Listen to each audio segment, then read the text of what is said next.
Let's get the first person like ready to go. Good morning, everybody. Welcome to the March 15th public hearing of the Finance, Revenue, and Bonding Committee. My name is Sean Scanlon. I'm the House Chair of that committee. Wondering if my co-chair, Senator Fonfara, has any remarks this morning before we get started. Good morning. That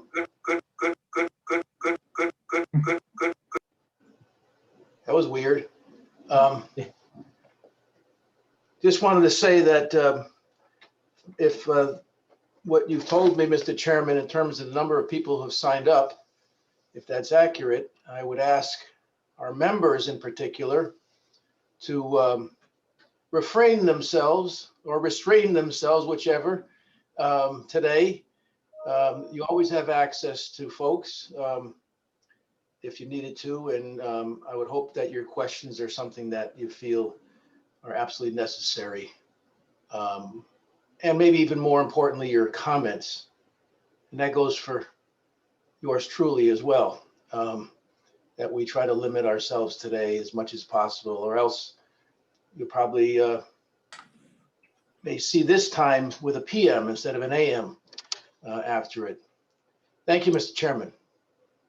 Thank you, Senator. And as the Senator just alluded to our members this morning and to the public, we have over 300 people who have signed up to testify this morning on these bills. I don't have to tell any of you that we are in session tomorrow. I know these public hearings have a tendency to go on much longer than they probably would if we were all together in person. We're doing the best. We have an amazing administrator in Tom Spinella, our clerk, Christina Penn, who have been doing incredible work behind the scenes to prepare us for all these hearings. But obviously today is going to be a challenge. And so to the sense that you can limit what you're saying would be helpful to us. Don't want to stifle anybody from asking any questions or saying their piece. That's your right as a duly elected representative or senator. But just asking folks to help us try to get through today. A lot of the testimony will be repetitive. A lot of the people who have signed up are either for or against it. I'm sure all of us will become very familiar with the most prevalent arguments within an hour or so for each of these bills. And if we can try to maintain some semblance of just rolling, that would be helpful. As we have done in all our public hearings, we will limit member interactions with witnesses to 5 minutes per member. And obviously the public is limited to 3 minutes. So with that, any comments from Representative Cheeseman or Senator Martin before we get going? No, just kudos to everybody for keeping all the balls in the air, and let's get the show on the road. Thank you. All right, Mr. Spinella, Yes. take us where we got to go. Number one is Audrey Patterson. She is in the room. She should be ready to go. Good morning. Good morning, Audrey. Go ahead. Hello, I just want to make sure you can hear me. Yes, It's a beautiful day. Good afternoon, Senator Barella and Representative Scanlon and the distinguished members of the Finance, Revenue, Bonding Committee. My name is Audrey Patterson. I live in Vernon, Connecticut. I have been a program aide for whole life for 31 years. I have worked on a similar position at Network E for almost 11 years. I'm here today to testify in support of Senate Bill 821 and House Bill 6187. At Whole Life in Network, I work with people with mental and physical disabilities. I enjoy my work because I make a difference in other people's lives. I have developed very close relationships with individuals I care for. I really enjoy working with them to develop life skills and help them with to live a quality life. We provide care for Connecticut's most vulnerable and forgotten population. We aid our individuals with everything from feeding to toileting to even end of life care. Group home workers are the bedrock of the population that the state has forgotten. And that includes their caregivers as well, because I feel forgotten. We are paid barely enough to survive on, and most deals with such low staffing that we work ourselves to a breaking point. This, of course, as you would know, impacts the quality of care we are able to provide for our individuals. When we are exhausted and stressed out about how we are going to put food on our tables and keep lights on, it is very difficult to provide the type of compassionate care these individuals need. Short staffing only perpetuates this issue. With appropriate levels of funding, group homes will be able to pay their staff living wages. This would turn help to hire additional staff, which would then lighten the load on the existing staff. This is the simplest thing possible. We simply need to make the decision as a 30 state to second value warning. these This is your individuals. 30-second warning. Even the funds of the service we appropriate. In order to do this, we need to raise revenue. It is not acceptable to cut the funding of other essential services in order for our essential services. One of the richest states in the country, we can afford to fund all services appropriately. Please pass Senate Bill 821, House Bill 6187. Thank you. Thank you very much, Ms. Patterson, for being with us this morning. I don't see any questions, so we're going to move on to witness number 2 or whoever is next in the room. Yep, John Lee. Great, thank you so much. Thank you to Senator Fanfara, Representative Scanlon, Senator Martin, Representative Cheeseman, and the distinguished members of the Finance, Revenue, and Bonding Committee. My name is John Lee. I live in New Haven, and I'm an organizer with New Haven Rising and a member of the Recovery for All Coalition. I'm testifying in strong support of HB 6187 and SB 821. I work for the education nonprofit LEAP in the Dixwell and New Hallville neighborhoods. I graduated from Yale in 2018, and I currently live in the Edgewood neighborhood. Working for LEAP, I have the privilege to work alongside 16 incredible New Haven high school and college students. We mentor and care for our 100 children ages 7 to 12. Our children are resilient despite their circumstances. Underfunded school programs, a lack of safe spaces to play and just be kids, strained finances at home from decades of systemic racism and beyond. As I bike from the LEAP office in Fairhaven through downtown New Haven to Dixwell every day, the disparity in care for basic infrastructure is intense. Huge shifts in the quality of simple things like road maintenance are visible and emblematic of the fact that equal opportunity does not exist for our children. Few recognize this or seem willing to address intense disparity with action, especially those who hold wealth and power. Throughout the past fall, kids at King Robinson often told me they were hungry and asked for more snacks. We had animal crackers to feed them. Some of our kids, like Maya and Kylie, were so hungry they told counselors that being hungry was causing them to disrupt class and get into fights.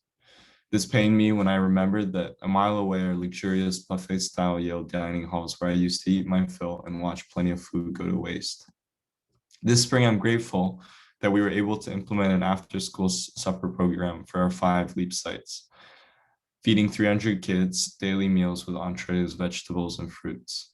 This supper program is state-funded and has real benefits for our kids. They can enjoy a meal, focus in class, run around, and have fun. But something as simple as this wasn't something other LEAP staff members had previously thought of as possible. I think it's just one example of how we perceive or assume scarcity in New Haven, how we assume there isn't enough to go around.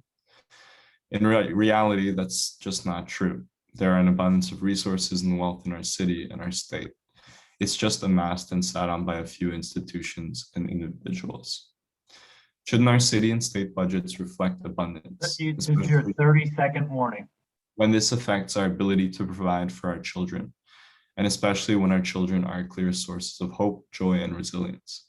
Our kids were already at a huge disadvantage when it comes to their education. COVID has made those inequalities even worse. We've seen how hard it is for families to adapt to remote learning without access to laptops, decent Wi-Fi, and data plans.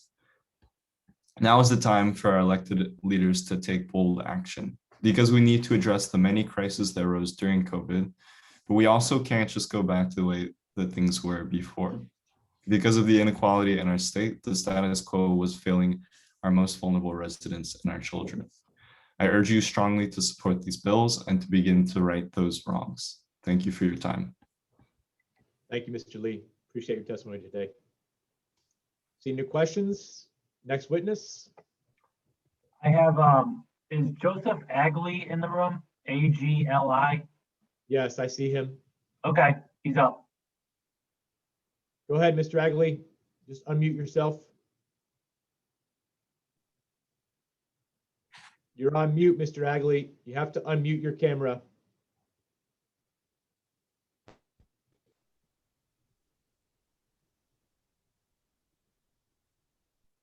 Can you hear me now? Yes, sir. Go ahead. Yes. I'm a little confused right now because I signed up to testify for the Senate Bill 171. And it sounds to me like this is not that public hearing. No. Am I correct or not? Mr. Agley, your internet connection is not great, but I think I hear you asking about whether we're This is hearing the Senate Bill. public hearing for the, Yeah, Mr. Agley, we are hearing that bill, so your internet connection 171. a little dicey. We're going to try to come back to you, Mr. Agley, if you can fix your internet connection. And in the meantime, Mr. Spinella will call the Okay. next witness. I Okay? signed up to give testimony. Hey, Tom, if you Okay. could just mute. Yep. Mr. All Agley. right. Thank you. I'm sorry. He's muted. He should be all set now. We'll come back then. Catherine Diaz is next. Good morning, committee members. My name is Kate Diaz. I am a teacher and lifelong resident of Manchester, Connecticut, and I come here this morning to implore you to support the progressive income tax measures and progressive tax measures that are outlined in Senate Bill 821 and House Bill 6187. The pandemic, as you're going to hear probably all day today, has laid bare probably some of the worst inequities across the state.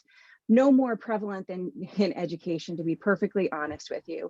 Last March, we closed the doors of our buildings, but had to continue to pursue educating all of the beautiful children in our state. The inequities of that endeavor were overwhelming. In my district, some people had access to resources, some people didn't. Some people had laptops, some people didn't. It took us a long time to get devices and even accessibility to education. And it took a lot of resources that we had to pull from other things to put into that action. Our wealthier communities got off the ground in a snap. And they did so because they had family-funded devices, family-funded internet. We did not enter this endeavor on a level playing field, even remotely. If you give a district $10,000 to spend on initiatives regarding education, we don't have the same entry point. Districts that had those resources were able to jump into programs, activities, educational resources, ways to really excite and engage children in educating them online. Those of us who are stuck on the devices and the Wi-Fi access still struggle to this day to get over that hump. And you'll see today in the Connecticut Mirror, there was an article about how desperate these situations are, that we have children who are still trying to engage online. And really that's about resources. And that's about how the state of Connecticut takes income and distributes it. And for a long time, we've focused on a concept of fairness, the idea that everybody should get a part. But the problem is that fairness is not equity. Equity is people getting what they need to succeed. And that needs to be our mindset 30-second warning. in this 30-second environment. warning. We need to look at how to distribute the tremendous wealth in an equitable manner so that everybody gets what they need. We have systemic issues and we're going to need systemic solutions. And so I implore you as bold representatives to make that step and make a big difference in the lives of children and families in the state of Connecticut. That's what you were all elected to do. Thank you for your time this morning. Thank you for your time, Ms. Diaz. Appreciate you being here this morning to testify. Thank you so much. Next question or next witness, Mr. Spinella? I see Joseph here. Should we try him again, or Joseph, can you speak and just see if your internet is working a little bit better? Yeah. Yes, can you hear me? Keep going. Let's see if it's working. Can you hear me better? Not really. Okay. We'll come back to you again. I could give my testimony that I signed up for Senate Bill. Pardon me? Sean, we'll come back to him. I think he's still having issues. Yep, that's fine. Christina, who do we have next in here? Hold on one second. Trying to find out who's next.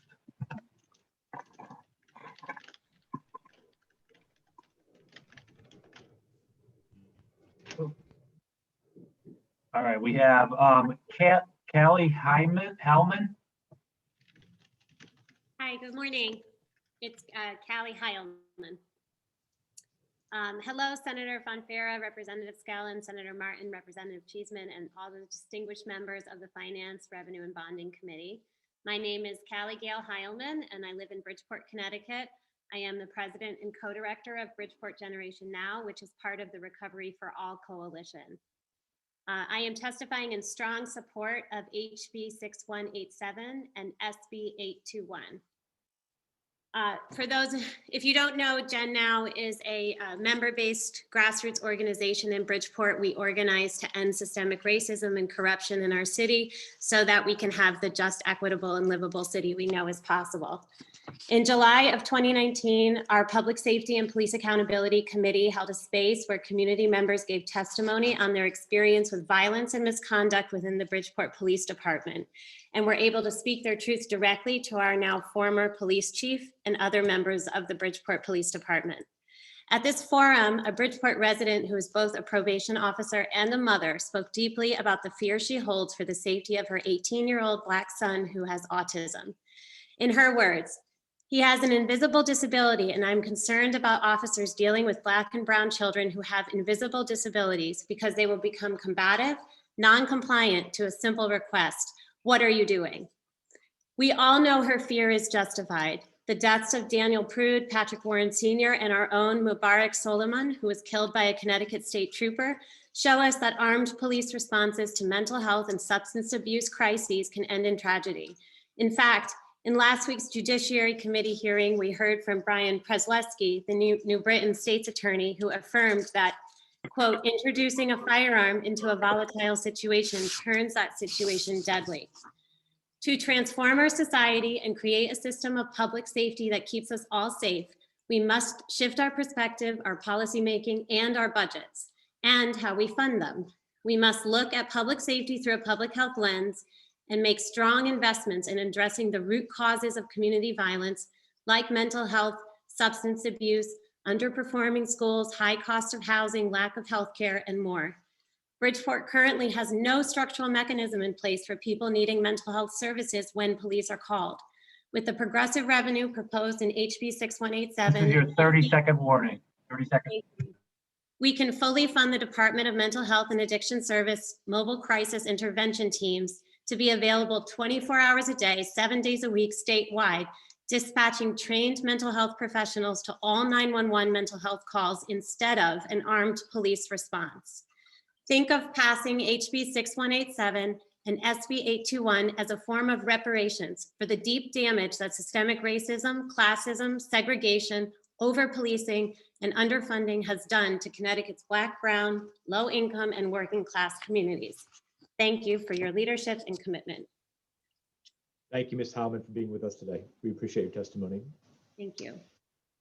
Mr. Agley is the So you- fourth time the charm, my friend. You want to try him? Yes, I do. Okay. Try turning your camera off, Mr. Agley. Sometimes that makes the connection work better.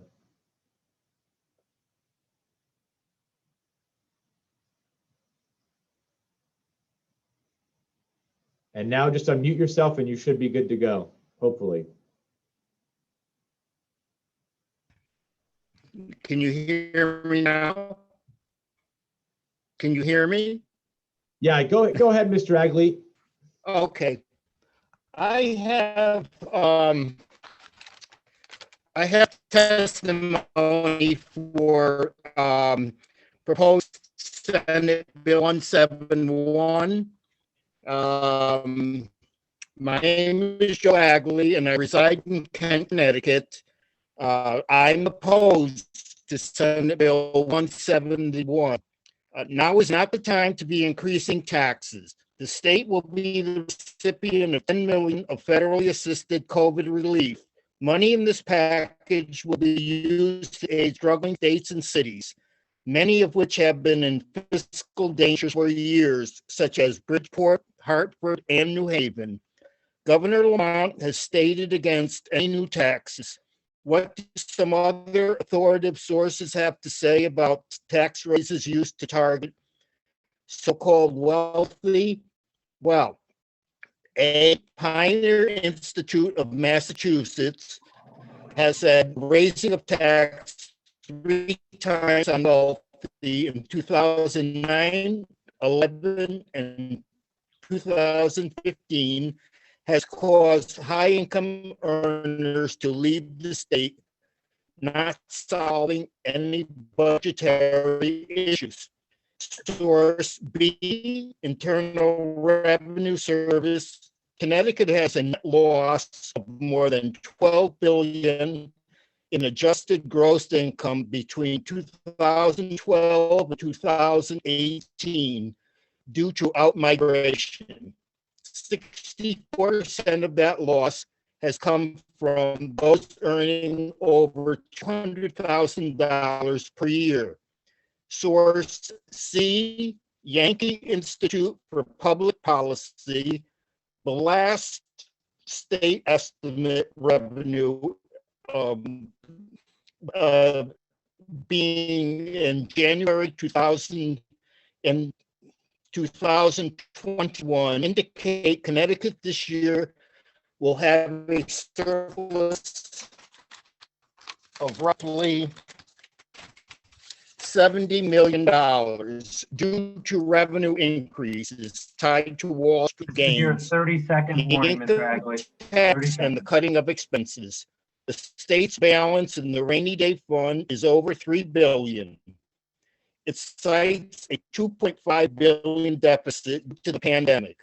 Now, getting back to the American Rescue Relief bailout, a $10 billion figure is the amount Connecticut will receive. This was cited by Congressman John Larson. Aside from stimulus checks and unemployment funds, $6 billion will go to the state of Connecticut's needs. From there, $170 million goes to municipalities and cities. We've gone from a property tax credit to a conjured up new tax foisted upon mid to upper level taxpayers. Senate Bill 171 is simply wrong and is not needed. Thank you for your attention. Thank you, Mr. Agley, for being with us this morning. Apologize for the technical difficulties if that was on our end, but we hear you and we appreciate your testimony this morning. Thank you very much. That's my finished testimony. Thank you, All sir. right, next up, we have Representative Michael Winkler, and from what I understand, he is joined by David Gandish. So Representative Winkler.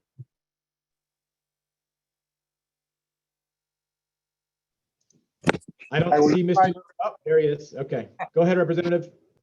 I will yield my time to Professor Gamage, who's a specialist in, or is a professor of law and a specialist in tax policy at Maury University.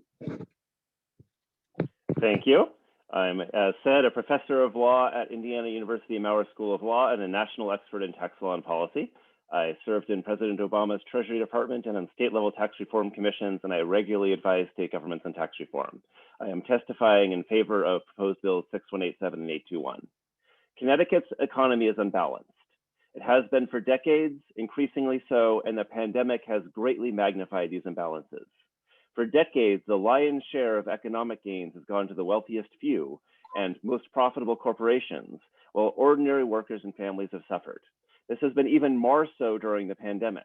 Again, the wealthiest few have prospered, most successful corporations have flourished, while ordinary Connecticut residents have struggled. The tax and spending measures being considered would go a long way to addressing these imbalances, to helping ordinary Connecticut individuals and families. These measures would help restore fairness to Connecticut's tax system, which is currently regressive, meaning it harms the overall fiscal balance of Connecticut's economy and tax justice in Connecticut's economy. Moreover, the proposed measures being considered would have minimal impact on investment by corporations in Connecticut, by the wealthiest in Connecticut, minimal impact on migration by all studies that have considered a robustly migration in response to tax hikes or tax changes, would have very small, the revenue raising measures would have very small impacts in Connecticut's economy. By contrast, giving ordinary Connecticut residents financial assistance would greatly increase investment in Connecticut's communities. Giving ordinary Connecticut's financial assistance, financial boosts, would keep struggling businesses afloat by increasing spending in Connecticut's economy and communities. It would make it possible for ordinary Connecticut residents to build new businesses, to invest in themselves, their communities, and business throughout Connecticut. Again, Connecticut's economy is unbalanced. This should be addressed. The overall balance of measures here would go a long way to restoring tax fairness and encouraging investment and positive economic activity in Connecticut's communities. I'd be very happy to answer any specific questions any of you might have about any of the measures, either as part of this hearing, which I expect there won't be time, but I'd also be happy if any of you wanted to contact me afterward. But I do see hands. Thank you, Professor. First up, Representative Chafee. Thank you, Mr. Chairman. Thank you for speaking with us today. I was just curious, in the last economic downturn, the Great Recession, a lot of states tightened their budgets and underinvested. Do you see that as a good path forward during this current downturn? And could you talk a little bit about the effects of states tightening their budget during economic downturns? Yes, absolutely. Many studies, the balance of research has shown that it is very harmful for states' economies to cut during downturns needed spending, needed services during downturns or otherwise. Even for those who think that changes in states' economic balance of spending needs to be done over a long run, to do that suddenly as a response to a downturn has been shown to be very harmful for state economies and steady over steady. On top of all that, this downturn, the pandemic, has worked differently than the prior two major downturn economic cycles. In the prior two downturn economic cycles, the states with the highest income tax rates had troubles as income tax rates revenues declined during downturns. Those revenues skyrocketed again during upturns. So cutting income tax rates was harmful to those states. Later on during upturns, it stopped the eventual recovery. But during this downturn, income tax rates have been what has been keeping states afloat. It's been the states with the highest income tax rates, like California, that have actually done the best in recovering from the early stages of this pandemic. And that's again because in this pandemic-inspired downturn, the wealthiest individuals and families have been doing very well. The most profitable corporations and largest businesses have been doing very well. And it's the ordinary Main Street economic activities that have been suffering. And cutting needed state spending services, cutting jobs, cutting assistance to local communities where that spending is needed is the worst way to deal with any budget problems that might arise from the pandemic. Thank you. One of the most common arguments I hear against raising taxes on the wealthy or corporations on the state level is that they're just going to flee the state. I was just curious, have you done research into this, and is there data to either back that up or to counter that argument? Yeah, absolutely. So first of all, when we're talking corporate tax side, the corporate tax revenue raising mechanisms, including the digital tax, it's important to understand that Connecticut, like most states, has a single sales factor system. That means moving economic activity out of Connecticut in no way affects a large corporation's corporate tax bill, or in no significant way. Connecticut has a destination-based business tax system, meaning it's where spending happens that generates the tax bill. So it's actually putting money in Connecticut's communities so spending happens that increases corporate tax revenue. It's not like the federal level location-based or source-based corporate tax system. So any arguments about corporate You have 30 seconds remaining in your 5-minute question and answer. any statements about corporate taxes are just based on misunderstanding. On personal taxes, there's been many high-level academic studies on mobility responses in relation to tax hikes. None of these studies by any sophisticated academics or in peer-reviewed journals have found more than minimal mobility responses. In other words, raising personal income tax rates, it's possible a handful of wealthy folks might move, although there's no evidence in support of that on a high level. There's very large evidence that if any mobility responses happen, it'll be small and a very, very small impact in Connecticut's economy. Thank you for your time.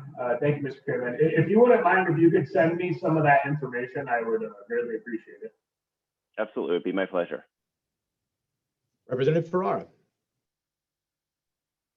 Yeah, thank you, Chairman. Good morning, Professor. Thanks for being with us in this remote environment. A question for you, I think for all of us, we've been paying very close attention to the details as they've come out of the federal government with the American Rescue Plan.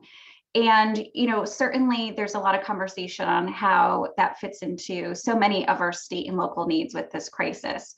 But one of the things I think myself and many others are trying to figure out is, my understanding is that, those dollars, are very specific to COVID relief and need to be spent down, in the next couple years. And I'm trying to kind of grapple with, how those fit with where we need to go in reducing our inequality. So can you kind of explain a little bit of, how would these bills that are proposed around, reducing our regressive tax policy really be even more necessary associated with this rescue plan? Yeah, absolutely. And thank you for the question. A few months ago, I was talking with many state governments and state legislative officials about emergency responses to prevent dramatic slashing of services and other bad responses to a downturn. The recent federal legislation makes that much less necessary, maybe not necessary at all. But the longer term underlying problems that have been exacerbated by the pandemic, where ordinary Americans, ordinary Connecticut residents and families have been suffering, where the lion's share of economic growth has gone to the 1% and the fraction of the 1%, and the largest, most profitable corporations instead of being spread widely, that's continuing unabated.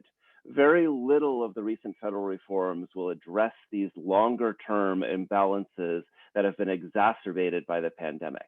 This is a great opportunity in these bills to address these longer term imbalances, to address the imbalance in Connecticut's economy that's leading lion's share of economic activity to be concentrated at the top, that's preventing opportunities for those at the middle, those who are struggling to try to have their chance to create new businesses, to create investment opportunities for themselves, to invest in education for themselves, their kids, their families. Economic growth for ordinary Americans, for ordinary Connecticut residents, takes money, takes opportunity, and that money, those opportunities aren't there in the middle and in the bottom. The measures being considered would help address this, and I believe would have very positive short, medium, and long-term effects for Connecticut. Thank you, Professor. And are there any particular, kind of on the flip side, are there certain taxes or tax incentives you think we should avoid to ensure kind of as robust recovery for all as possible? Yeah, absolutely. I mean, it's hard to know how to answer a question like that in a very short time frame, but I'll pick out Connecticut, like every state, uses a large portion of its corporate tax revenues and revenues in general in location-based incentives for large businesses competing against other states. There's a large literature on these location-based tax incentives. Almost entirely, this literature finds that this money is wasted. I hear as I talk to many states, calls for doing more of this type of wasted stuff during these times, and I would urge you to resist those calls.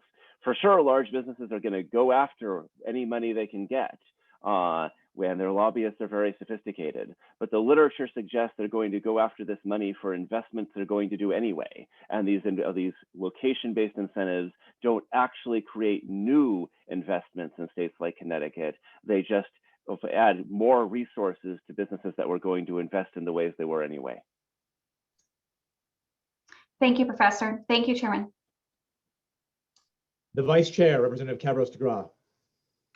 Thank you, Mr. Chairman. At this point, where would you say that spending would have the most impact in order to get our economy going? I consider myself an expert in tax policy, revenue raising policy, which clearly has relationships to spending. I don't know that I'm the best situated to say what's the best way to spend resources. I will say there's a large body of research supporting both of the following propositions. One, that lessening tax burdens or otherwise putting money in the hands of ordinary Americans, Connecticut residents, and struggling lower income families has large beneficial economic effects. And there's many portions of these bills that would have those effects, including especially perhaps increasing the earned income tax credit, which has been shown to have very beneficial economic effects. Additionally, I'll emphasize again that cutting needed services during a downturn has been shown to have very negative economic effects. And again, even if you think that there should be reform of services provided by the state over a medium or long run, which I don't feel is in my area of expertise, cutting services, cutting jobs, especially state worker jobs in response to budgetary pressures during a downturn has been shown to be among the worst coping mechanisms, among the worst responses in prior downturns that has magnified negative economic effects for states and local communities. Thank you very much. Appreciate your time. My pleasure. Representative Nuccio. Good morning. Thank you. Thank you. Thank you, Chairman. And Mr. I'm sorry, your last name is Gamage? Gamage, please. Gamage, hi, how are you? So I think you would be happy to hear that this governor actually stopped doing incentives for businesses to move to Connecticut and made them incentive based, and they actually have to create the jobs before they get the credits. So I think that's a good move on Connecticut's part. But my question was, I'm not sure I'm fully understanding. Are you suggesting that a rise in corporate taxes does not incent a business to leave the state? That's absolutely correct. So Connecticut has single sales factor, as most states have. That means the share of a corporation's the corporate tax revenue starts with the federal calculation. At the federal level, for the federal corporate tax, visa, as it compared to internationally, works very different than state level tax systems. So for state level corporate tax liability, the starting point is the federal level, the nationwide income earned by the corporation. Then the share of that income, which is allocated to Connecticut for Connecticut corporate tax purposes, is based on sales in Connecticut. The only way a corporation can reduce its corporate tax burden in Connecticut is by selling less to Connecticut. But well, I raising think the from a corporate sales tax rate, perspective, that may be right, but we've actually had quite a few large companies leave Connecticut specifically because of taxes and have been quoted as saying as much, that they're going to Massachusetts for more favorable tax benefits. So from a sales tax perspective, perhaps, but that's I not find how it the hard corporate to tax kind of works. reconcile what you're saying with actions that we've seen of large companies who have left and have quoted that the tax structure, they're getting a more favorable tax structure in Boston or in other areas than what they currently have here in Connecticut. So I'm having a hard time reconciling that. The reconciliation is quite easy. The literature suggests that there's no possible tax savings from the corporate tax from relocating corporate activities as Connecticut's corporate tax is structured. Lobbyists say all sorts of things. There are other possible tax savings, such as location-based incentives, such as individual income taxes on corporate workers, but the literature suggests that these have very minimal mobility responses. That doesn't mean that corporations' lobbyists aren't going to claim that the changes they're making anyway for other reasons, for business reasons, aren't tax incentives. Well, yeah, I hear what you're saying. I just, I understand the literature says one thing, but I think companies are actually saying another. So I understand and value the research of academia in looking at literature and that, but when we've got CEOs and such of corporations leaving and saying they're leaving for these specific things, I tend to listen to the person, not the lobbyist. But thank you for your time. And if you could send that additional information over, I think it would be worth reading. And then we can balance it with what we've actually seen here in the state. So thank you very much. My pleasure. Representative Paletta. Good morning, and thank you, Mr. Chair, for the indulgence. And Professor, thank you for being here this morning. I'll be very brief. I know that we have a long list today. I was listening very closely to the testimony, and it's a little troublesome to me. Connecticut lost 6,400 jobs between November and December. We also have seen over the course of my time here in the legislature, large companies like Alexion and General Electric leave the state of Connecticut and adversely affect our economy. There was a time not too long ago when there was, basically the only option was to raise taxes because we literally had that much revenue to make up, and our towns and cities were losing revenue from the state, and local budgets were increasing. Then all of a sudden, COVID came around, and we get this talk of a massive bailout for some of the states that have done a poor job, quite frankly, at managing their budget over the last several years. I look at states, and I say this every year in all of my committees. I look at states that are doing better than us. I look at Florida, I look at South Carolina, I look at Texas, I look at Arizona, and I'm encouraged to see what their economies are doing, to perhaps compare us to a state like California. I mean, I love California to go to the beach, but I don't want to be California. I say this all the time. I don't want to be California. They are a mess. And when, we hear folks like you come in here and say to raise taxes, when we've sat through this, we saw the two largest increases in state's history in 2010 and 2014. We saw the proposition of possibly adding in highway tolls and taxing Connecticut drivers. Connecticut residents are paying the highest gas tax in the nation, and now it's going up again. This is troublesome for me. I respect what you have to say, and I really welcome the discussion, and I'll listen, but I really have a problem when I hear anybody come in and try to persuade me or any of my colleagues on this committee to raise taxes even more. There's a reason why Governor Lamont has made a promise not to raise taxes this year. He has said, we are not raising taxes this year. He said it multiple times in multiple places, and I agree with him. And I really give him credit for saying that. But then we see proposals that do the exact opposite. My fear is that there will be enough legislators to override him. So I'm hoping that that doesn't happen. My hope is that we can stick with the budget that we have and use the funds that we have. And, we don't necessarily take on a proposal that would raise taxes for middle-class families. So with that, I do have a couple of questions for you. You mentioned you're a professor. Are you actually a Connecticut resident? Do you reside here and work here in Connecticut? No, I'm not a Connecticut resident. I'm a national expert on tax policy and here to provide expertise based both on what the academic literature says about taxation and from hands-on. I worked in President Obama's Treasury Department, served in that capacity. I've served on multiple state-level tax reform commissions, advised multiple states on tax reform. So my understanding was that the committee wanted academic expertise to advise on what they're discussing. Thank you, Professor. And you have quite the resume, and I really give you props for that. My issue is that those of us that live here in the state of Connecticut lived through the downturn in the last 10 years. We saw tax after tax. Small business owners, restaurant owners in this pandemic especially are seeing how difficult it is to do business here in the state of Connecticut. So no offense, we lived it. And, expertise is great. And I'm a big fan of research. I love it. But at times you got to come here, walk the walk, see exactly what's going on, see what the average person is saying in the small town that can't get by here in the state of Connecticut. And, 30 when I second knock warning, on doors, 30-second warning.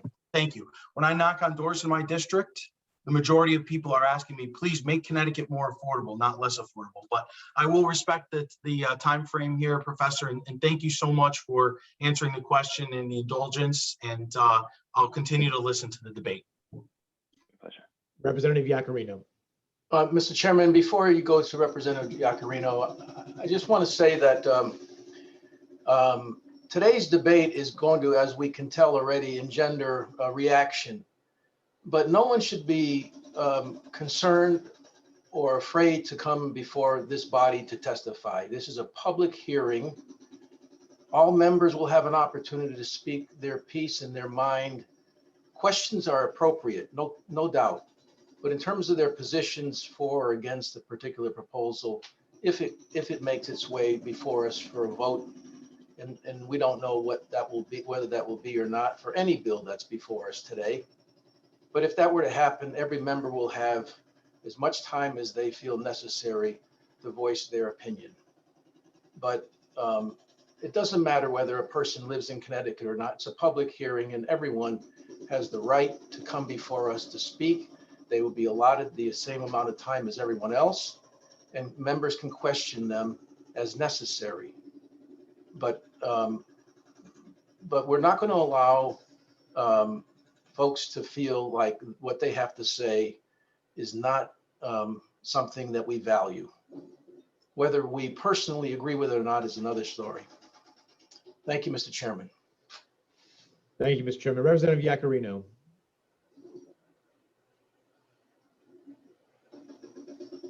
You're on mute, Representative. Thank you, Mr. Chair. Brief question to the professor.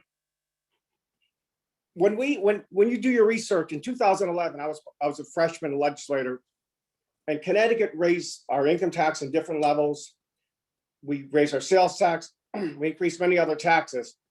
We had almost identical deficit as Massachusetts, our neighboring state. What they did was they lowered their sales tax to one flat rate. They lowered tax almost at every level. Excuse me. They grew out of the deficit. They grew into a surplus, and we went further, spiraled down to a deficit. It's where we had to have another massive tax increase in 2013 and 15. So what is your reasoning for your academic research for that? Why would, when Massachusetts took a proactive approach, lower their income tax to 5.1%, lower than Connecticut's, lower their sales tax, lowered many fees on all people, businesses, corporations, small businesses, and individuals. They ended up gaining more revenue, just like we did in Connecticut a couple of years ago when we lowered our sales tax on boat vessel sales from 635 to I think 299. What is your reasoning for that through your academic research? We can say a few things here. One, it's dangerous to, well, one, let's say. No. These are the facts, though. These are actual facts. This all really happened. So what is your explanation of that? So let's start by understanding that every state has a balanced budget requirement. So it depends. So deficits mean something different in the context of state level than federal level. Beyond that, it's dangerous to reason by anecdote and specific Representative, circumstances. you just allow him to answer the question. Yeah, please. yeah, I'm sorry.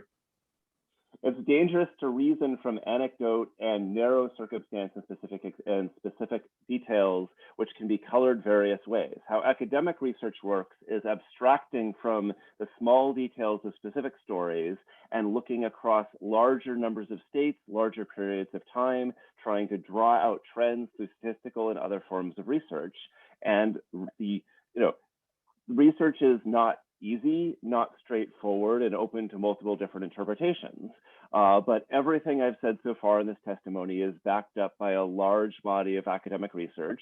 And at this point, I've lost track of the various requests to provide follow-up information. But anyone who wants to send me an email with questions for the research underlying everything I've said, I would be very happy to provide. The specific response to Connecticut and Massachusetts during a specific period of years is not something I feel up to commenting on at the moment. I can talk about the general trends that research indicates about how states respond to different economic periods, how different types of state taxes work, and the impact on states' economies. I appreciate that. Well, research is one thing, and I believe in it. I'm co-chair of the Bioscience Caucus of Connecticut. I love science. I love research.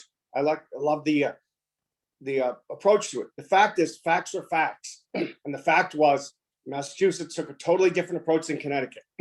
They looked at their past, failures of consistently raising taxes, and they saw the results of it. The results were, it didn't work. If you take too much, if I have $50 in my pocket and then I only have 40, I have less money to spend.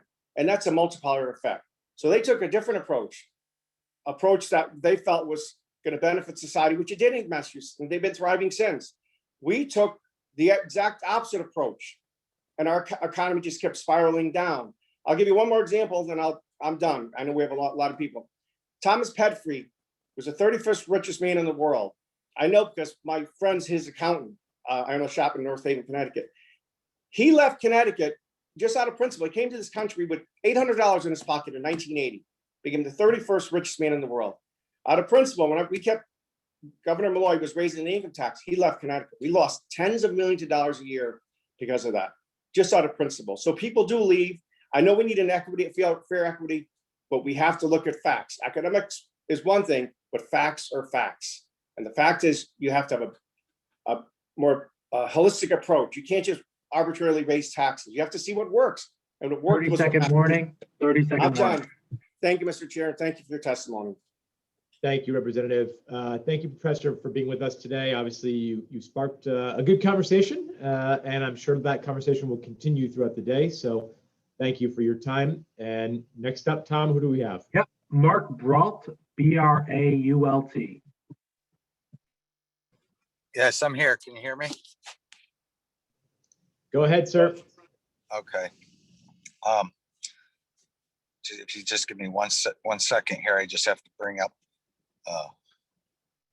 what I'm going to say here.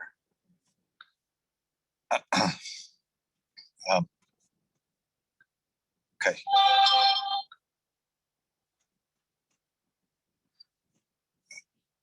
Okay, Honorable Chairman, members of the committee, thank you for my opportunity to speak. My name is Mark Bro, and today I'm testifying in opposition to SB 171. I'm a lifelong resident of Connecticut, and for generations, my family's lived here, and we've enjoyed its glory days. Now I feel pushed out, and I'm opposed to any additional taxes, and my reasons are: I've witnessed the quality of life decline for me and my children because of overtaxation and fees. State and federal mandates on schools have made the cost of education out of reach for most residents. The state is ranked as the least tax-friendly, and this stifles growth, leaving our children no employment opportunities, so they leave the state. Excessively large state pensions are a burden, and the recipients often relocate to avoid state taxes. The appointment of judges with high salaries and benefits for life is not necessary, as there are far more judges than courtrooms available. The consolidation of state agencies are now too large and powerful and waste tax dollars. One example is DEEP, tagging and collaring bobcats for years and bears for decades. These repetitive studies produce nothing useful for either wildlife or the residents of Connecticut. The tax increase on open space and forest, while DEEP artificially increases their value, will increase development and cause even more fragmentation of our forests. These are some examples of tax dollars wasted, and overall, what should the state be doing to repair the economy and better serve the taxpayers? The state could cut and streamline operations. The state could pursue better investments than legalizing marijuana and gambling, which would further degrade the quality of life. The state could reward businesses by offering tax incentives to create jobs. The state could look at other opportunities that require little state investment and generate huge returns. Nature tourism, for example, which could harness the state's extraordinary wildlife. 30-second warning, 30-second warning. Right. Wildlife tourism can produce many good jobs and generate millions of tax dollars for the state coffers and income for a host of small businesses. Showcasing and conserving our wildlife can increase the quality of life in many of the most forgotten parts of the state.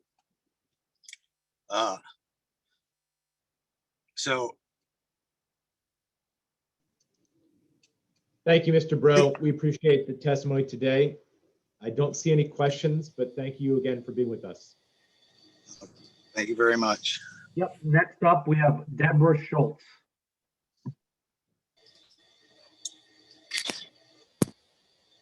Good morning, committee members, and thank you for this opportunity to speak about my strong opposition to Senate Bills 171 and 172. I am Deborah Schultz. I have lived in Woodbury for over 40 years and am a Connecticut native, having been born and raised in Farmington. My husband and I live in a 2,600 square foot home, which we love, but is by no means a mansion. Further, we are also both retired and living on a fixed income less than $100,000 a year. So clearly in the middle class tax bracket. The proposed mansion tax is an insult to all taxpayers. It's more accurate to call this a let's rob Peter to pay Paul tax. To expect middle class taxpayers to pay their full property tax and then be double taxed a portion by the state is reprehensible. But what is even worse about your proposed bill is the fact that you and the legislature have for years been unable to properly manage, maintain, and advance the taxpayers' money that you have received. Instead, your go-to plan seems to always be to steal more from the citizens in local towns who have been able to manage and maintain what they receive. I remind you of the $534 million bailout to Hartford a mere 3 years ago. As I say, robbing Peter to pay Paul. Your failure to appropriately manage the money you do receive should have you looking inward and asking, what can we learn from the local towns about proper management? As with any other business which is failing to maintain or advance, you should be asking, what can we do differently with what we have? I am also fully opposed to Senate Bill 172, which appears to be an extortion tax. It threatens local towns with, if you don't do this, Senate Bill 171, we will make you pay this way. It is abhorrent to me to realize that elected legislators actually think this is appropriate. Our town of Woodbury has been diligently 30-second warning, 30-second warning. Our town of Woodbury has been diligently updating zoning regulations with an inclusion of easier access to affordable housing, which fits our town and heritage. We don't need additional threats from big city legislators. Your introduction of Senate Bill 172 is very obviously just another angle to complete the theft attempted in Senate Bill 171, and it is totally unacceptable. Thank you for your time. Thank you, Ms. Schultz. I see Senator Fanfara's hand, but I just would be remiss if I didn't say something here. My wife is from Southbury. Woodbury is a lovely community. I've been there many, many times. I do not necessarily support the bills we're talking about today, though I would just say for the record and certainly for the committee that the challenges that you face in Woodbury pale in comparison to the challenges that other communities face in the state. And I think it's important for people to recognize that while you may do a great job in Woodbury, as I'm sure you do, and we do in communities that I represent too, in Guilford and Brantford, we have a little bit more resources and a little less challenges to face, and it becomes easier for us to handle our financial obligations than it does for cities that have certainly more challenges than we do. So I think it's important for us to recognize that these bills may not be the right solution to that problem, but the problem still exists nevertheless, Ms. Schultz. And I just wanted to make sure that the committee understands that I believe that there should be a distinction there that we must recognize. Senator Fanfara. Thank you, Mr. Chairman, and I'd like to piggyback on your comments. And my question to Ms. Schultz is, can you envision a scenario, and you mentioned several times about proper management. And I assume you mean that not just for municipalities in the state, but also probably individuals and their families. And I wonder if you could ever envision a scenario in which an individual or a town could properly manage their resources and their assets and still need the help of the state of Connecticut. Is that something that you could ever envision? Well, we do get help from the state of Connecticut, but what that ultimately You characterized you made the distinction, as the chairman indicated, between those towns that have properly managed their affairs and those that haven't. I'm just wondering if you could envision the scenario where you have a municipality or a family that has properly managed with the resources that they have, but still need assistance from the state of Connecticut. Is that something that you could ever see as possible? Well, again, I'm not sure what you're asking me, because yes, we do that there's money that comes from the state to all the towns. My opposition to this is that constantly coming back to the well of local towns who are managing their money to pay for other towns that are not, as in the Hartford bailout. We've had to pay $354 million to Hartford to bail it out. That's taxpayer money that's being used. So yes. I guess the answer is no, you cannot envision that a city like Hartford, the poorest city in the state of Connecticut by far, and one of the poorest in the nation, would not need additional assistance. And if they do, it's because they did not manage their affairs properly. Is that an accurate representation of your testimony here today? I guess I'm a little surprised about how insulting you are based on my testimony. Well, I'm just trying to understand, Ms. Schultz, I'm just trying to understand your position with respect to you. You mentioned 3 or 4 times in your testimony about those that manage their affairs, the implication that there are those that don't. You raised Hartford twice as an example of, I assume, those that haven't. I'm just wondering if, in an example of Hartford, as poor as it is, by the way, it happens to be a town that I represent, but nonetheless, the facts are that it is the poorest city in town in Connecticut and one of the poorest in the nation. But I would assume that by your testimony that you don't believe that Hartford could use the assistance of the state, including getting assistance with respect to its debt, unless it has improperly managed its affairs. Well, I guess my response is that Hartford is getting $534 million just from 3 years ago. And now all of a sudden, this quote unquote mansion tax is being proposed to get even more money. So I guess the question comes down to, what do you do with what you have? And can you do something better with it, rather than always coming back to those of us who are worked hard, who have been frugal, who have done what we need to do and are on a fixed income now. Thank you, Ms. Schultz. Thank you, Mr. Chairman. Representative Cheeseman. Thank you, Mr. Chairman. Thank you for coming here today, Ms. Schultz. And I'd just like to take this opportunity. I appreciate the interchange between the 2 chairs, but given Senator Fanfara's comment that we have plenty of time to debate this, and we will talk about this going forward, I think trying to pin Ms. Schultz down on philosophical points falls into the same trap as you outlined before. So with that, Ms. Schultz, you said you've been a lifetime resident of Connecticut? Yes. Okay, and lived in Woodbury for 40 years? Yes. Okay, and you mentioned mismanagement, quote unquote, of state finances. In your time living in Connecticut, can you give some examples of that? I know, people talk about, oh, well, with the lottery, all those things. Can you outline areas where you think we've gone astray? and where the resources that were supposed to fix things didn't actually fix them? The first thing that comes to mind is the lottery money that was supposed to go towards education. I'm a former educator, and that was a welcome kind of thing if the lottery money was going to go for that, but it never did. That's the first thing that comes to my mind. And that's a mismanagement. That's a way of saying, we're going to do this and we're going to collect the money and we're going to use that, and it doesn't happen.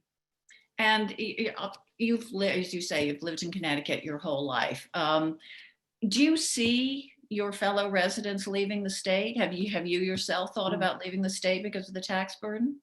I have seen many friends leave the state and go down to Florida especially, and of course, South Carolina, North Carolina. I would maybe consider it. I have family still here. I have 2 daughters, I have 4 grandchildren.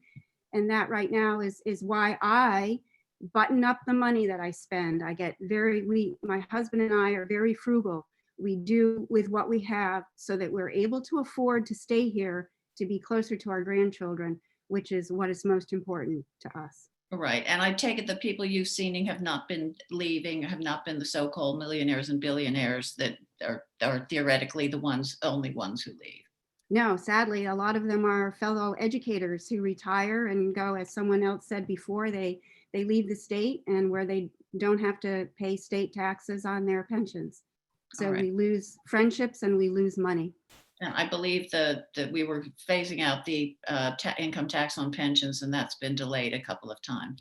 So I thank you for your testimony. I thank you for coming here today and taking our questions. And thank you, Mr. Chair. I have no further questions. Thank you, Representative. The representative from Woodbury, Joe Paletta. And I'd be remiss if I didn't chime in.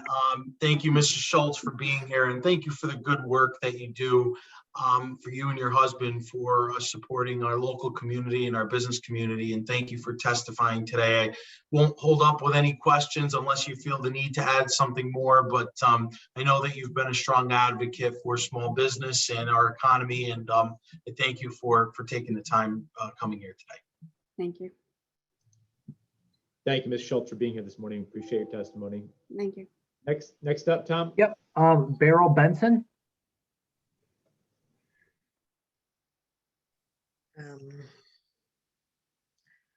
Good morning. My name is Beryl Benson, and I'm testifying in support of HB 6187 and SB 821. I was born and raised in New Haven, and this is where I currently live. I also have a son who has spent much of his life here in New Haven. New Haven is a city that has a lot of challenges. It is a city that needs more resources. It's not fair that some of the wealthiest in our state have so much while others have so many struggles. This inequality is not fair for our youth in New Haven who need more resources and opportunities. Better funded cities and schools can provide these programs. As a parent, I have figured out ways to find programs and extracurricular activities for my son, but there are not enough of these programs in our city, and there are far too many barriers for accessing them. Many parents cannot afford to put their children in camps during the summer and in after-school programs during the school year. Many parents do not have access to transportation to get their children to these programs, yet these parents are often working many part-time jobs to support their families. These programs decrease violence, and violence is increasing now. And we know that violence increases during and after economic crisis. So we cannot wait for more investment in our youth. The investment will save lives. It will spare families from tragedy. Moreover, investing in our youth will change their lives and move everyone forward in our state. The programs spark passions that give kids focus and put them on paths to college and careers. These programs encourage kids to have more hope and plan for their future, giving more kids access to extracurricular activities now will pay off in the short and long term. They help working parents reduce violence and ultimately make our residents more successful. Thank you, Ms. Benson. Appreciate your testimony today. Don't see any questions, so thank you so much. Yep. Next up, Earl Gibbons.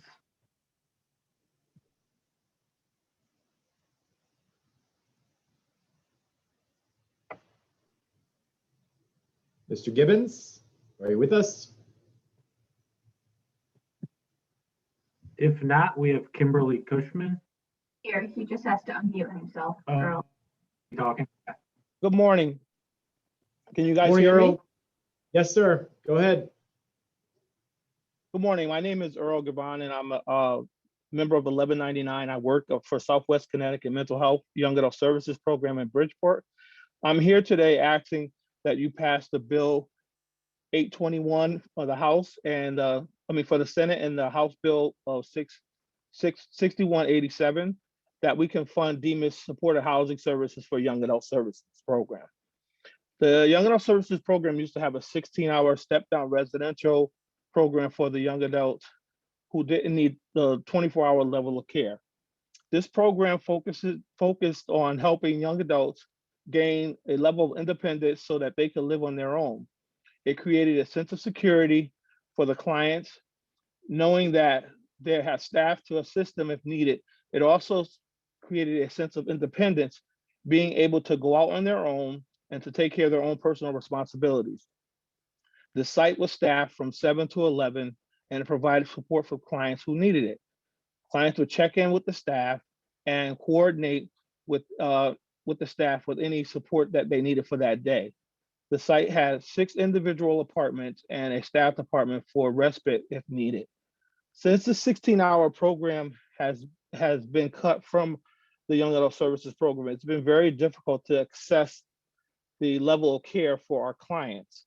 The client movement from 24-hour to out in the community has pretty much stalled. Clients are being moved out into the community and they're not ready to live out on their own. Hospitalizations have increased due to the lack of support of the 16-hour site that the 16-hour site offered. The attendance and programming has declined, and the clients who move out in the community too early lack the ability to maintain their daily schedules, and you see a decline in their case management, employment and education, and other wraparound services.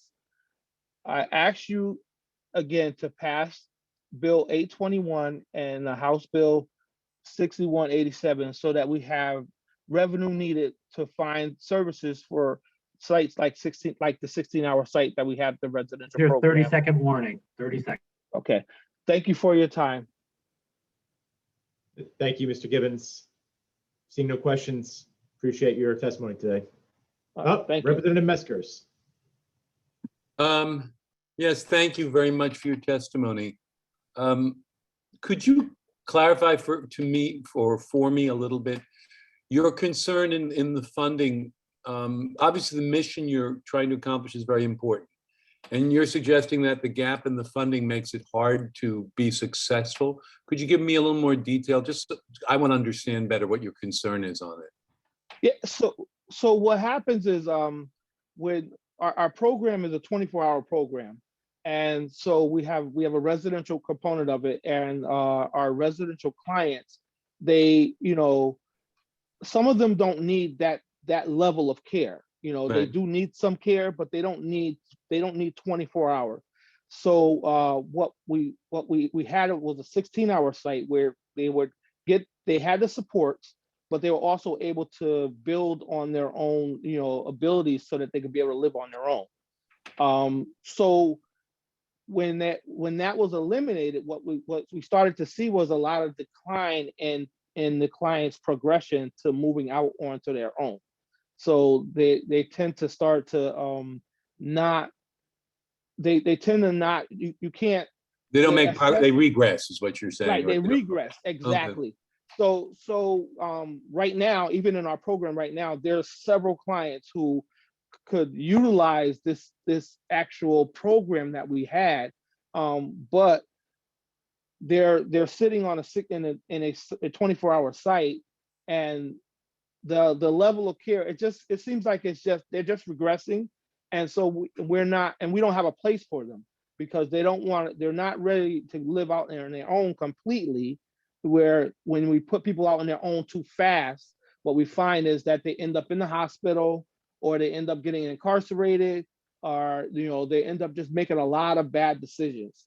And so this 16-hour site, it was something that where people were able to teach a lot of the independence that was needed, but it was also a lot of security for clients who were just not ready to just live completely on their own. Thank you, Mr. Gibbons. This was incredibly helpful. I'm trying to chew into the issues, and if you sat through the last hour, it was a conversation of taxes, no taxes, and policy issues that they have a lot of validity. But here we're talking about it's at some level in for the penny, in for the pound.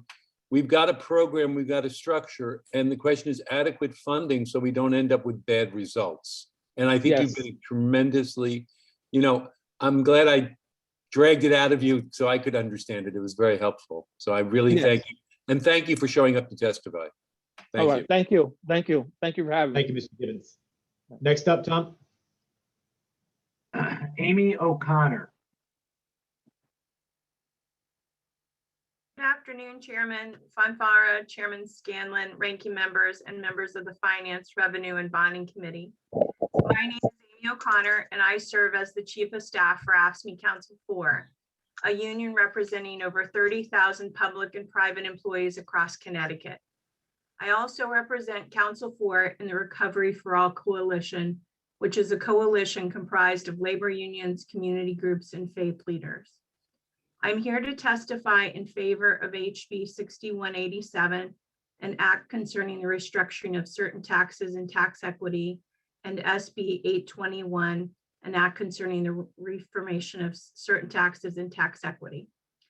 Connecticut has seemingly adopted a practice of austerity budgets in recent years, as well as continuing to privatize vital services in our communities.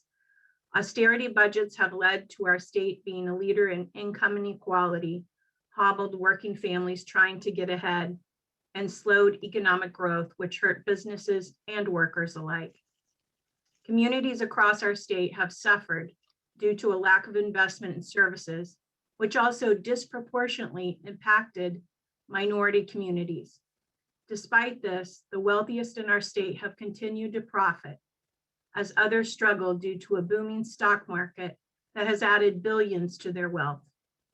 During the pandemic, we have seen how excessively we tax labor rather than wealth that's accrued from the stock market. Now is the time to be bold by making investments and showing that Connecticut doesn't have to be a land of steady habits.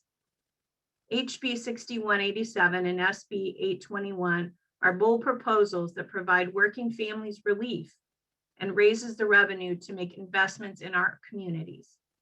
These bills would provide a $500 direct payment to workers laid off between March 15th, 2020 and December 31st, 2020. These type of direct relief payments would help families at a time when they need it most. This stimulus, on top of the federal payments, will help families stay afloat and have money to spend in our economy. They have to decide right now between bills and groceries. As a state, we need to be there for them so they don't have to make these horrific choices. They would also provide working class tax relief by expanding the EITC to 50% of the federal EITC. Making this change would provide long-term relief for families in the years ahead and help actually lift up these working families. HB 6187 and SB 821 would also raise needed revenue that can make investments into our communities by increasing personal tax rates. This is your 30-second warning. Top earners and imposing a 5% surtax on capital gains, dividends, and taxable interest. The revenue raised in both bills would help universal education, provide rent relief so people avoid eviction. It would also help fund vital services at the local level so cities and towns don't have to decide between raising property taxes or reducing services that are needed. Connecticut can address the disparities in our state by making these investments and asking the absolute wealthiest to do their fair share. Every working family deserves these investments so they can get ahead and we can come out of this pandemic together. AFSCME Council 4 strongly urges the committee to support working families in Connecticut by passing HB 6187 and SB 821. Thank you, and I'm happy to answer questions. Thank you, Ms. O'Connor. Seeing no questions, we'll move on to the next witness. Yep, Kimberly Cushman. Could the host please allow me to turn my video on? Well, Thank you. yeah, there you go. First of all, thank you to Senator Fonfara, Representative Scanlon, Senator Martin, Representative Cheeseman, and the distinguished members of the Finance, Revenue, and Bonding Committee. My name is Kimmy Cushman, and I live in New Haven. I'm a graduate worker in the physics department at Yale University, and I am also a lead organizer of Unite Here's Local 33, the Union for Graduate Workers at Yale. I stand with thousands of members of the Yale and New Haven communities demanding that Connecticut end its austerity to cities like New Haven, and that the Recovery for All bill is passed. Living in New Haven, I see the consequences of Yale's tax exemption on the rest of the city. Yale is among the wealthiest organizations in Connecticut. Its $31 billion endowment grew by 6.8%, and its operating surplus ran to $200 million in 2020 alone. This is all meanwhile New Haven is facing a budget deficit of $60 million. Yale's economic growth in 2020 should not be a surprise. It only mirrors the portfolios of the wealthiest corporations and individuals in Connecticut. Similarly, New Haven's budget mirrors the crisis of working class people in our state. Last week, I attended a New Haven budget hearing for the next fiscal year, and what I saw was extremely frightening. The budget proposal showed loud and clear that the consequences of continued austerity from Yale and the state of Connecticut would be. For decades, New Haven's poverty rate has hovered around 25%. The government has failed generations of people living in my community. 1 in 4 people should not have to decide whether to pay rent or feed their families in one of the richest states in America. Leaders of our state who have committed to austerity and have avoided taxing the super wealthy should be ashamed that so many have been left struggling to survive. I support these tax increases on the wealthy because with the estimated net increase of $3.6 billion in the annual budget, the state of Connecticut would not only support working families in the short term with the tax breaks outlined in this bill, but could also invest long-term in our communities of greatest need. New Haven could be prosperous if the youngest generation was provided plentiful school funding. New Haven could be prosperous if Connecticut doubled down on its sustainability initiatives and trained New Haven residents to work in well-paying, clean energy union jobs. New Haven could be prosperous if we passed this bill to reinvigorate our economy and end the austerity. I would like to remind lawmakers of Connecticut that austerity is a 30-second choice. warning, 30 seconds. Thank you. Austerity is a choice. By paying slightly higher property and income taxes, the richest in Connecticut would be able to contribute significantly to racial and economic justice that our state needs, especially in New Haven. We can't wait any longer. Local 33 joins our allies to demand that the Recovery for All bill is passed and that the wealthiest in our state pay these proposed taxes. Thank you. Thank you, Ms. Cushman. Seeing no questions, we'll move on to the next witness, but thank you again. Yep. We have Abby Feldman.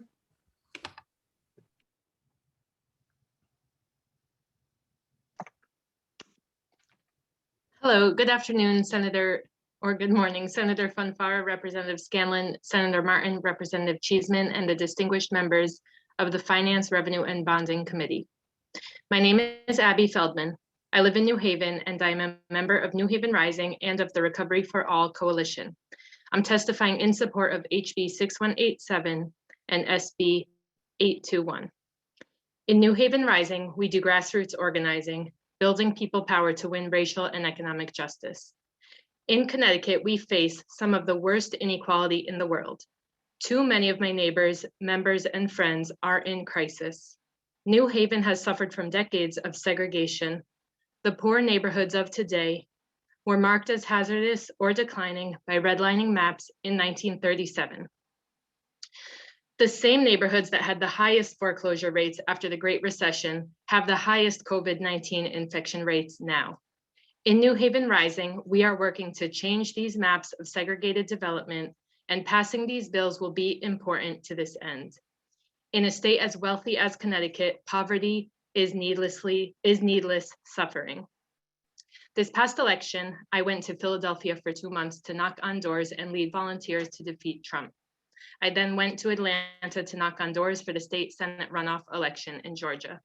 I came home to New Haven to continue my community organizing efforts in the Hill and in Westville neighborhoods. I remember a conversation with a young woman in Philadelphia, Nikisha, who had described working hard her whole life to provide for her young children and her family.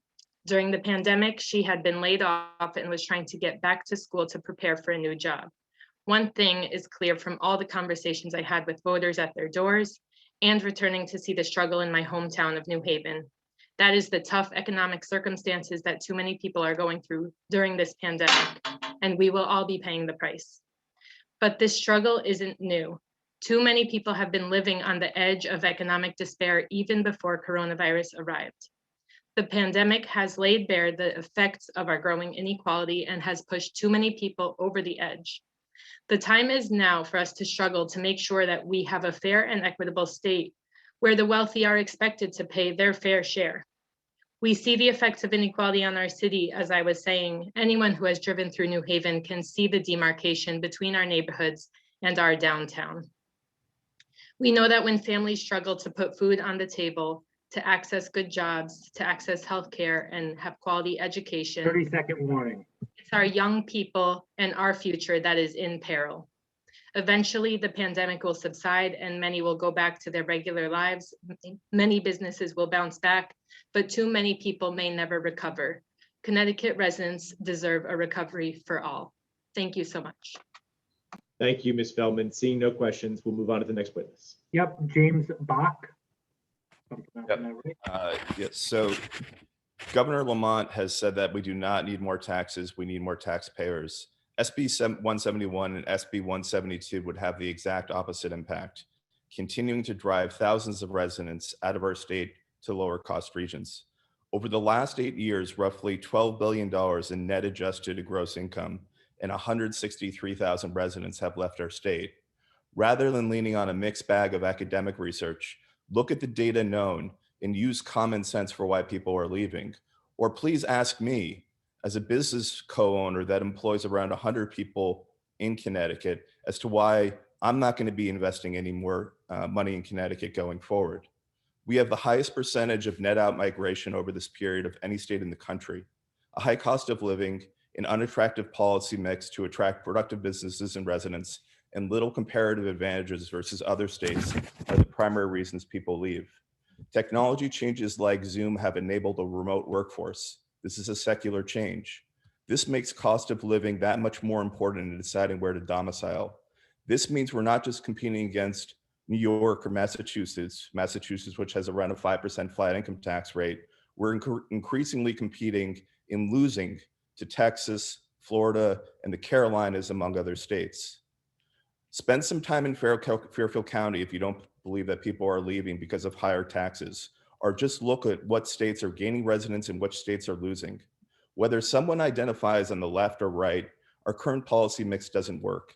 The $12 billion in net adjusted gross income we've lost since 2012, at a blended rate of 6%, could have raised $700 million for social, environmental, and criminal justice reform causes. Instead, it's just gone. Most of the arguments for these taxes center on words like fairness or equity that you'll hear throughout the day. I live in a town that sends around $200 million to Hartford and gets a very small fraction of that back. If that's not a fair amount, I want to hear concretely what is. And taxing people's homes, regardless of the price of the home, whether it's a $450,000 home or a $2 million home, is the most damaging thing that one can do to residents. Homes are the foundation of everything. It's cutting off one's nose to spite one's face. 30-second warning. I recognize there is a problem with pilot reimbursement to our cities, and I recognize the social ills in our cities that they have to deal with that some towns don't. My suggestion would be to do means-based testing of nonprofits for property and infrastructure taxes. In New Haven, this could be additive, but recognize that New Haven's issues aren't just passive. For example, New Haven actively chose to give a $117,000 pension to their 49-year-old police chief before he got a job supplementing his income somewhere else. Clean up your own governance and budget management and stop being beholden to special interest groups for votes. Then we can get a clearer picture of where things truly stand. Thank you. Thank you, Mr. Bosch. I don't see any questions, so we'll move on to the next witness. Yep, Josh Bivens. Thank you so much. Thanks for hearing my testimony today. I'm Josh Bivens, a macroeconomist and the research director of the Economic Policy Institute in Washington, D.C. We're a nonprofit research institute that aims to ensure the economic needs of low and middle income families are given their proper due in policy debates. I just want to make a few short points in my testimony. First, the revenue changes outlined in both HR 6187 and SB 821 would raise revenue progressively and would boost resources available to low and moderate income households in Connecticut.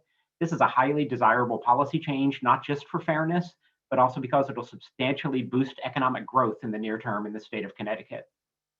To understand why this change will boost growth, you need to understand that the US economy has largely lost the ability to quickly self-correct following recessions, and a rapid return to economic health in recent decades has required active expansionary fiscal policy.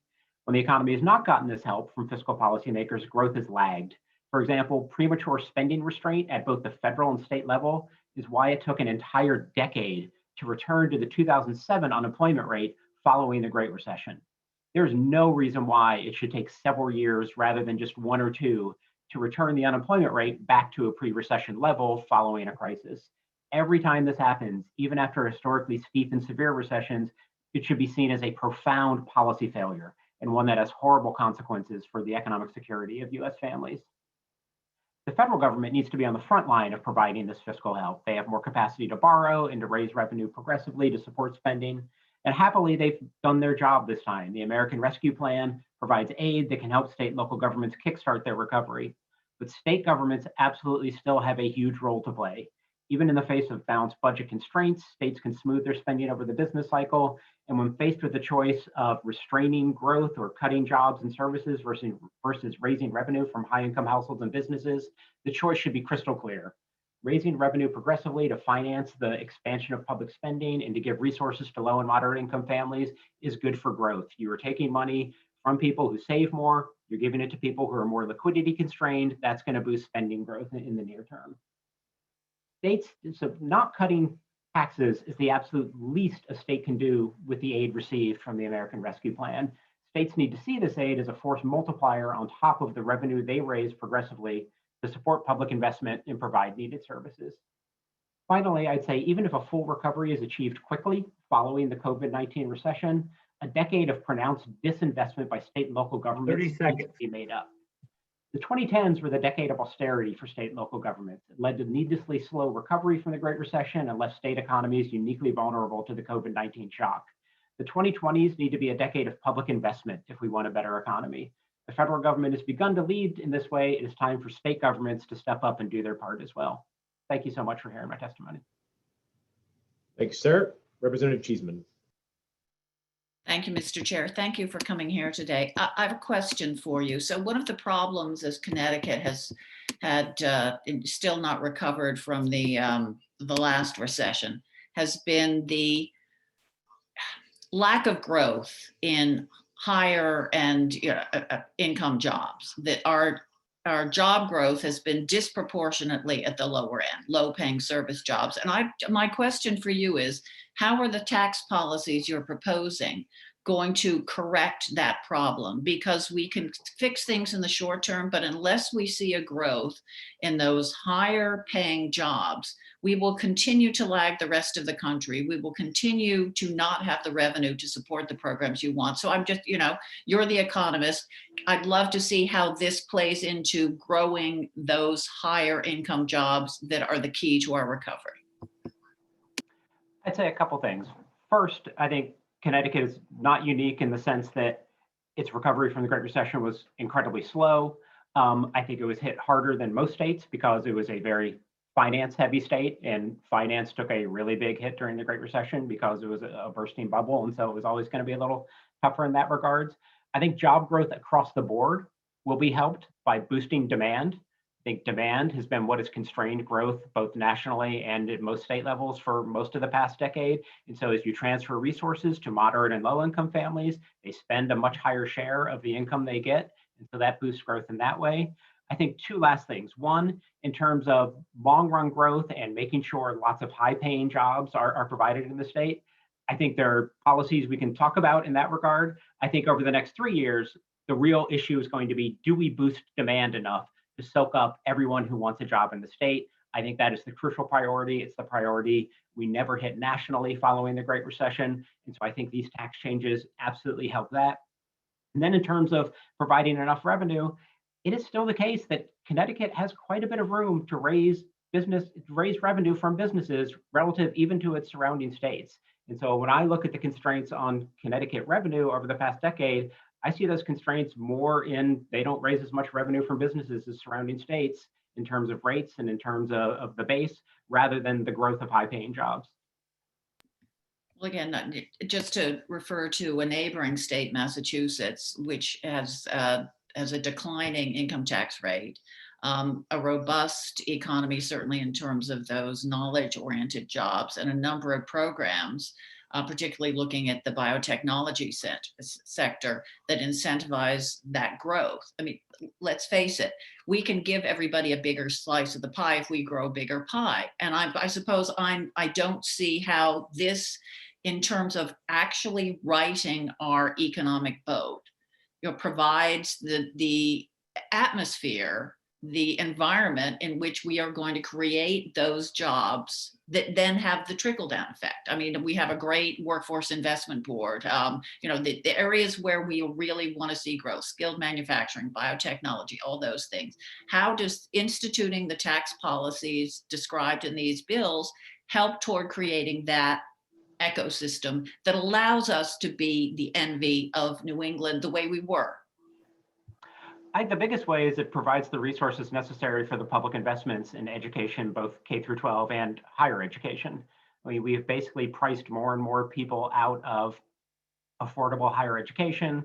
I think when those industries you just named, in terms of being the big growth industries, biotechnology, sort of IT, those are high skill industries. We want to make sure we get as many people as possible having access to those industries. That means higher education.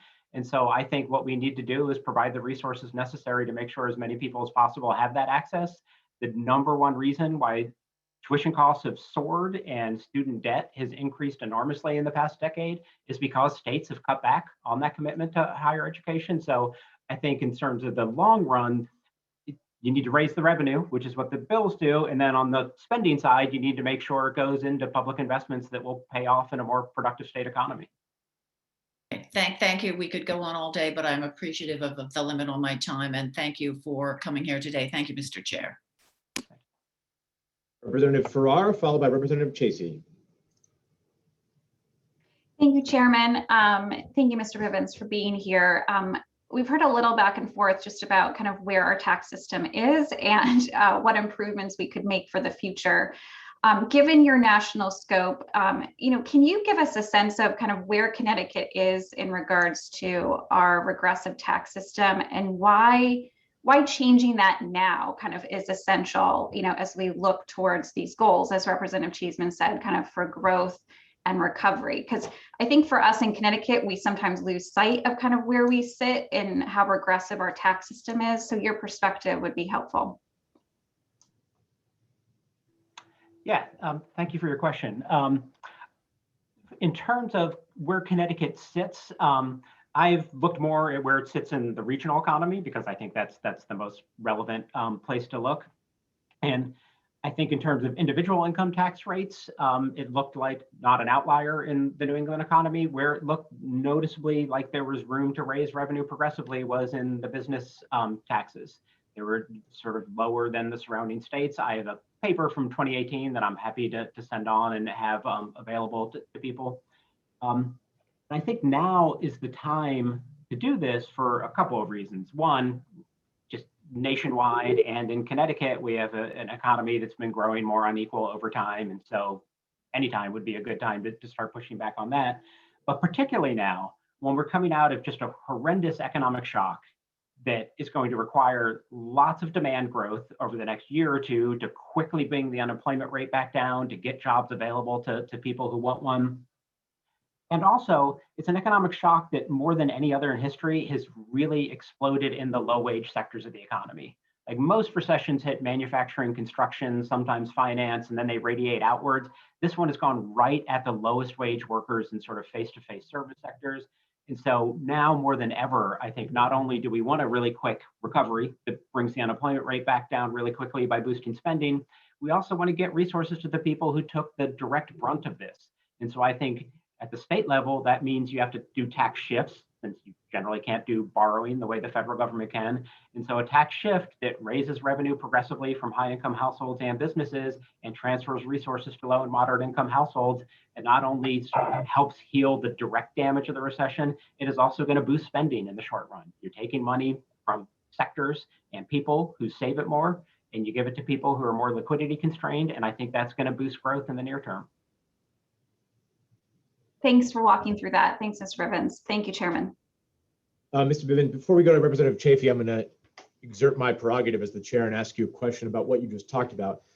A lot of what we've been talking about today sort of centers around a more progressive tax structure in a goal of getting more revenue to spend it on programs. And I'm wondering if you could talk a little bit about maybe framing that a different way. Why would it not be a better approach to take to adjust the revenue on the top end in order to offset revenue, which is obviously regressive on the lower end, by reducing taxes for the working or middle class? If we've seen study after study in Connecticut that shows that Connecticut has a regressive tax structure where folks under $50,000 a year are paying 26% of their income in taxes, whereas folks at the top are paying less than 5%. Why would it not be a better use of revenue to adjust tax rates rather than change spending?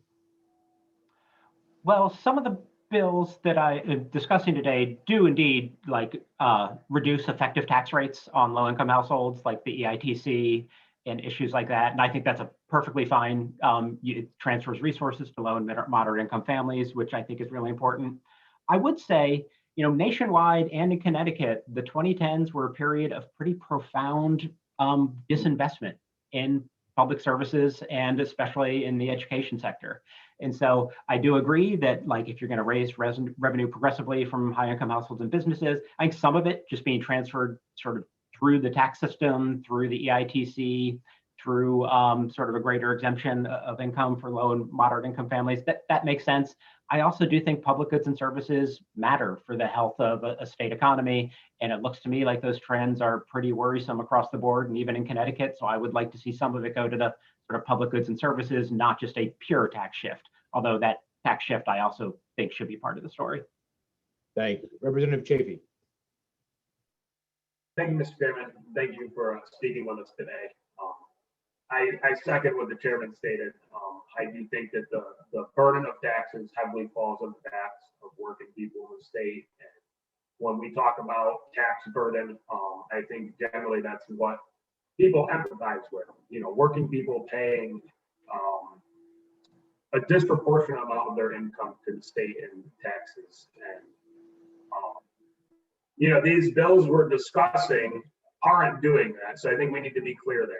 These are very targeted tax increases mainly on people making over $500,000 a year, either through income or dividends and capital gains. So I just wanted to clarify that. So a little over a decade ago, we all suffered through the Great Recession. And I know it's come up multiple times in conversation already. I know Connecticut, took basically the entire decade to recover, and I'd say we never fully recovered from that. So in your opinion, I was just curious, how is the current recession similar or different to that? And what are kind of the key lessons that we could take out of the Great Recession moving forward to not repeat the same mistakes? So I think in terms of similarities and differences and lessons, I'd say a couple things. One, I've mentioned this before. One thing that stands out in the current recession is just how the front line of it has been very low wage workers in sort of face-to-face service sectors. The Great Recession was mostly a story of manufacturing, construction, and finance. These are higher wage sectors. Low wage workers were sort of collateral damage when everyone sort of cut back their spending. And this time, there are estimates that the unemployment rate for the bottom quarter of workers remains well over 20% nationwide. And so I think in terms of just the human damage contained in every percentage point of unemployment is higher this time because it's been such a low wage sort of centric crisis. I think the more hopeful issue is that if we manage to get the virus under control, if vaccines work the way we all hope, if there really is rapid reopening, you're going to have US families generally go into the recovery with better balance sheets than they had following the Great Recession. There's just widespread wealth loss as we tried to enter recovery from there. It was a huge headwind on growth. This time, because of the extraordinary federal aid, and because it was not a recession associated with like an asset market bubble popping, we are poised to have a potentially better recovery if we really do all the right things with policy. And I think we should take advantage of that. Like, we have some tailwinds and we should give ourselves even more tailwinds with better fiscal policy. And so I think the one big difference is the federal government response has been better, balance sheets look better. We really could have a very rapid decline in unemployment and a better recovery if we really push in that way. Do you think any of the taxes associated with HB 6187 or SB 821 would damage economic growth? And what kind of taxes or tax incentives should be avoided to ensure we have a robust recovery? Most of the ones I've seen in those bills do not look to me like they'd be a big constraint on growth. I am of the opinion that taxing business and taxes 30-second warning on the 5-minute question answer. And taxes on capital income do not have much of a sort of growth suppressing effect, especially when they're done when the economy is sort of so starved for demand the way it still is following the COVID recession. In terms of taxes that should be avoided to sort of keep growth from happening, you know, I think in this environment, the ones I would want to avoid are ones that hit low and moderate income families more. So I would not want to see a big increase in sales taxes. That's the big one that comes to mind. I'm sure there are other taxes that hit low and moderate income families that I'm blanking on. All right, thank you. I agree with you there. Thank you, Mr. Chairman. Thank you. Seeing no further questions, thank you, Mr. Bivens, for being with us today. Next up, Josh Pollock. Josh Pollock. Yeah, hi, I'm here. Senator Fanfara, Representative Scanlon, members of the Finance, Revenue, and Bonding Committee. I am Reverend Josh Pollock. I'm the minister of the Unitarian Universalist Society East in Manchester. I'm a leader with the Recovery for All campaign and a resident of Glastonbury. I speak in support of HB 6187 and SB 821. Each of you has heard desperate pleas for help from constituents during these past 12 pandemic months. Pleas from small businesses, essential workers, healthcare, nursing home, rest stop, grocery store, and domestic workers, renters, poor people, low-income people, undocumented people, teachers, students and their parents, elders, people seeking healthcare, mental health resources, addiction resources. The suffering and the need have been immense.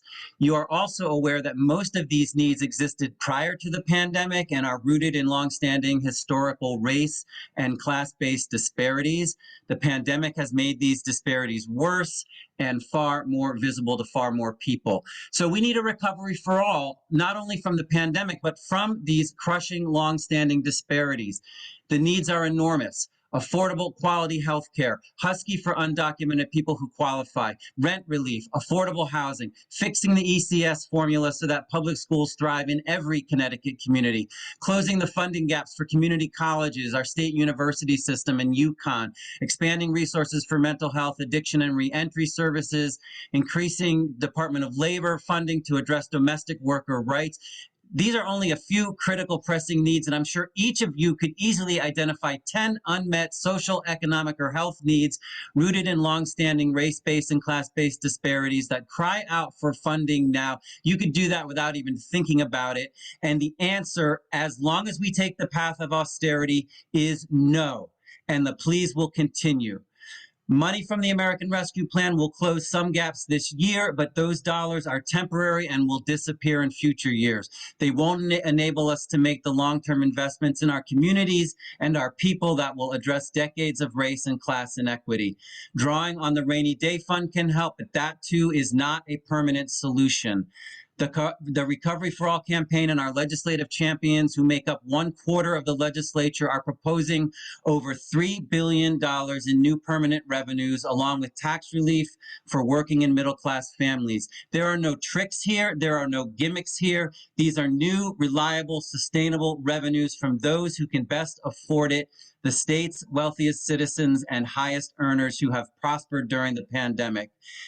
Friends, we can allow the suffering and the need to 30-second warning, continue. 30-second We can warning. allow the racism and the classism built into our systems to continue, or we can ask those who have profited the most to show their Connecticut spirit and pay their fair share. Austerity constrains recovery, robust investment in our communities and our people spurs recovery for all. I think the choice is clear. I hope you agree. Thank you for your time. Thank you, Reverend. And seeing no further questions, we will go to the next witness. Yep, Denise Weeks. Senator Fonfara, Representative Scanlon, and distinguished members of the committee. My name is Denise Weeks, and I live in Glastonbury, Connecticut. As a member of the Recovery for All Coalition, I'm testifying in strong support of HB 6187 and Senate Bill 821. This year has seen many Connecticut families on the margin struggling for survival, while others in the state were able to work from home and watch the value of their investments soar. This disparity between rich and poor in the state is nothing new, but it has been exacerbated and further exposed by the COVID pandemic. It is time that the state take bold action to ensure that those who have benefited the most from our economy, even during this pandemic, bear their fair share of the cost of recovery. The scale of this crisis demands a bold response. People are suffering, and our state has a responsibility to meet their needs. Service workers in the hotel, restaurant, retail, and entertainment sectors have lost jobs or seen their hours cut dramatically. Many are struggling to feed their families and pay their bills. Many are facing eviction. We cannot let them bear the brunt of this crisis while those fortunate enough to continue to work from home and enjoy an investment windfall bear none of the pain of the recovery. The revenue raised by this bill would provide direct payments and tax relief to help struggling families get through and recover from this crisis. Connecticut leads the country in income and wealth inequality that has long been known. This bill corrects the long-standing inequity in our tax code by ensuring that the wealthy pay a greater percentage of their income than low earners in the state. State level austerity and cuts to the public sector after the recession of 2008 delayed recovery for years. Governor Lamont's proposed austerity budget chooses to ignore lessons made during that time and makes cuts we need, and we need to stimulate investment at this time. We cannot continue to prioritize the ultra wealthy over our state's economic recovery. The lessons from the 2008 recession is that the risk is not going too big, it is going too small. We must 30 take seconds bold warning. action 30 now seconds. or risk damaging our economy for years. With this bill, we have an unprecedented opportunity to stop the hurt so many families are feeling by funding essential services, reducing economic and racial inequality, and setting our state on a path to robust economic recovery by restoring fairness to our tax code. I urge the committee to have the courage to make the right choice and pass House Bill 6187 and Senate Bill 821. Thank you for the opportunity to testify. Thank you, Ms. Weeks. Seeing no questions for the committee, we'll move on. Yep, Sheldon Tubman.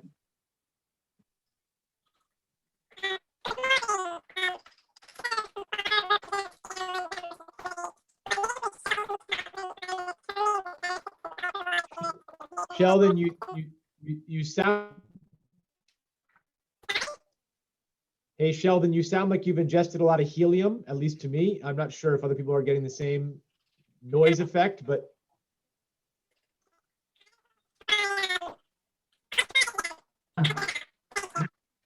All right, we can't hear you, Mickey Mouse, but we'll come back to you, I promise. William Claffey. Good morning, dear Chairman Fanfara and Scanlon, ranking members Martin and Cheeseman, and members of the Finance, Revenue and Bonding Committee. Thank you for the opportunity to present testimony in support of House Bill 5182, an act concerning the cap on research and development credits. Again, my name is Bill Claffey. I'm a partner at Fiandella, Milone, and Lacera Sina in Glastonbury, Connecticut. We're an accounting firm of 85 folks, homegrown. All of our offices here in Connecticut. And I offer my background just to understand the perspective that I come from with regard to tax credits and other tax policy matters. Again, our firm is homegrown. We have 100% of our offices here in Connecticut, and we've gone from 5 to 85 employees in 19 wonderful years here in Connecticut. And just have a significant interest in not only directly, but indirectly in boosting the Connecticut economy. And I think this bill is a step toward that. The increase in the tax credit limit would allow biotechnology companies to offset the Connecticut corporate tax from currently, they can offset 50.01% of their Connecticut tax. It would increase that to 75%. And this is kind of a return to where Connecticut was a few short years ago before the cap was moved back down to 50.01%. It allows more mature biotechs in our state to offset Connecticut income tax to the extent that they have it. But it also allows a lot of our startup companies to offset their capital tax, which is currently being phased out. However, there may be delays in that phase out, and it's always an issue that biotechs have when they're getting significant investment, but are pre-revenue and getting taxed on that money. This increase to the tax credit limit cap would allow them to offset additional capital taxes to the extent that they have them. Our firm, we spend a lot of time with biotechs, startup businesses. We have really good relationships with Yale, UConn, and other universities in the state. And we see a lot of their P&Ls. We see a lot of their trial balances, their balance sheets. And one thing I think is true is that biotechnology companies are spenders. They tend not to be holders. It's the nature of the industry, move forward or fall behind. They spend these funds on new jobs, equipment, supplies, capital improvements and build outs and clinical studies. All of those are feeders within our Connecticut economy. So not only are you increasing the ability of the biotech, but you're allowing companies, if those additional funds that they can get from an increase in the tax credit, allowing other companies to foster as well as their feeders of that industry. 30-second warning. Yep. In addition to House Bill 5182, I'd like to bring up, I've spoken with Representative Cheeseman and Commissioner Lehman at DECD about potentially trying to mirror some policies in our neighboring states, specifically Massachusetts. Massachusetts has a Massachusetts Life Science Center where they tie their credits to job growth, and there's a direct ROI on that. It's a significant program. I've taken some companies through it, as much as it hurt us to have those companies in Massachusetts. But it ties job growth to job credit allocation, typically $16,000 per new job. That is 3 minutes. Thank you, sir. It looks like you're going to get some questions, so we're going to go into overtime here a little bit. You'll have some chance to wrap that up. We'll start with Representative Chafee, followed by Representative Yacarino. Thank you. Thank you for speaking with us today. You could just finish your point, because I was actually going to ask if you were familiar with what Massachusetts structure is for these type of companies. Yeah. I know you got put off at that. If you want to finish your point, and then if you have more questions, we can follow up. Yeah, no, my next point was going there anyway. Yeah, no, it's a great question. So they have, they have their existing structure of tax credits, but for defined biotech companies, they have a kind of a specific set off, and they call it the Massachusetts Life Science Center. And that, in addition to providing special funds and loans and things of that nature, they have a very robust tax credit policy as well, whereby companies apply for an allocation of credits. The state allocates, I think it's currently $30 million of tax benefits. And then there'll be a round of applications that are typically due in February. The Massachusetts Life Science Organization select the companies that they want to allocate tax credits to. And then, but there's a job commitment, a job requirement commitment, new job requirement commitment. So it's a minimum of 10 employees, and the applicant must commit to that. So once they determine how many they're going to commit to, the state holds them to that, and then they offer a credit. It varies, but approximately $16,000 per new employee. And these are all good jobs. These are all folks coming out of MIT and Harvard and wherever else they're coming out of, you know, getting paid 100 and 100 plus salaries for sure. And then once they get that credit allocation, so if you're going to hire 10 new employees, you get $160,000, $170,000 of credits. Then they've got like a laundry list of credits that you can apply those funds to. But in either way, the state insulates to some degree that credit, because they know that if they're hiring a new employee at $100,000 salary, they're going to get, you know, $6,000 or $7,000 back directly just in terms of wages, but also all the other, you know, benefits that they're getting through, again, through, you know, capital improvement and getting their contractors up and running. And just a quick note, that program was passed by the state of Massachusetts in 2008. And if you look at kind of like, you know, when was the surge in Cambridge and the biotech world up in Mass, most stories, Boston Globe, et cetera, will kind of point to the 2009, 2010 timeframe. And I'm sure there's some coincidence there, but I'm sure that there's not. I'm sure a lot of it directly relates to this program. So this bill would raise the corporate tax exemption to 75%. That would be our R&D credit. What is theirs in Massachusetts? It's very different. They have It sounds like it's just structured completely differently up there. So I don't know if that's it is. I mean, it is. It is very different in terms of their structure. They have an R&D credit. It's almost like you need to look at both things in tandem.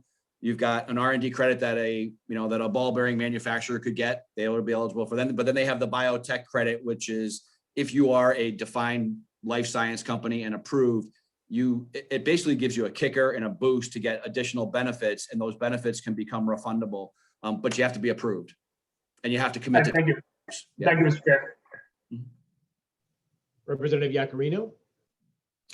Thank you, Mr. Chair. Bill, I apologize. I got on your testimony a couple minutes late. I was on another call, but I'm a huge supporter of the bioscience field, the STEM field, engineering field.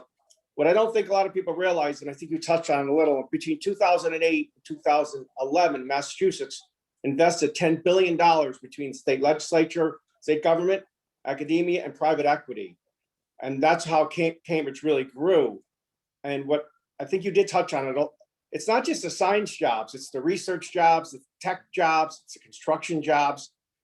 There's so many, you could come out of high school and get a job as a tech, and many companies will send you to go to your bachelor's degree and eventually maybe your master's degree. It's something we have tried to do in Connecticut the last 6 years, bipartisanly, through our bioscience caucus to grow these jobs. And unfortunately, a couple of years ago in the budget, there was a cut in the R&D tax credit, which many of these companies need to spend hundreds of millions of dollars, if not billions of dollars, for their companies for research and development, but also to grow their companies. And in that same budget 2 years ago, the tax credit for STEM graduate students was eliminated. And we're trying to obviously reenact that.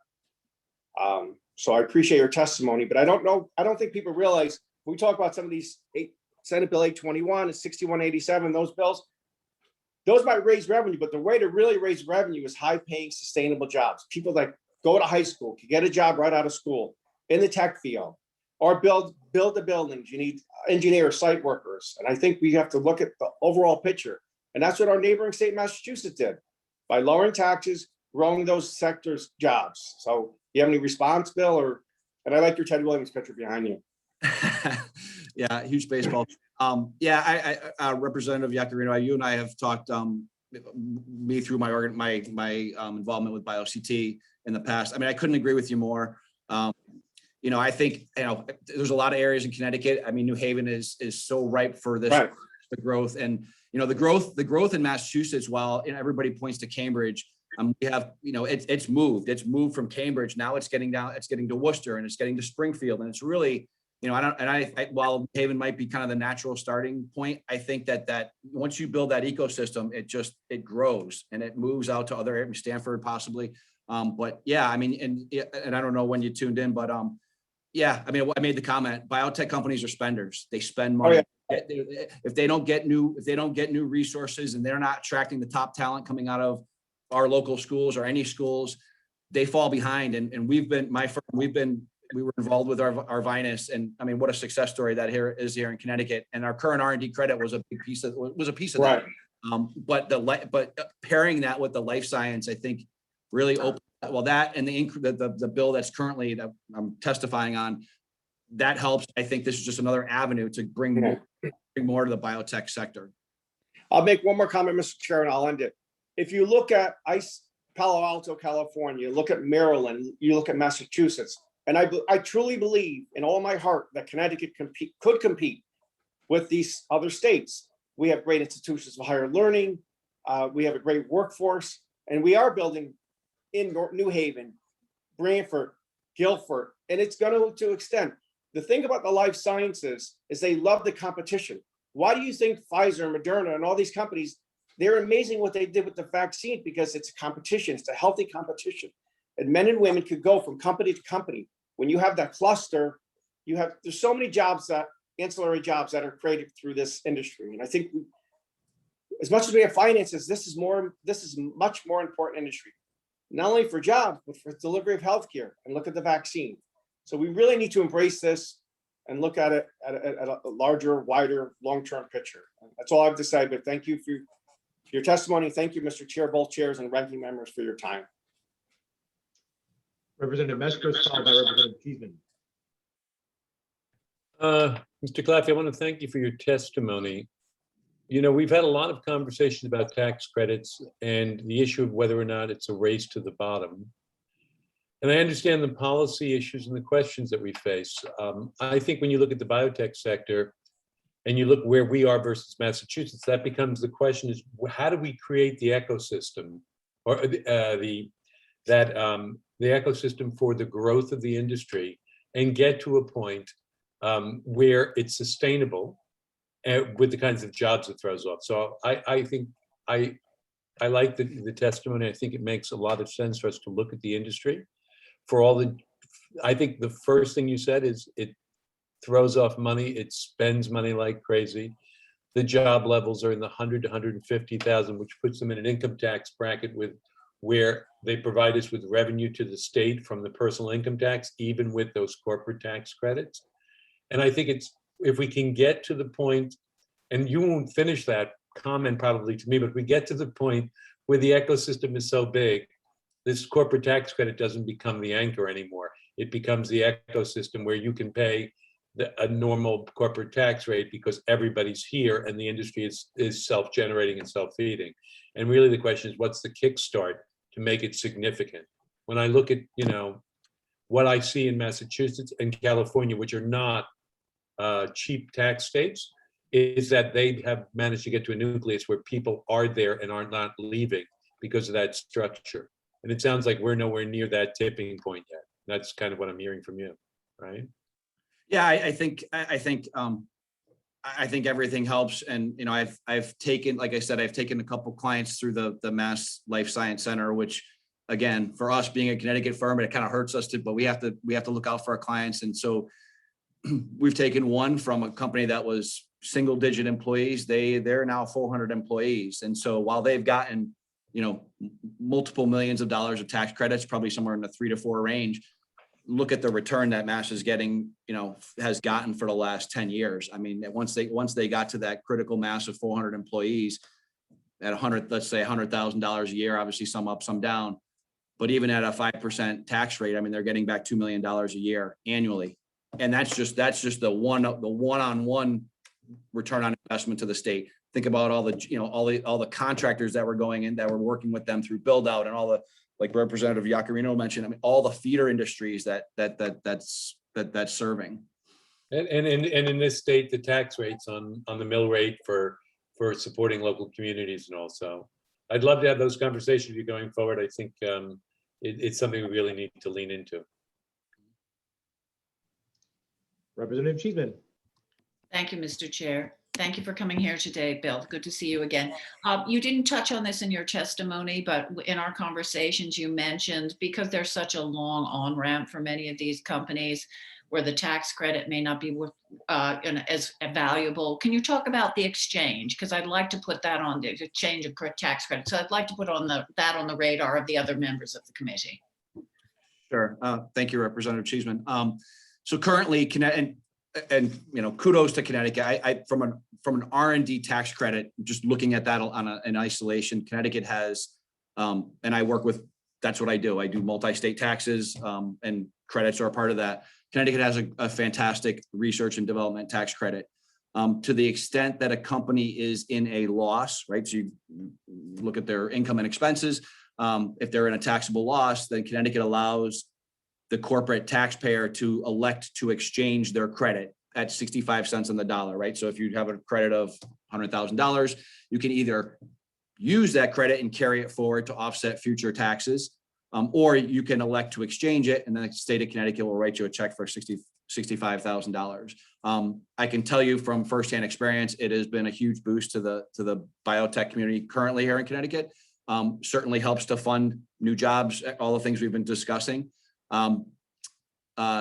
65% is great. A higher percentage would be better. I can tell you through this Massachusetts Life Science Program for qualified biotechs, they can take those credits and they can elect a refundable provision at 90%.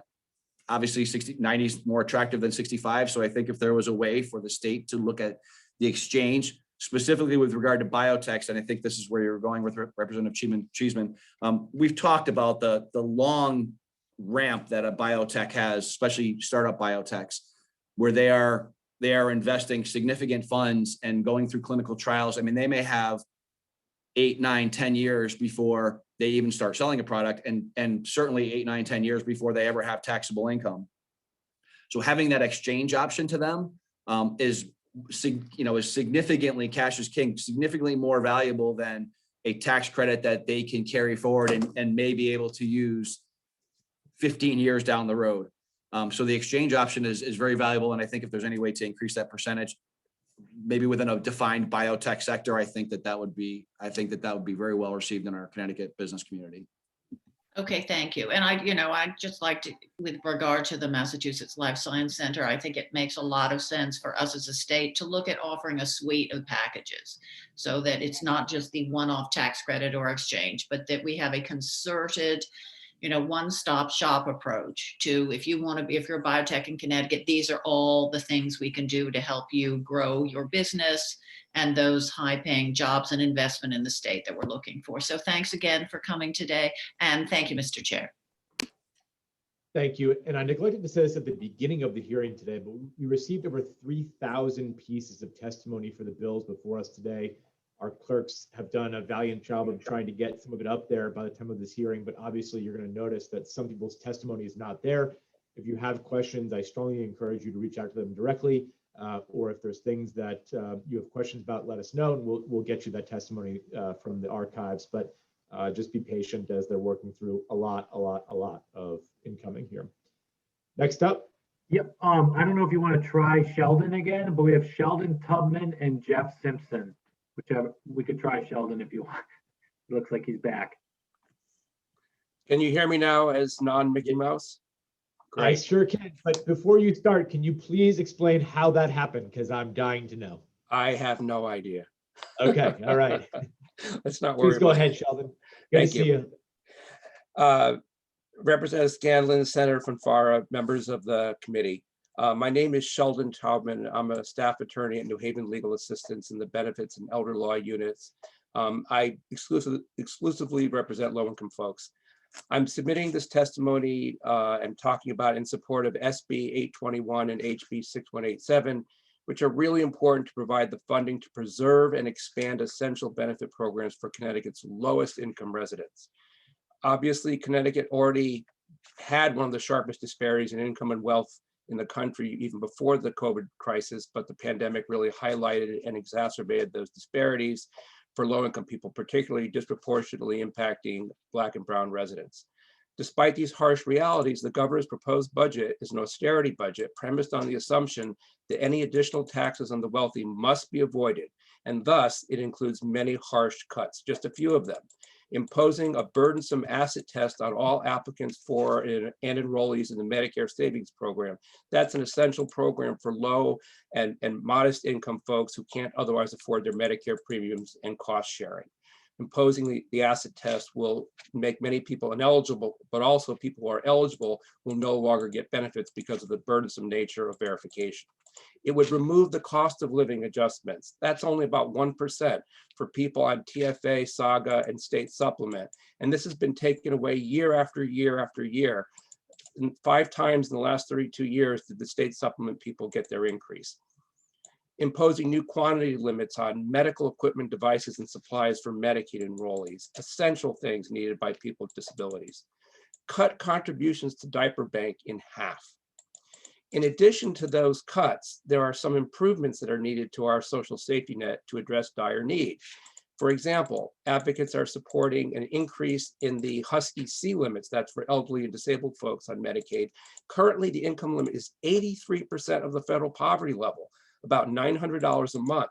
So many people cannot qualify for Husky C, and they have to do something called spending down that basically doesn't work.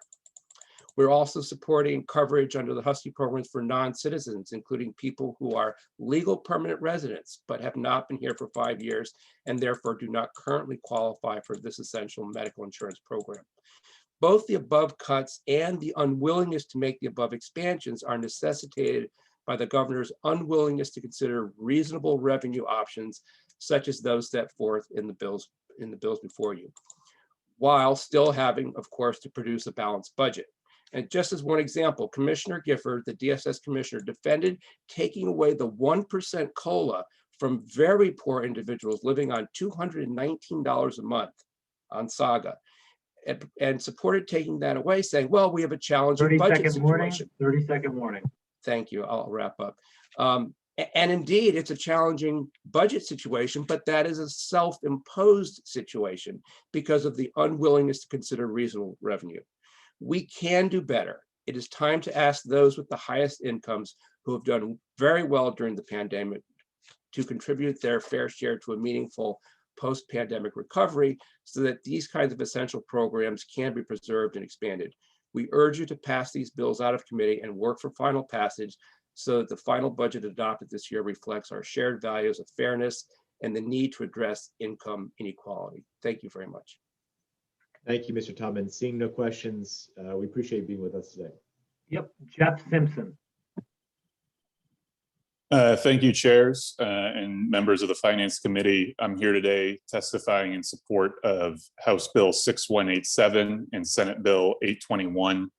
And I'm here wearing multiple hats. First, as a resident of Connecticut, where I was born and raised. I'm also here as a son, which I will get to in a minute, and as campaign manager for the Connecticut Campaign for Affordable Healthcare, which is the coalition trying to pass Senate Bill 842, which you may know is the public option bill.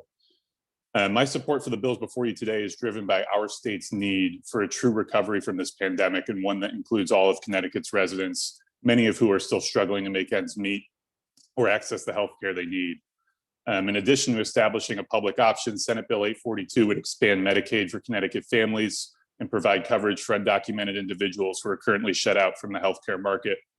These provisions, along with the public option, are common sense proposals. This pandemic has shown that now more than ever, we must expand healthcare access for working families, small businesses, and the most vulnerable among us. And the reason I bring up that bill is because it will most certainly have a fiscal note, and it'll be necessary for our state to raise the revenue in an equitable way to fund the healthcare needs addressed by Senate Bill 842. On a personal note, growing up, my father was a bartender. He worked for multiple small businesses, none of which provided him health care. He made too much money to qualify for Medicaid, but not enough to afford health care on the free market. And in 2012, he began to feel sick. He was fearful of going to the doctor because he was fearful of getting a large bill. And when me and my brother finally convinced him to go, he was diagnosed with stage 4 colon cancer and had a 14% chance of survival. As many of you here know, with state-sponsored healthcare, colon cancer is something that men are regularly screened for, and colon cancer is often found at the early stages and is very treatable. But for folks without healthcare who sort of fall in that in between, they find themselves in positions like my father. Had our state had a broader expansion of Medicaid, my father may have qualified and gotten the healthcare he needed. Had our state offered an affordable public option for small businesses, his employer may have provided him with the healthcare he needed. My father is one of the lucky few who've survived, but he still feels the effects today and has been unable to work since. The cost of our healthcare system would have been far less. The cost to our healthcare system would have been far less had he had the preventative care that should be a right for every person in the state of Connecticut. My dad's story is not unique. Our healthcare system does not meet the needs of the people of Connecticut, and it costs many people their lives. Coming out of this pandemic, I hope this committee and the governor recognize the need for Senate Bill 842. I hope you all support that bill without the amendment recently passed by the Insurance Committee. And I hope you all support House Bill 6187 and Senate Bill 821 so that we can have the sufficient funding for the healthcare needs of working families and small businesses. Thank you. Thank you, Jeff. Certainly not a unique story, but appreciate you sharing your father's story with us this morning. I'm glad to hear he recovered. Don't see any questions, so we'll move on. Yep, Carrie Cassidy. Good morning. Good morning, Senator Fanfara, Representative Scanlon, Senator Martin, Representative Cheeseman, and the distinguished members of the Finance, Revenue, and Bonding Committee. My name is Carrie Cassidy. I'm a 6th grade science teacher for Torrington Public Schools and a supporter of the Recovery for All Coalition. I am testifying in strong support of House Bill 6187 and Senate Bill 821. The past year has been incredibly difficult for many Connecticut families. The COVID pandemic has exposed the economic disparities within the state. Families and their students are suffering. The state of Connecticut has a responsibility to meet the needs of all its residents. Governor Lamont's budget does not meet the needs of my students or the students in many classrooms throughout the state. This budget freezes ECS funding levels and cuts state funding, anticipating federal funds to make up the difference. The students in my district and in all districts deserve a fully funded public school. We need more guidance counselors and more social workers to help our students process the last year of their lives, to help them make sense of their experiences of being in social isolation for so long. We need more teachers so we can have smaller class sizes and connect more easily with the students in our classes. To do this, we need more funding. The state of Connecticut needs to invest $350 million to fully implement the new ECS formula. This new formula will allow us to address the impact of the pandemic and the inequities it has brought to the public's attention. It will allow us to continue our work on social and racial equity to ensure that all students reach their potential. Universal pre-K will give our youngest learners a strong foundation that will ensure academic success. Education is obviously my top priority, but the needs of my students go beyond what I can provide in my classroom. They need access to quality health insurance. They need to know they have a home to return to after school.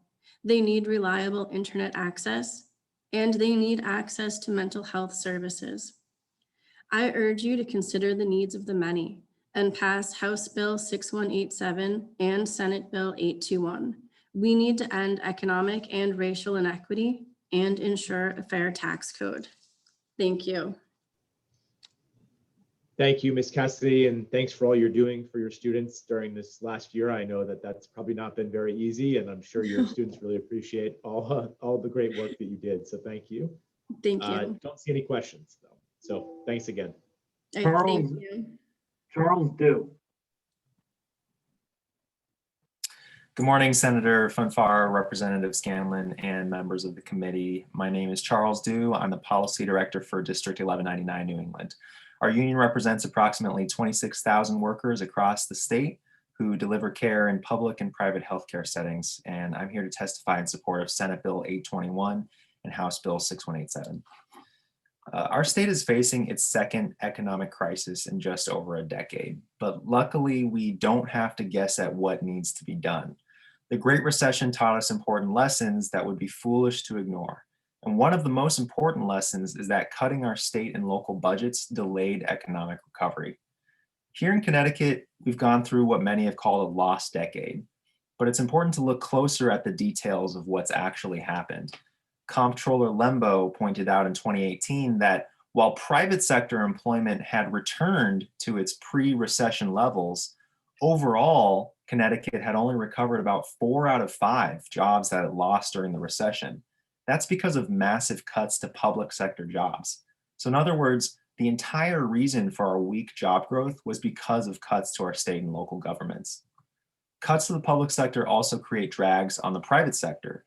Research has shown that states that cut public sector jobs also had slower private sector job growth. Connecticut was one of the worst states in this regard. In the first 6 years following the Great Recession, Connecticut was the state with the 8th biggest cuts to the public sector employment, and it also had the 6th slowest private sector job growth.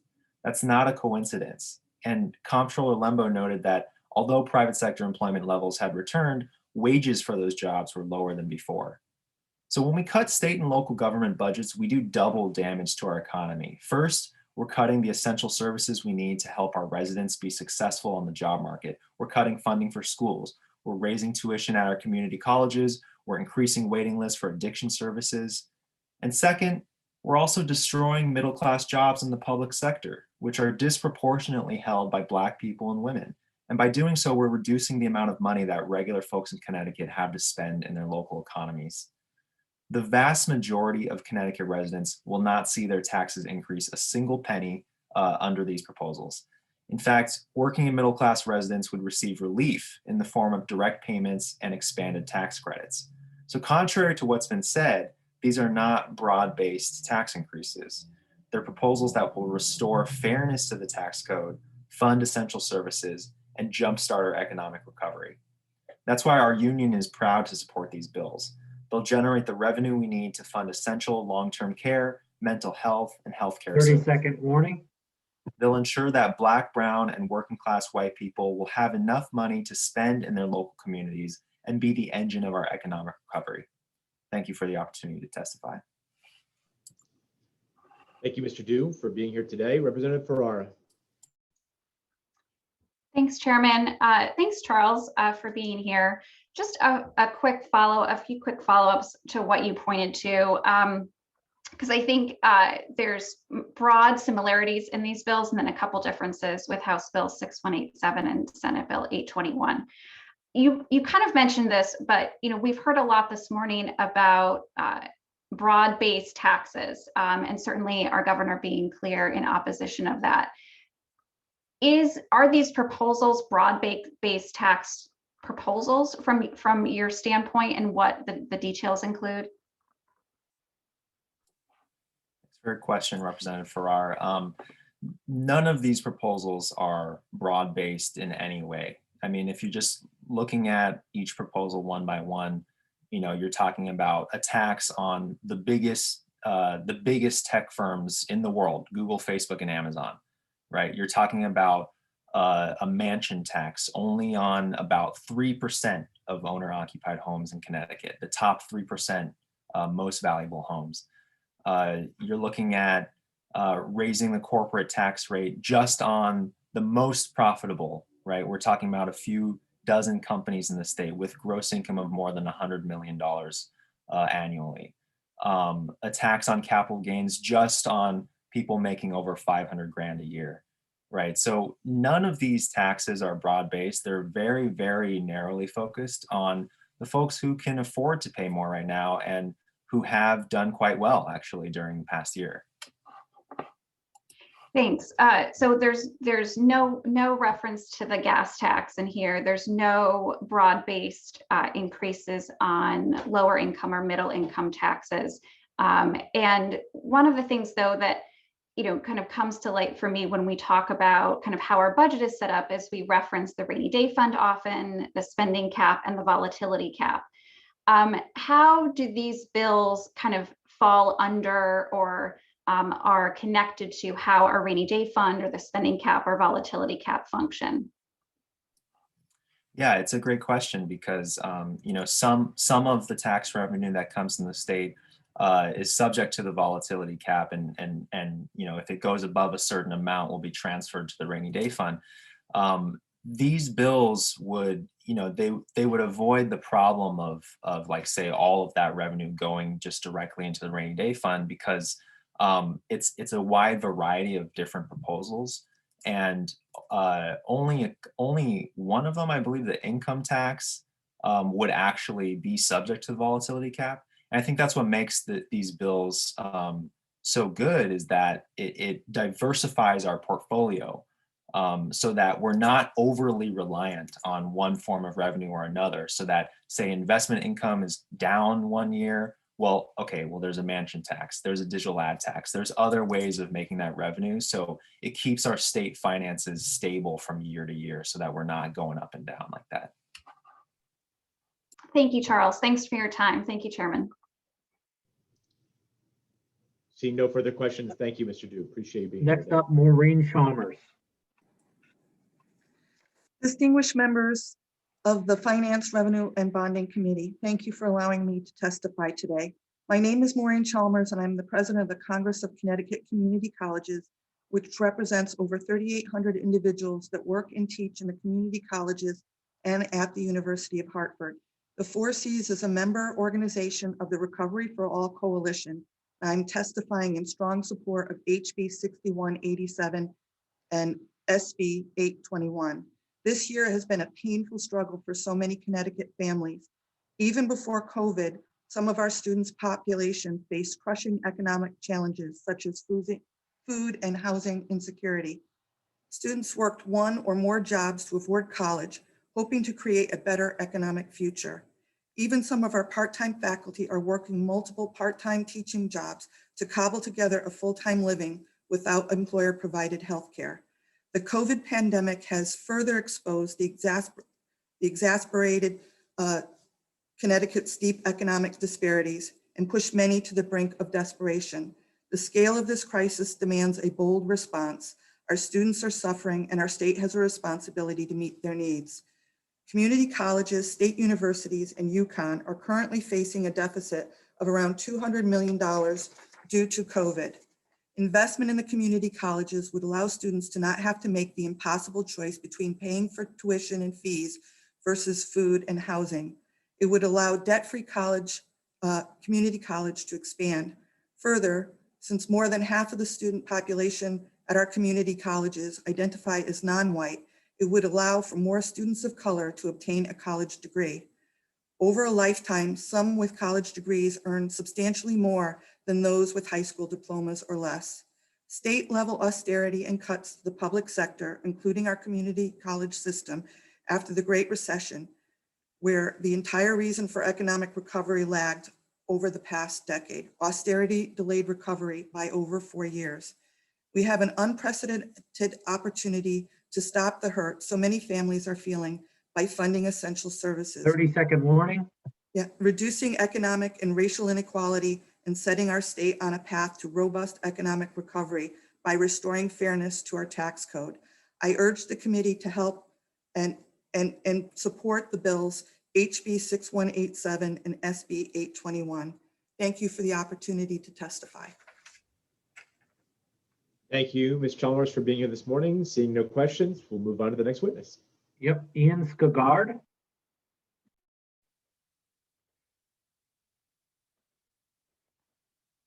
Hi. Good afternoon, Senator Fonfara, Representative Scanlon, Senator Martin, Representative Cheeseman, and distinguished members of the Finance, Revenue, and Bonding Committee. My name is Ian Skagard. I live in New Haven. I'm a member of New Haven Rising and the Recovery for All Coalition. I'm testifying in strong support of House Bill 6187 and Senate Bill 821. Last year at this time, I testified at a New Haven budget hearing when COVID-19 was just appearing in the United States. But the breadth and extent of the pandemic was not yet clear. Even then, we knew our city was in crisis. The city assessor reported that 60% of New Haven's real estate was tax exempt. He showed that the lion's share of this real estate was owned by Yale University and Yale New Haven Hospital. These two organizations own over $4.7 billion of tax exempt property. This compared to the city's total taxable real estate of only $5.7 billion. A year later, I had to testify again because this enormous tax exemption continues to leave New Haven in an impossible position to cut city services, raise taxes, or do both. The The pandemic has only made this crisis more pressing. Given the suffering in our city today, it's clear that we need to expand city services, not reduce them, and lower taxes, not raise them. New Haven Rising, we are fighting to make sure Yale University and Yale New Haven Hospital simply pay their fair share like the rest of us. We need leaders in the state legislature to make sure that the wealthiest in Connecticut pay their fair share too. Like many cities in Connecticut, New Haven suffers from a legacy of segregated development. Yale University Science Park borders Newhallville, the neighborhood with the shortest life expectancy in the city. Science Park also separates Dixwell and Prospect Hill neighborhoods. The individual who grew up in the largely Black neighborhood of Dixwell now earns a median income of $24,000, whereas an individual who grew up in an enclave of white privilege, Prospect Hill, earns a median income of $71,000. Connecticut could take bold action to overcome this legacy of segregated development. You have the choice to take the action needed to finally change the map. The time is now. I urge you to strongly support these bills. Thank you. Thank you, sir. Seeing no questions, we'll move on. Yep, Rosalind West.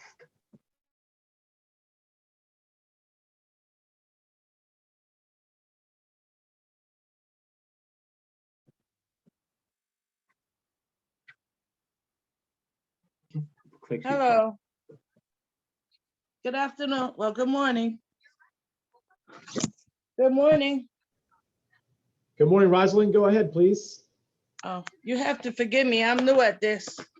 That's okay. You're doing great. Okay. Well, good morning, Senator Fonfara and Representative Scallion and members of the committee. My name is Rosalind West. I live in Meriden and I'm a PCA. Today, I'm here to ask you to pass the Senate Bill 821 and House Bill 6187. And the reason is because they will raise revenue. They can help fund the PCA waiver program that I work for. I started working with the program in 2007, caring for my brother who has you have to excuse me, I'm a little nervous.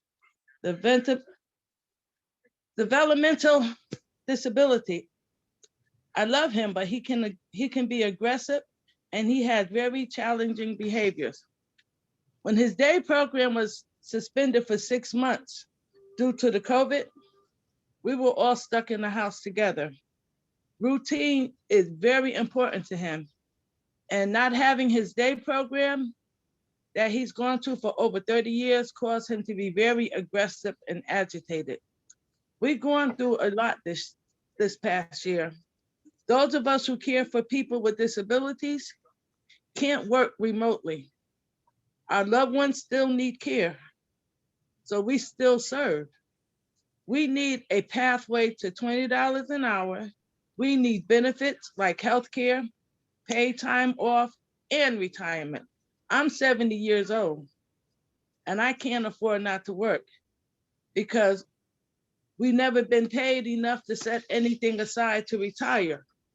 We need a state budget that will care for our elderly, those with disabilities, and those of us who care for them. We need a state budget that gives us living wages and benefits so that we are not stuck in poverty. My brother did not choose to be disabled, and I did not choose to be a PCA.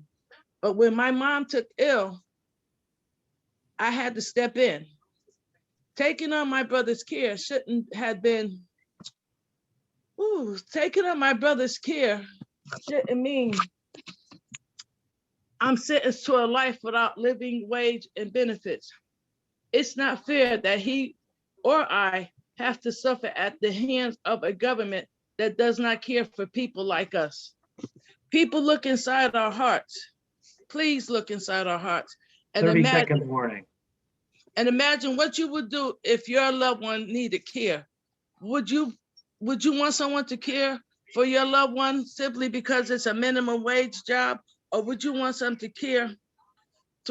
to care for your loved one because they truly care for them and they're happy. Without a decent wage, we go to work unhappy because we stress constantly about how to make ends meet.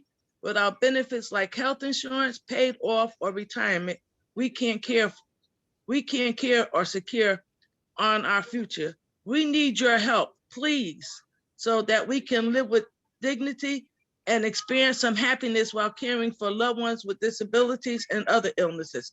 That's all we're asking, some dignity, a little happiness, the ability to care for ourselves and those who rely on us. Please pass this bill so that we can invest in and fund services like these and protect the elderly and those with disabilities and those that care for them. That is 3 Thank you minutes. for your time. Hey, And Ms. thank you West, for listening. I know you said you were a little nervous, but you did great. So I don't know what you were nervous about. So thank you. First time. Yeah, well, you wouldn't know that from how well you spoke. so don't. Because I don't- care. No, I know, and it showed. And I want to thank you for telling your brother's story and your story, and for being with us today. So I don't see any questions, but just want to say thank you for being with us, Ms. West. But I do have just one thing, please. You all think about if it was a reverse, what would you do? What would you want for your, just please look out for the future. We didn't Thank ask you, for, Ms. West. thank you. God bless Thank all you. of you. Have a Be good safe. day. Next up, we have Jim Adams.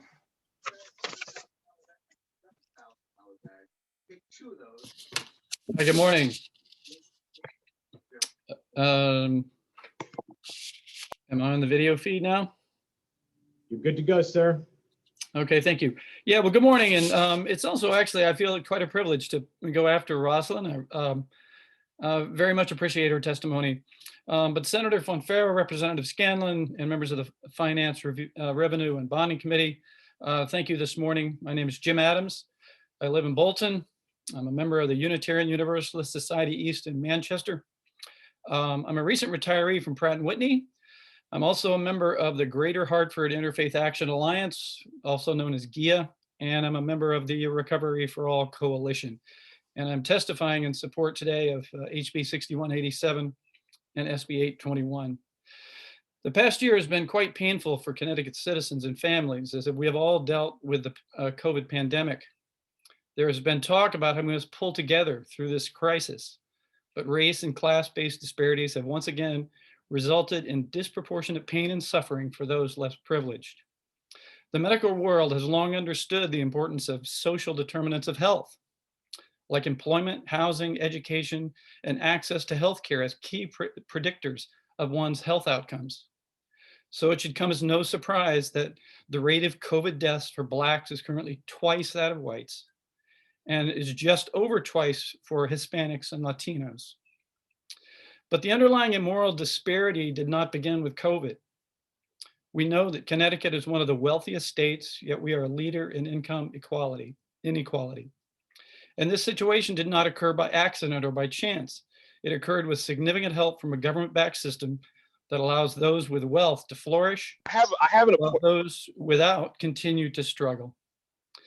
I'm fully in favor of people having the right to work hard, get ahead, and reap the benefits of their success, but we're all doing so on a very unlevel playing field.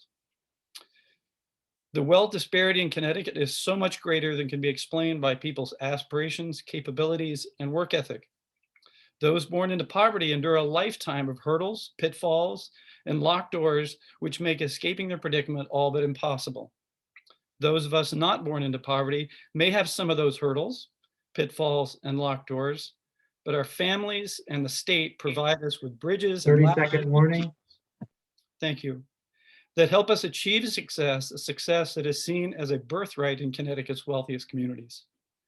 The time has come for Connecticut to finally take big steps needed to do something about the overwhelming inequity in the state, to make the investments needed for a more just, fair, and successful Connecticut. We need increased funding of essential services, targeted funding for the neediest communities, improved access to health care for all residents, regardless of status, and major changes to a tax code that has far too long benefited the wealthy. That is 3 minutes. I urge the committee to consider a new and fairer path for Connecticut and pass HB 6187 and SB 821. Thank you. Thank you, Mr. Adams. Don't see any questions. Thanks for being Yep. here, though. Torina Evans.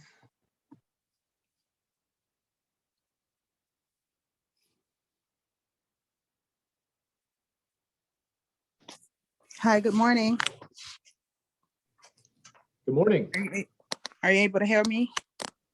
We sure can. Go ahead, Trina. Good afternoon, Senator Bonfera, Representative Scanlon, and the distinguished members of the Finance, Revenue, and Bonding Committee. My name is Torina Evans. I currently live in East Hartford, and I've worked as a residential program worker at the Oak Hill Group Home in Enfield for 9 years. I come before you today to urge you to pass the proposal and these bills so we can have the money necessary to fund group homes properly. I enjoy working at the RPW because I love helping people. In fact, knowing I am improving my individuals' lives is what energizes me to go to work every day. With that said, it's difficult to work in a group home with the wages we earn. I find it very difficult to support my family and these wages and am constantly worried about making ends meet. This becomes even worse during the pandemic. Even with the so-called hazard pay, we were barely getting by. We are being given crumbs as hazard pay and being asked to put our lives and family lives on the line. Staffing and high turnovers are two important issues we contend with in group homes. With the low wages we earn, it isn't easy to attract talented caregivers to do this important work. Who would want to spend 40 hours plus hours a week doing backbreaking work for poverty wages? This then feeds into the higher turnover they'll earn. Oh, I'm sorry. Sorry, I'm nervous too. This then feeds into a higher turnover. Maybe we do find someone to hire, but once they realize the working conditions and their poor salary they'll earn, they often leave. This is sad and reflects a shameful fact about our society. We do not value these services or the individuals that rely on them. If Connecticut did care about the group home workers and the individuals we care for, we would have to come begging for money every year. 30-second warning. Thank you. We wouldn't have to live paycheck to paycheck, destined to dwell in poverty. Our individuals wouldn't have to deal with exhausted, burnt out staff or programs with no supplies due to funding. This reflects how the state views us. This reflects how you as legislators view us. These bills give us a chance to change that, to decide we do not care about those who are struggling and who need help. These bills will empower the state to fund these services appropriately. 3 minutes. And to decide that these individuals deserve some semblance of dignity in their lives. Please do what is right by my individuals, my coworkers, and me. Please find the courage to make the ethical choice and pass HB 6187 and SB 821. Thank you for the opportunity to testify. So nervous, sorry. No, you did great. Ms. Evans, don't be nervous. Thank you for being here with us today, and thank you for your testimony. You're very welcome. Next up, we have Jonathan Stakely.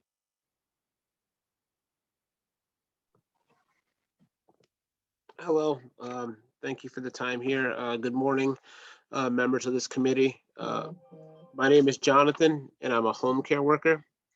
I care for my brother who has Down syndrome. It means everything that I can care for my brother. My parents are elderly, and I don't know how they can make it work without me. I'm here today to call on the state to pass Senate Bill 821 and House Bill 6187 so that PCAs are protected, respected, and paid on time every time. As home care workers, we work tirelessly around the clock and serve as the invisible backbone of the healthcare system. We all do a job that serves our most delicate and vulnerable citizens, and we do so with the love and quality care they deserve. But what about us? Home care workers have to deal with the fact that we get paid poverty wages and have no benefits. If we had benefits in home care like health insurance, paid sick days, and retirement, I wouldn't be under constant stress. I'm standing with my union to fight for a $20 an hour minimum wage, benefits like paid time off and retirement, and a future where all PCAs are treated like the professionals we are. Because in the end, we do a lot of the footwork that helps the elderly and those with disabilities have lives with dignity at home. We care for the most vulnerable, and all we're asking for is to be able to care for ourselves as well. If you pass these bills, the state can invest funding in the Medicaid waiver program and help PCAs like myself. Please pass Senate Bill 821 and the House Bill 6187. And thank you very much for your time. Thank you, Mr. Stakely, for being here today. Don't see any questions, so we'll move on to the next witness. Yep, Diane Keefe.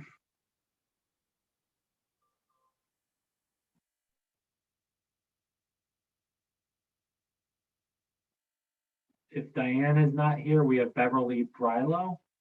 They're both in the room. I don't know if they're ready.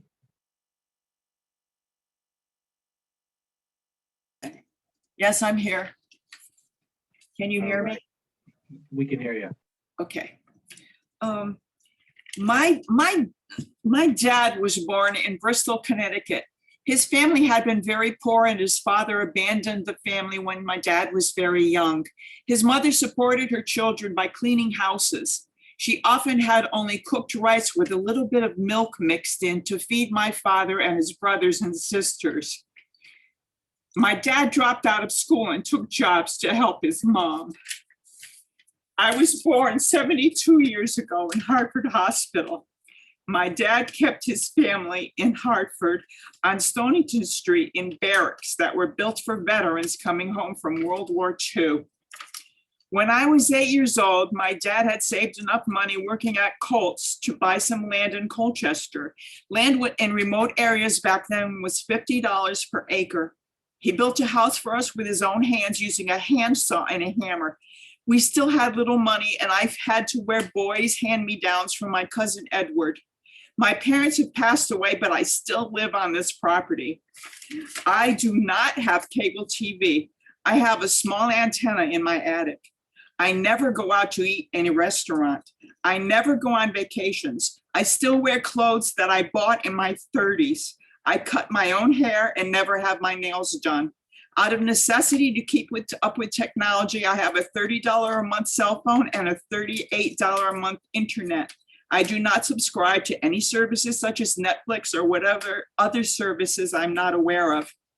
I have never married and have no family support. I take issue with your calling me wealthy, and I take issue with your calling my property a mansion.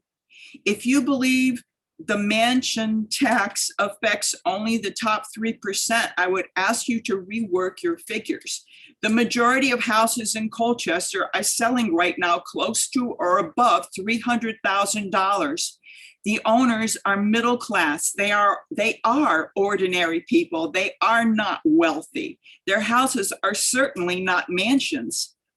If you continue to insist on taxing the middle class homes, then at least call it what it is. Do not insult our intelligence by calling it a mansion tax. I and my family have always been Democrats. I feel the Democrats are no longer in support of the middle class. I just hope you're not using my money to give to someone else so they can pay for their cable TV, which I don't have, or to go get their hair done, which I don't do. If you want to take my money to give a small child, enough money to eat so she wouldn't have to do what my father did and eat rice with milk mixed in, then that's fine with me. I'm sorry. I was just saying 30-second warning. It's 3 minutes. All right, I'm just saying, if you're going to spend the money to help a small child eat or whatever, that's fine. But please don't call it a mansion tax. That's insulting. Thank you for being here with us today, Beverly. We appreciate your testimony, and I don't see any questions, so we're going to move on to the next witness. Yep, circling back to Allison Weir. Good morning, Senator, Representative Scanlon and members of the committee. My name is Allison Weir. I'm a policy advocate and staff attorney with the Greater Hartford Legal Aid, and I'm writing in support of HB 6187. Connecticut leads the nation in many ways, but unfortunately, one of our most infamous distinctions is that we have the highest wealth inequality in the nation. That inequality disadvantages not only those at the bottom rung of the economy, but the state as a whole. Although concern is often voiced about the tax burdens on the higher income earners, in actuality, Connecticut asks the poor to shoulder a disproportionate amount of the state's tax burden. The current tax system falls very hard on those with the lowest incomes.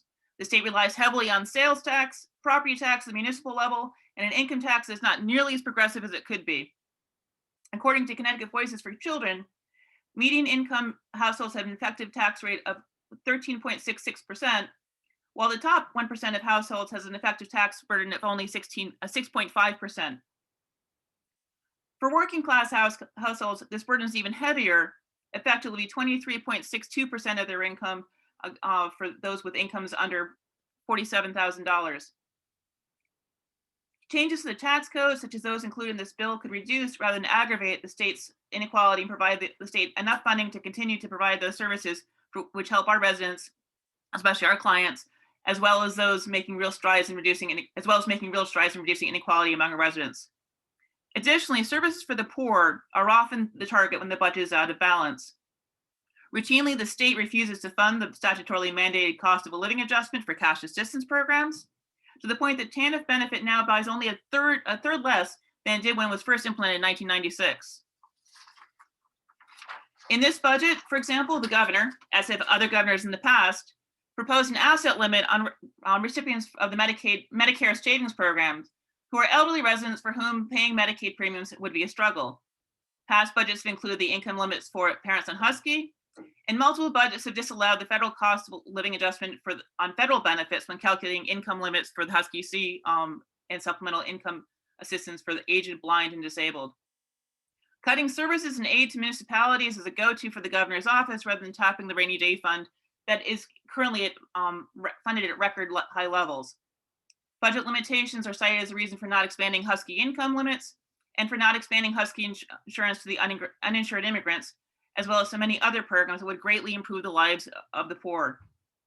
The inequality is rooted not only at the state budgeting level, but it's much of that is due to our current tax structure. This bill would, I've submitted written testimony, so I won't go through all of it, but this bill will create a much more equitable tax structure and will help to reduce the gross wealth inequality in our state. I urge you to support it. Thank you for the opportunity to testify. Appreciate you being here today. Thanks. Next up, we have Isla Duncan. Good afternoon, Senator Fanfara, Representative Scanlon, and the distinguished members of the Finance, Revenue, and Bonding Committee. My name is Isla Duncan. I live in Wilton, and I'm a member of the Connecticut chapter of Resource Generation and the Recovery for All Coalition. I'm testifying in strong support of HB 6187 and SB 821. I grew up in Fairfield County, and after 6 years away, I returned last spring to live with my parents during the COVID pandemic. My family has generational wealth. I have a trust fund, and I expect to inherit more than the proposed estate tax exemption amount. I will see higher taxes with these proposed bills, and that is why I enthusiastically support them. In fact, I see a clearer future for myself in Connecticut if they pass than if they don't. I was extremely privileged to be protected from financial stress growing up, but as I've worked with Resource Generation, organizing my fellow young people with wealth and class privilege to redistribute land, wealth, and power, I've come to understand the ways that I still internalized financial stress. Despite my family's wealth, there's a lingering fear of losing it that society has instilled in me that makes me want to hold on to those assets as tightly as I can. I'm working hard to fight that fear in myself and others because I've come to understand that it's misdirected. The impulse to hoard wealth to protect myself perpetuates the massive inequities that we see in this state, which grows the fear of consequences of not having wealth, forming a self-perpetuating cycle. I now know that I will never truly feel safe while those around me are at risk. I knew this before COVID, but it's become even more apparent in the last year as Connecticut billionaires have added $3.6 billion to their wealth, while so many residents have struggled and died. Real safety comes from protecting the most vulnerable members of our community, and I will happily pay more tax to build those services because I know that I will need them one day. I'd rather trust that they'll be available because our state values public safety than have my access depend on happening to have been born in a wealthy family and hoarding that wealth at the expense of those around me. We have an unprecedented opportunity to stop the hurt so many families are feeling by funding essential services, reducing economic and racial inequity, and setting the state on a path to robust economic recovery. I urge the committee to have the courage to make the right choice and pass HB 6187 and SB 821. Thank you for the opportunity to testify. Thank you, Ms. Duncan. Seeing no questions, we'll go to the next witness, but thank you. Yep. Let's see. I think they just left, but Carol Blackburn is next.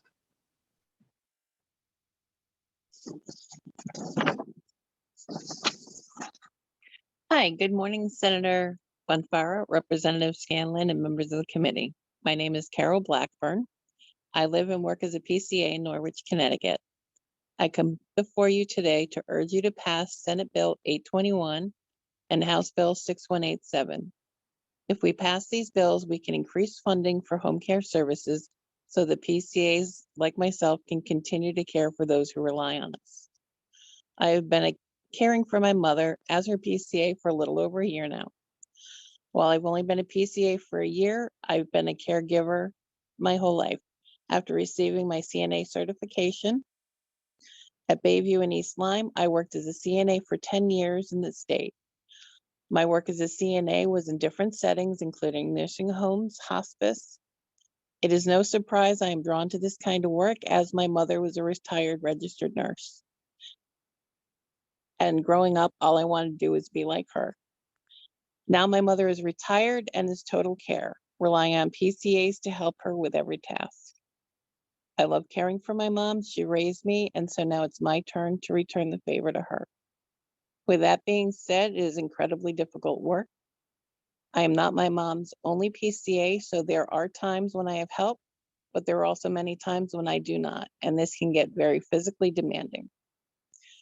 During these times, I must aid my mother with everything, including moving her, cleaning, feeding, helping her with medication, and much more. This is the work of a professional caregiver, yet we are not treated like professional caregivers. It is incredibly difficult to make ends meet on PCA's income. I've had to put off paying bills or utilizing food pantries. I've never had to do that before. But since I began working as a PCA, I've had many firsts. After incurring a $500 heating bill, I had to apply for assistance. We have central air conditioning in a mobile home. It broke that I had to have replaced 4 times with my mother having Alzheimer's. That wiped out basically most of my savings. And there's no way to account for anything that can happen. And unfortunately, most things are unforeseeable. And on a PCA's 30-second warning, 30-second warning. Thank you. Lack of benefits is an issue plaguing PCAs.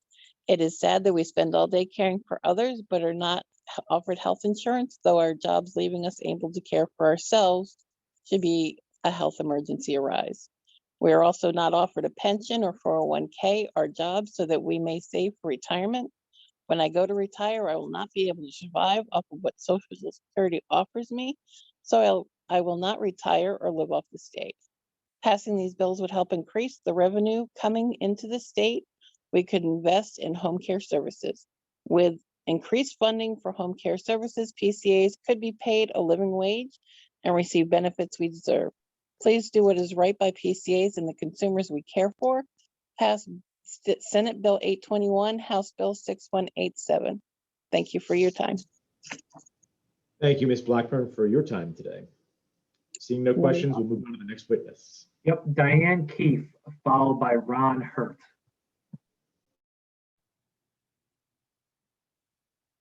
Good afternoon. I don't know why my video is not coming on. Can you hear me? We can, Ms. Keefe, go ahead. Great. My name is Diane Keefe and I'm a Norwalk resident. I have lived in Norwalk for almost 30 years. And my husband and I chose Connecticut because of its progressive policies. I'm a member of Patriotic Millionaires, so everything that the resource generation young woman spoke about, I heartily endorse. I had a long career in finance and I'm currently an angel investor for companies that are trying to solve world problems through their creation of new businesses. I heartily support these bills as it would be really good for the Connecticut economy to make a $500 payment to anyone who's unemployed. That money goes directly back into the Connecticut economy and has a stimulus effect. Very little of it will go out of state.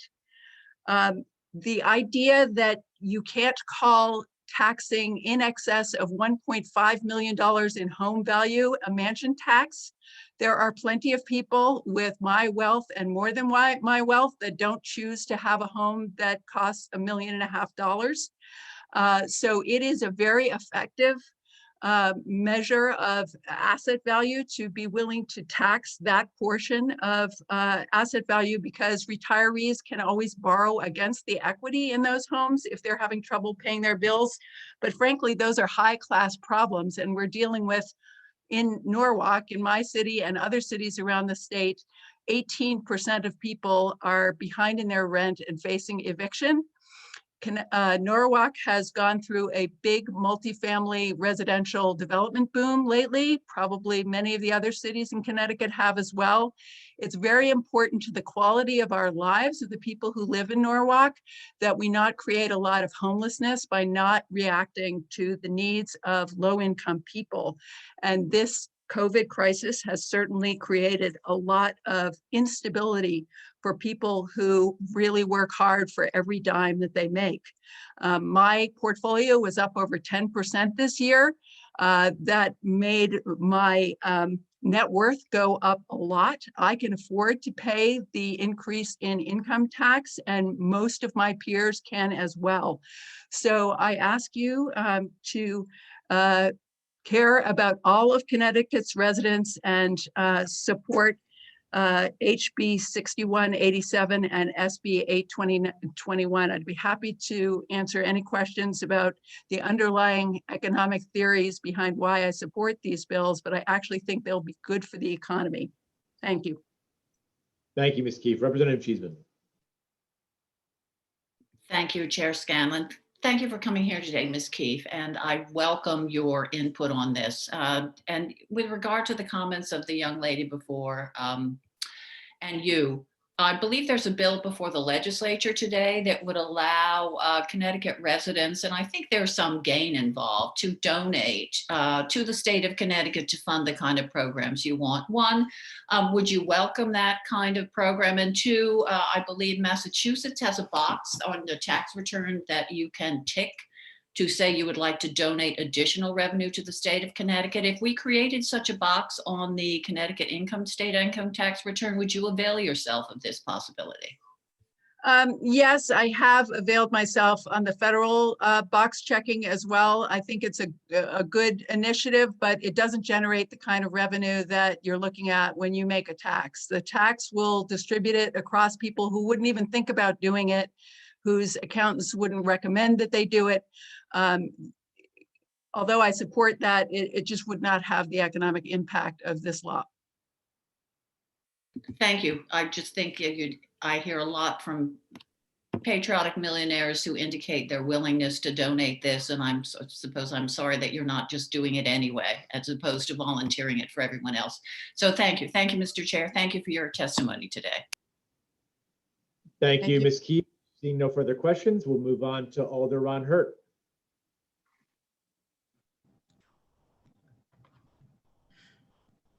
Good afternoon, Senator Fanfare, Representative Scallon, Senator Martin, Representative Cheeseman, and distinguished members of the Finance Review and Bonding Committee. My name is Ron Hurt. I live in New Haven, where I'm honored to serve as the auditor for the 3rd Ward. I'm an organizer with New Haven Rising, and I'm a member of the Recovery for All Coalition. I'm testifying in strong support of HB 6187 and SB 821. COVID-19 is hitting my neighborhood especially hard. My neighbors and I are likely to get sick, likely to die when they do, and the least likely to have health insurance. But what I really want to talk about is how the current crisis reveals the long-standing racial inequalities in New Haven and Connecticut, and how we can and must come together to act now to address these inequalities. My neighborhood is the Hill. My ward includes the Yale School of Medicine and parts of Yale New Haven Hospital. Yale University has an operating budget of $3.8 billion last year and an endowment of $30.3 billion. Despite the presence of those wealthy, prestigious institutions, the Hill is struggling. Too many of my neighbors go to bed hungry at night or can't find a job with a living wage or can't afford a decent place to live. I know these struggles all too well myself. And I know that the only solution is to fundamentally transform the relationship between Yale and the city. Yale can afford to do more, and it needs to do more. My neighborhood doesn't have time to wait. That's why I've been organizing in my community and why I ran for office. In 2015, we won a promise that Yale would hire 1,000 New Haven residents into permanent full-time jobs, with 500 of those hires coming from struggling neighborhoods like the Hill.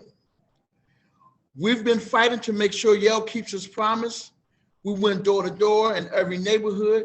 We've had thousands of conversations with voters, and we got nearly 2,000 people to put up yard signs that say, Yale, respect New Haven. My community was scraping to get by before the COVID-19 crisis. Now, many families are finding it impossible to make ends meet. COVID-19 is an unprecedented crisis, but it's also amplifying the crisis that has already existed. People of color have been excluded from prosperity in New Haven for decades. COVID-19 exposes these injustices. If you look at the map of COVID-19 cases in New Haven, it looks just like the map. 30-second warning. After the last recession, and the map of foreclosures all the way back to the redlining map of 1930. We know it doesn't have to be this way.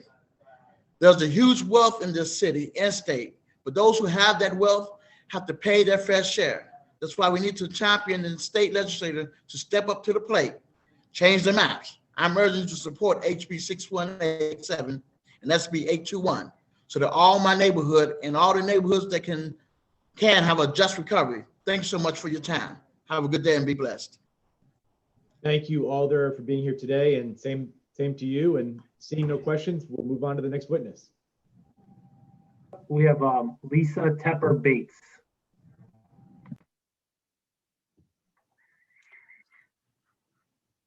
Hello, Senator Fanfara, Representative Scanlon, and members of the committee. Thank you for the opportunity to submit to you today testimony in support of Senate Bill 821, an act concerning the restructuring of certain taxes and tax equity. I serve as president and CEO of the United Way of Connecticut, and I'm here before you today to represent that organization as well as the 15 local United Ways of Connecticut. And we are very much in favor of SB 821's proposed measure to increase the Connecticut Earned Income Tax Credit to 50% of the federal EITC. I think most of you, if not all of you, are aware of the work that the Connecticut United Ways have done to explore through our ALICE research, which stands for Asset Limited, Income Constrained, and Employed, the way to help provide information on the financial struggles that so many Connecticut families face. The 2020 Connecticut ALICE report reflects that nearly 40% of households across our state live paycheck to paycheck. And that was true before the onset of COVID, which we know has only exacerbated the struggles of so many of our residents. And what this tells us is that despite working as hard as they can at the jobs that are available to them, these households in this ALICE group struggle to afford life's most basic necessities. That includes housing, food, childcare, transportation, and healthcare. As I think you all know, the EITC is broadly considered our nation's most effective pro-work, anti-poverty tool, providing needed flexible income for struggling families across Connecticut, while also offering an important economic stimulus for our economy. The EITC offers that flexible income that a family can use to make their own decisions about their top needs. And that really does differentiate it from other anti-poverty tools, which are exclusive to, say, food assistance or rental assistance only, when maybe what a family needs is a pair of steel-toed boots for someone to get a job. So in sum, I would just reflect back to you that if we are able, with your support, to increase the Connecticut EITC to 50%, that would actually allow a household with 2 children to get back an additional $660. 30 That's second enough warning. to cover 2/3 of a family's monthly food expense, to pay half a month's rent, or to set aside money for an emergency. And for every dollar EITC, those families will return $1.24 to our economy at this point in time where we really desperately need economic stimulus in Connecticut. So thank you very much. And I will ask for any questions you may have. Thank you, Mr. Base. Good to see you, and thanks for being here. Don't see any questions, but thank you for your testimony. Yep, next up we have Justin Elicker. Hi, everyone. Good to see you. Thanks for your service. Senator Fanfara, Representative Scanlon, Ranking Members Martin and Cheeseman, members of the committee. I am here to support Senate Bills 171, 172, 742, 821, and HB 6187. First, I want to thank this committee for your work in support of the tiered pilot proposal that passed both chambers of the legislature with wide bipartisan support. That bill and ensuring it is fully funded will do tremendous good for the residents of my city, New Haven, and communities around our state. I'll leave it up to the legislature to determine the appropriate avenue by which to fund tiered pilot in this and future legislative sessions. But that being said, Senator Looney's proposed statewide property tax is one avenue by which to raise revenue that will support pilot programs and other programs like it. More broadly, our overemphasis on hyperlocal property tax funding desperately needs reform if we want to move our state forward and make it more equitable and a more just place. The city of New Haven and other major cities provide services to the wider region that are funded almost exclusively by our residents alone.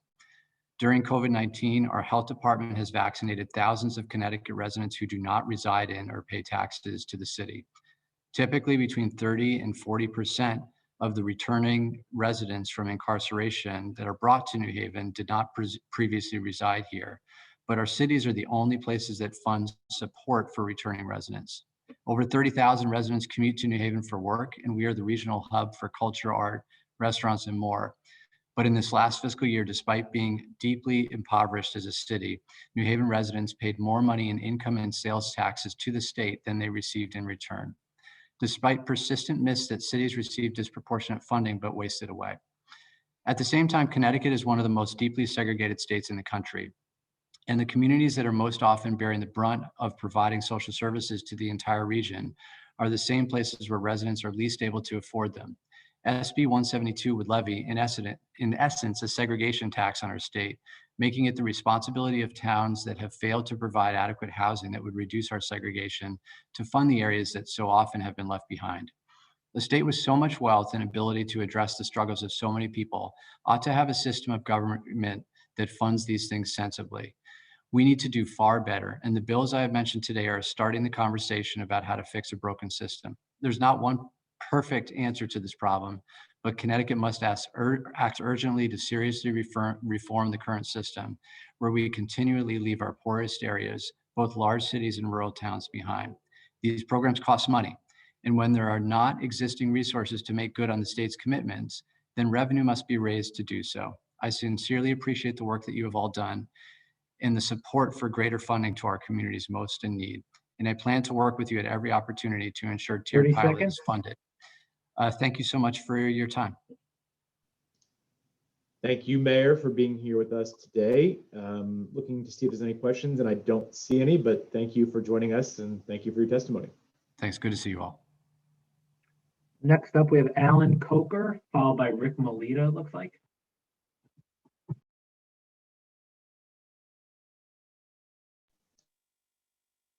Is Alan here? Alan Coker. If not, we have Rick Melita. Mr. Coker. Oh, he Yes, tried. yes, I'm here. How are you today? My name is Alan Coker, and I am a DSS consumer employer of PCAs. I live in Manchester, Connecticut. And today I'm here to testify in support of Bill 21 and also Bill 6187. As I said, I'm a consumer employer from Manchester. I was in a nursing home several years ago suffering from a stroke. I've had Guillain-Barré. I'm losing my vision slowly, and I got hearing aids. So the waiver program that the state of Connecticut provided to help me be independent, for me, I think it's been successful. At present, I'm working right now for CHR on the warm line, and I've benefited from PCAs. And this is why I'm in support of these two bills, because my PCAs have been the source and strength for me maintaining my independence that I have today. I think honestly, they deserve to be treated better by the state of Connecticut. Sometimes my PCAs struggle. They struggle to have insurance, decent health care for their family. And we debate back and forth, but honestly, they deserve to make $20 an hour, to get paid sick time, benefits, job security. They deserve really $20 an hour. You know, I'm considered a PCA employer, but let's just skip the wording or the play with wordings, because I don't sit with regard to the negotiation of the pay with the union. I don't sit and discuss how much they get for raises. That's already determined by the state of Connecticut. I schedule and I make their timesheets. So they're suffering financially, but they're incredibly devoted to helping me. So they shouldn't have to work for nothing. The bottom line is we dealt with the agency Allied that has been, I can't figure out why everyone has stuck up for them. If you just look at their track record and their history of what they've done over the years. Allied, the workforce should be supporting me, the consumer, and not turning their back on the PCAs. By passing these bills, Connecticut can— 30-second warning, sir. Thank you. Connecticut will invest in their workforce, and this will help them get their basic benefits for these workers. As for Allied, I already expressed my opinion. They should go. But I ask you to consider really to support Bill 821 and House Bill 6187 to raise revenue so desperately needed for these PCAs and to continue good services for here in the state of Connecticut. Thank you. Thank you, Mr. Coker. Seeing no questions, we'll move on to the next witness. Yep, Rick Melita. Hi, can you hear me? We got you, Rick. Great. Hi, my name is Rick Melita. I'm with the Service Employees International Union and part of the Recovery for All Coalition. Connecticut is a small state blessed with many riches, and I'm fortunate enough to live in an amazing small city, New Haven. But blocks away from New Haven's gleaming architecture and elite gathering places are inhabitants of another poorer, less fabulous Connecticut. Zoned into older and less safe housing and neighborhoods, thousands suffer from the perverse structural effects of our free enterprise economy. 40 years of economic policy that promised freedom and enterprise. For too many, the results are low wages, few opportunities, declining living standards, and life expectancies. We celebrate economic winners, but the sad truth is for many, the system is set up to reward those who have already won. And excuse me, in order for one winner to thrive, thousands must lose and remain losers. Frank Borman, the chair of the now defunct Eastern Airline, once said, "Capitalism without bankruptcy is like Christianity without hell." While sacrilegious, it points out to the system's need not to only reward the select few, but to punish the many. COVID highlighted this further.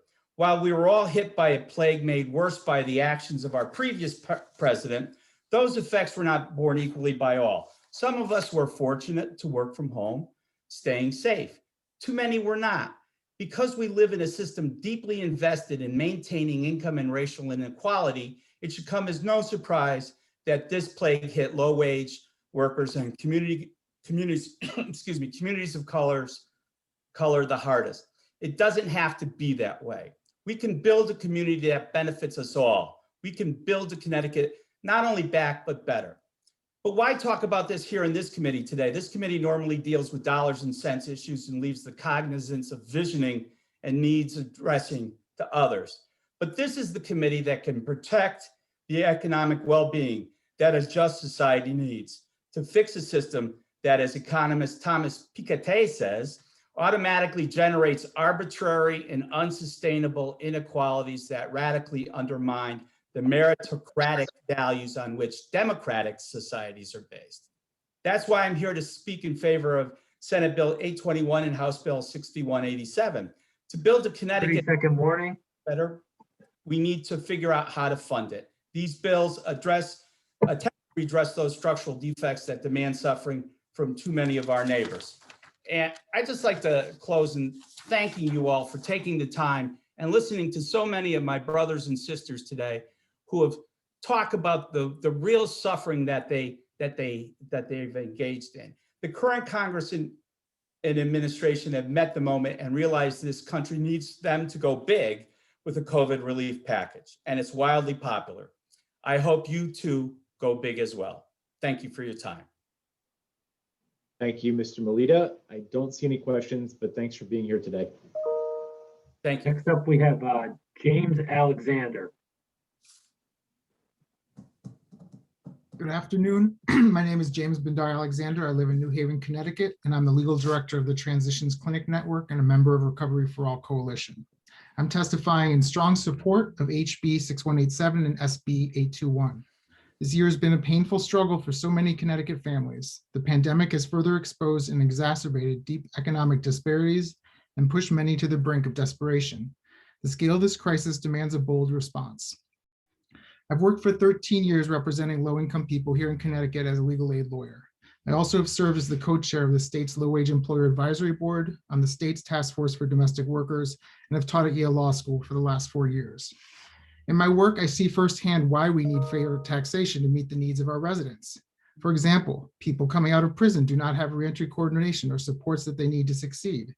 I see the social safety net stretched thin. I see families suffering because of poor public transportation, stretched public health services, and lack of resources for cities. We have a system where people leaving incarceration are dropped off into the middle of New Haven with no ID, and no idea where to return. We need to expand state medical and mental health reentry services. We need to expand funding for DMIS, addiction and mental health services.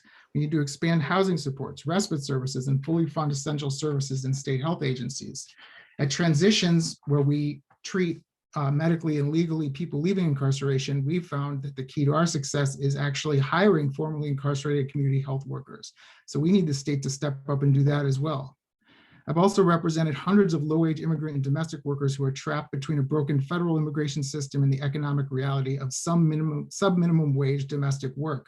We have a great State Department of Labor, but one without the resources necessary to enforce wage and hour and other basic laws in a timely and urgent way. My clients can't afford more austerity. We have 8% unemployment, 15,000 families in danger of eviction, more than 200,000 residents without health insurance. At the same time that we have the state's richest residents, some of whom are the same people who hire domestic workers, enjoy hundreds of billions of dollars in profits since the pandemic started. We urgently need the wealthy to pay their fair share, and for you as legislators to have the chance to actually meet the needs of your residents by building back better, which means investing in the lives of our multiracial working class residents and their communities. Thank you. Thank you, sir. Appreciate you being here today to testify. Don't see any questions. Yep. Next up, we have Sal Luciano.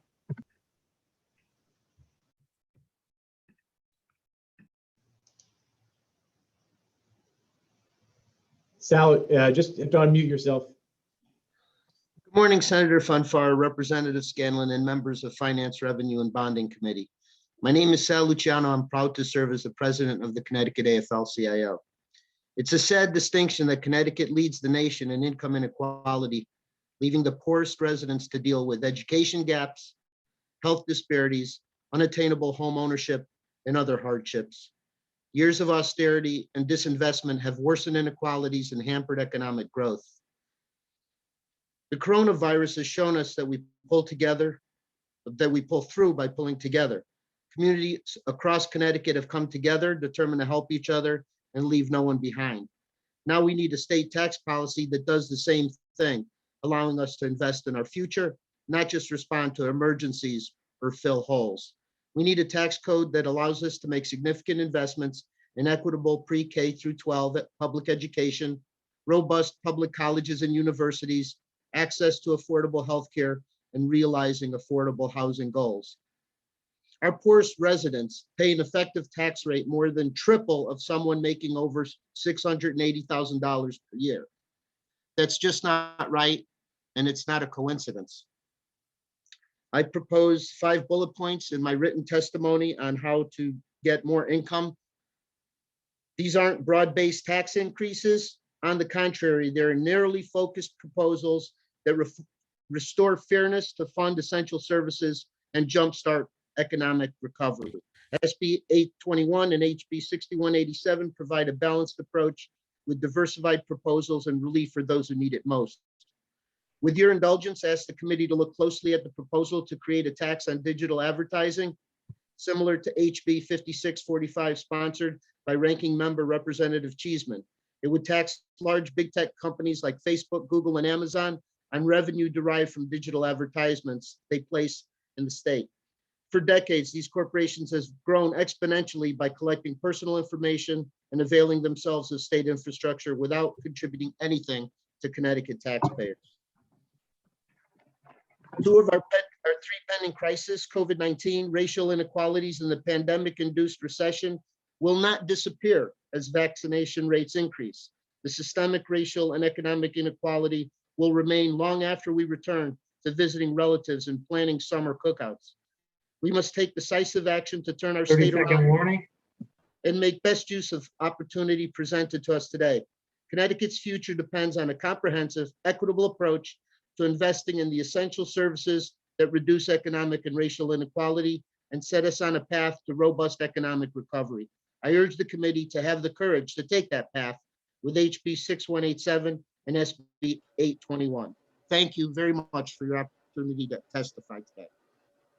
Thank you, Mr. Luciano, for testifying today. I see no questions. Yep, Thank you, you're right. sir.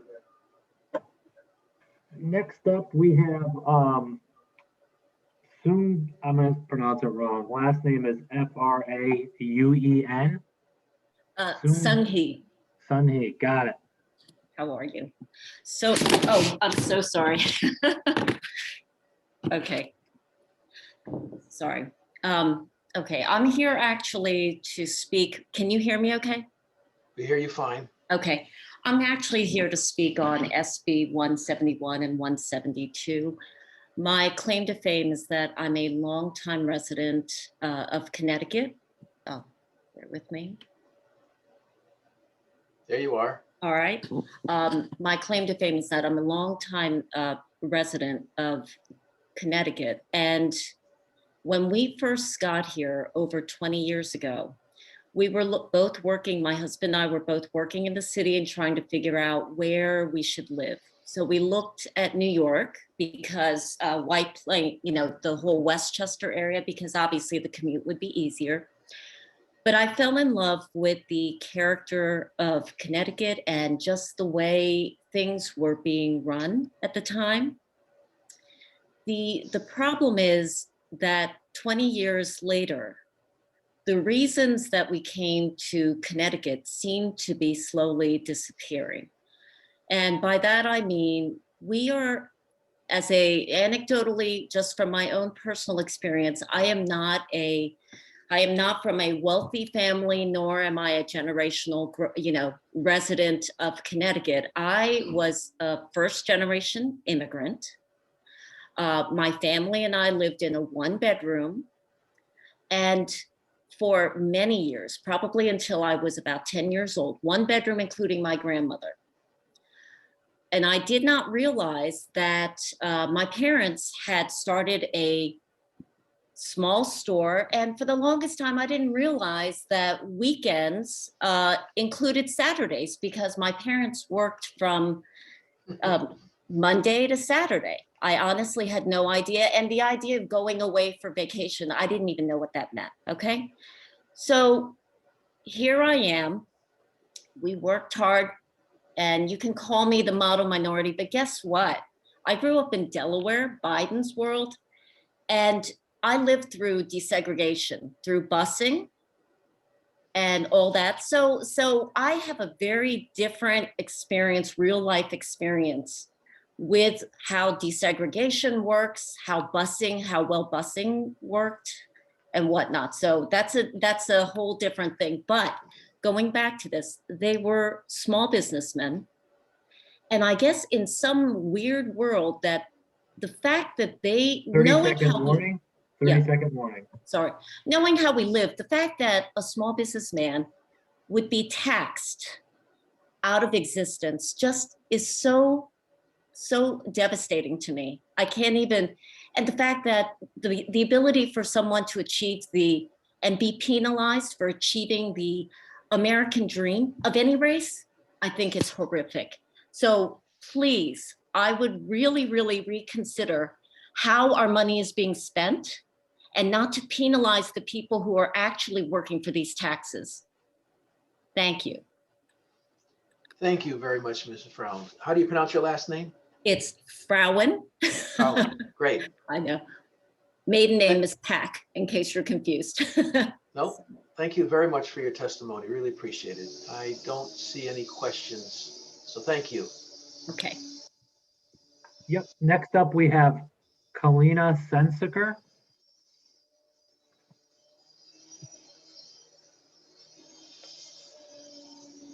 If I Kalina believe is that ready, there there is you an go. interpreter for Ms. Not- Sensiker. Not yet.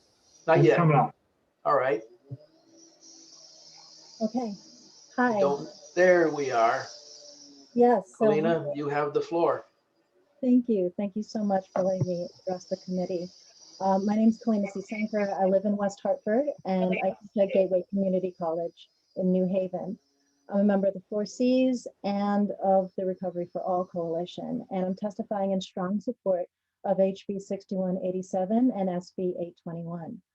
Some of you have seen me quite a few times over the past few weeks. I'm also the current chair of the Faculty Advisory Committee to the Board of Regents for our state colleges and universities. And we are in a fight for survival, literally. If all goes as planned, my college will cease to exist in 2023, and it will be replaced by something that the faculty and staff have warned will not serve the community. Inevitably, it will be people of color and poor people who will fall through the cracks. The faculty and administration are in a bit of a standoff, but in the larger picture, our differences are simply an effect of the same root cause. Quality education isn't cheap. We've left leadership with nothing they can do except destroy the system because there's nothing left to cut. And the frantic scramble to do more with less has led to overspending and increasing levels of administrators trying to do the impossible. Now, everybody loses in this scenario. Our state colleges and universities are such a benefit to working folks of all kinds. People who like to regard themselves as middle class, whatever that means, benefit from the quality, affordable education we provide. And there's been a lot of conversation today about economic growth and high skill, high paying jobs. Well, you need to hold on to your public education system if you want to support that. We provide the workforce to fill those positions without simultaneously crippling their participation in the economy for decades by saddling them with enormous debt. The bridge from precarity to security has to be maintained. And I want to offer my students a path to safety with quality education, but I also want to contribute to building a society that takes care of workers at every level of society. Early this year on the steps of the Capitol, Senator Anwar used a metaphor that stuck with me. He said that when a patient has been ill, you don't put them on a restrictive diet, you feed them to make them strong, and that's where we are. These bills propose that we invest in places that we need it, and for once, it takes from the right places. The money has to come from somewhere, and if it's not this progressive route, then it will come from those who need it the most, as it has in the past. I also want to address something that currently sidelines 30-second warning, 30 seconds. crucial issue as that the bills attempt to address. The issue that we're talking about here is how do we get the revenue we need to recover from the pandemic, and how do we do it in an ethical way? The evidence shows that the revenue lost when those one or two folks will leave the state will not undo the benefit of these reforms. And given that we are single sales factor state, the corporate tax is not an issue. That's what the research shows, and more than one expert has testified to that today. But the conversation returns very often to anecdote. And the question is this: why do those particular anecdotes take precedence for you? Why does your grief over the theoretical somebody who will waltz out of the state to dock his boat elsewhere take precedence 3 minutes. of the real suffering and desperation of those who bear the brunt of the conditions our society constructed? And understand that for people like me, hearing that allegiance to the person who will leave over the person who's currently suffering stings, because I know that between Mr. Yacht and the suffering essential worker, one of them is statistically more likely to look like me, like my son, and like the majority of my students. So I applaud you for considering these reforms today, and I urge you to pass them. Thanks. And sorry for going over time. Thank you, Ms. Sensier. I would just say that the committee is hearing, and you and many others have an opportunity to voice your opinion, and we are all listening, as we are listening to those that may not support your views or this proposal. But that's what the public hearing process is for us to learn, for us to get a perspective that we might not otherwise. And we have not made any decisions. This is the first step in the process, other than introducing the bill and agreeing to have a public hearing for it. So I would hope that you would recognize how we do our job, and hopefully that will be clear as we go into probably the evening tonight, listening to testimony. Thank you so much. I do see one legislator asking to question you, and that's Representative Chafee. Thank you, Mr. Chairman. Thank you for sharing your story with us today. I just want to echo a little bit of what you said. The community colleges and the state university system are kind of dear to my heart.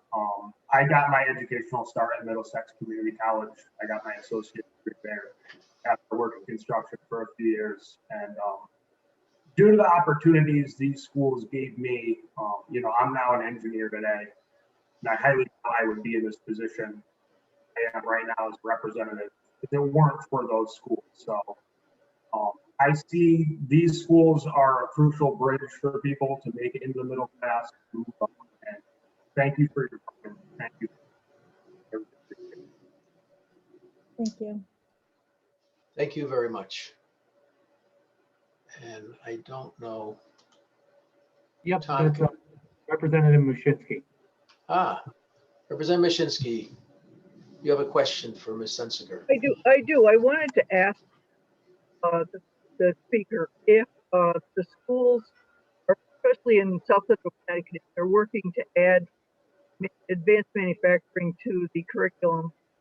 I'll tell you why. In my district, we have openings for people with advanced manufacturing skills, and we can't find enough people to fill those jobs. And I know that transportation is part of the issue. But is there effort being made to add advanced manufacturing to the offerings at your community college so that we can match up these people who need work, paid really well, with these positions which are unfilled, and the manufacturers in my town are looking for people to fill these positions? Yeah, there's been a lot of focus on that recently, and I can send you information about precisely. I don't feel like I could tell you right off the top of my head exactly what the new programs have been, but that has been an area of focus and investment lately. Yes. Okay, because I think that's a big potential for getting people reemployed in a new field. And they would make very good money and they would have a satisfactory middle-class life. And I'd like to see more of that. So I've been pushing my local community college in my area, and I hope to see that stabilized. Thank you. Thank you, Representative. Seeing no one else, thank you very much. Tom? Tom just stepped away real quick. So up next, we have Michael Conroy. Is Michael? Hi, everybody. Thanks. There you are. Great. I'm here. Everybody, thanks for taking the time. I got a lot to cover, so I'm going to be really, really quick. I oppose SB 171. I've been a Harwinton resident since 1977. I now have a teenage boy about to graduate from St. Paul Catholic and another one just behind him for the class of 2023. But for the taxes, I would see no reason to leave. Left for college in New York, came back. I live half a mile from where I grew up in a house that could fit inside the garage of my current house. I grew up poor, but I got a great education on loans, scholarships, and Pell Grants, and I've done all right. But it is the taxes, isn't it? Believe me, I pay my fair share. This state has a spending problem. It seeks to solve that problem by creating a tax problem. Short segue. Apple made a killing with the iPod because they made it so easy to comply with the copyright restrictions, people were willing to fork over 99 cents for a song they liked instead of hunting around the internet for an illegal MP3. You could and can still find illegal music.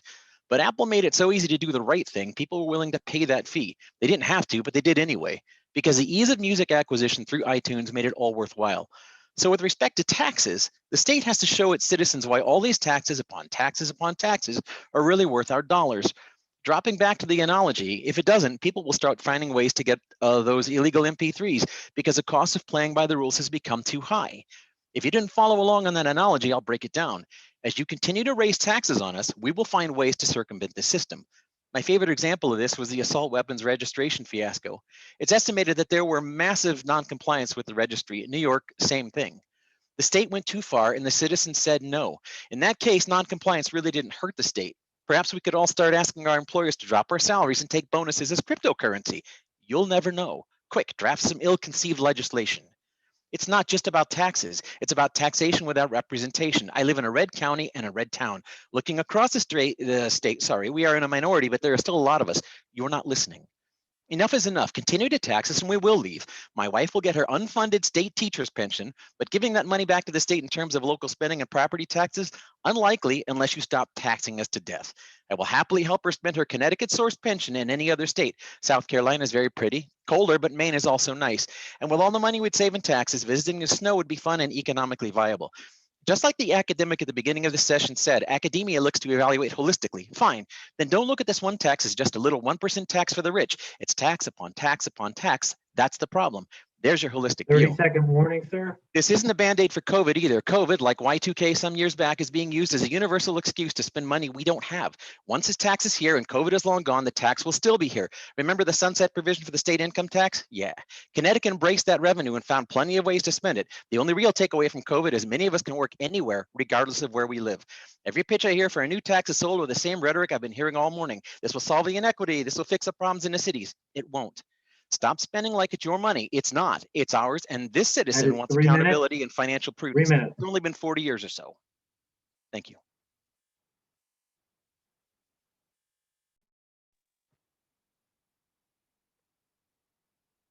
All set. We on to the next one, Senator?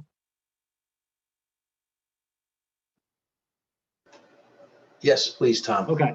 Yep. So next we have Guadalupe Garcia, and she has a translator. So we'll have to.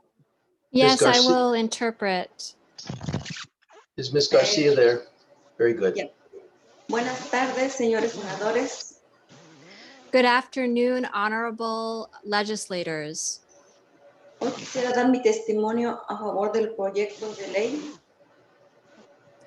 Today, I want to give my testimony in favor of the bills 821 y 6187.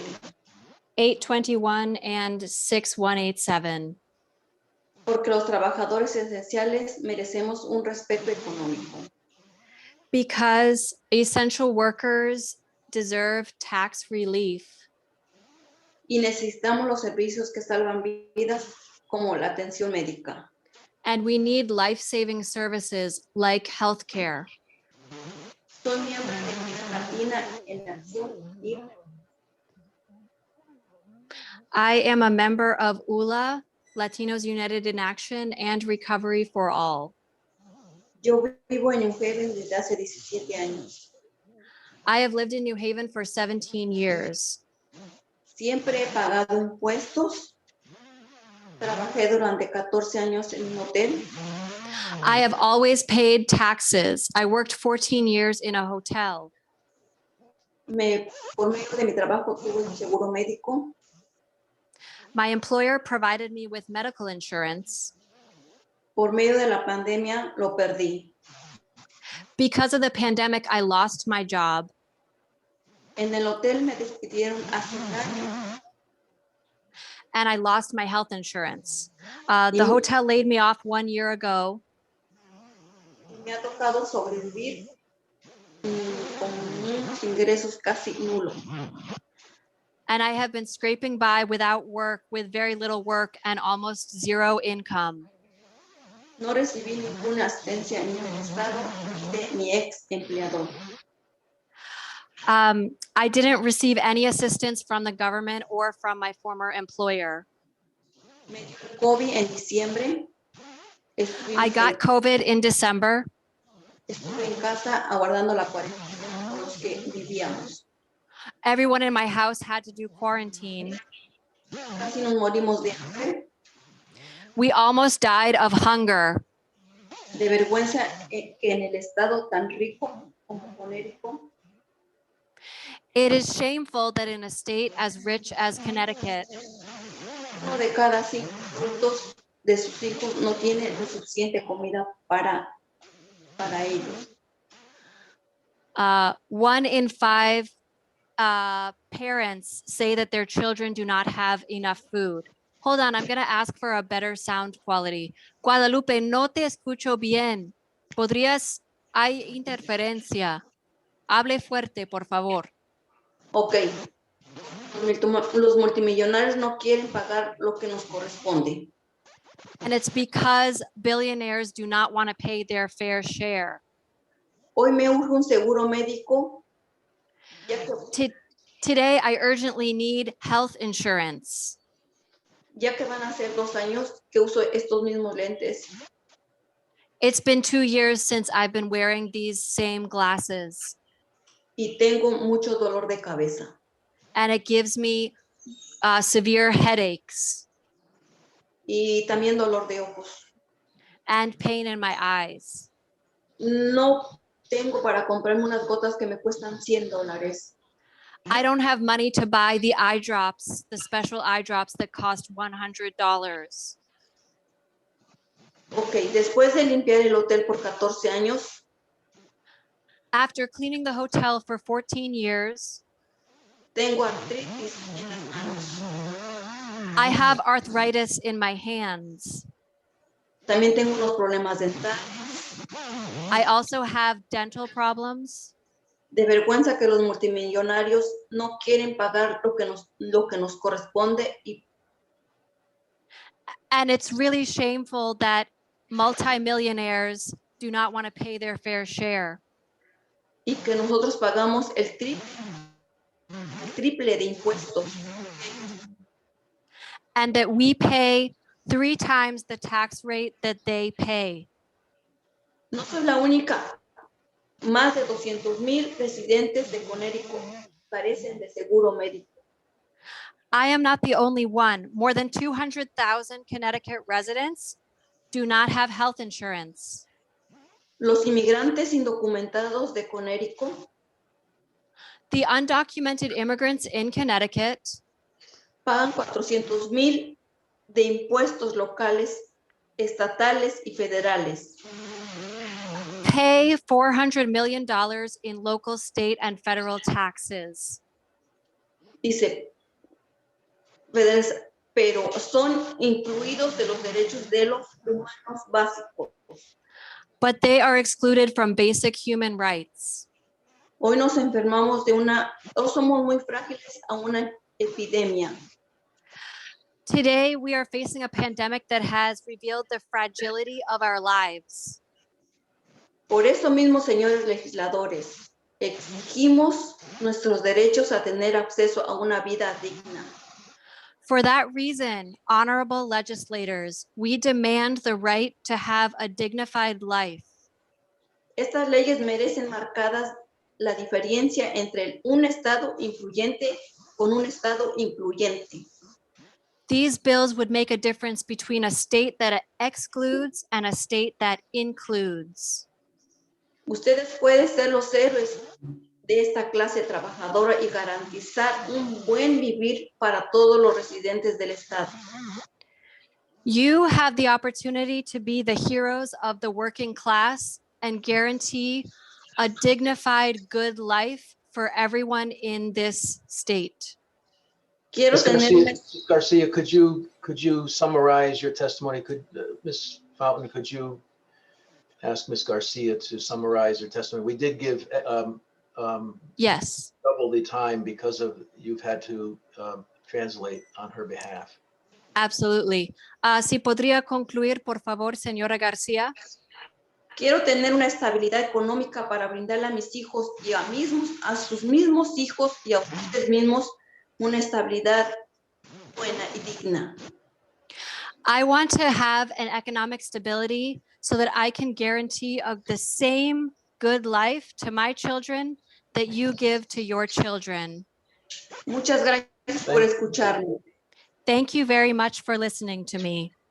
Gracias. Thank you very much, Ms. Garcia. And thank you, Ms. Fountain. Muchas gracias. Okay, Tom? Yep, next up we have, excuse me, Nikki Sterling. Sterling, you have the floor.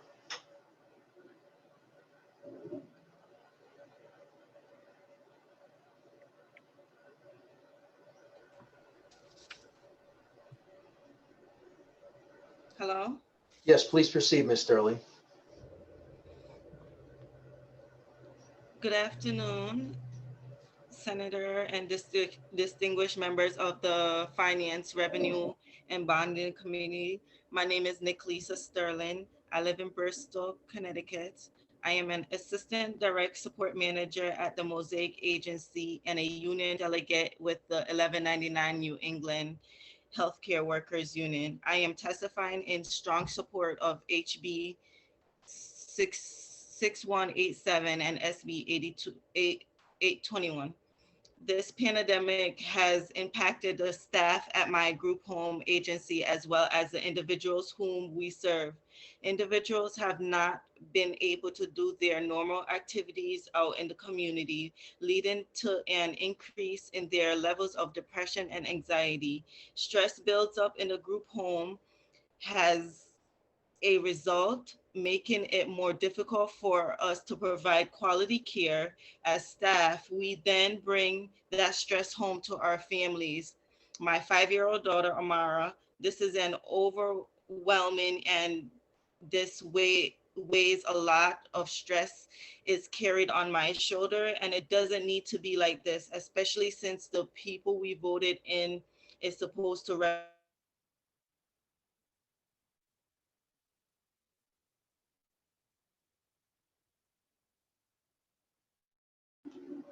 Ms. Sterling, we cannot hear you. Your audio has cut out.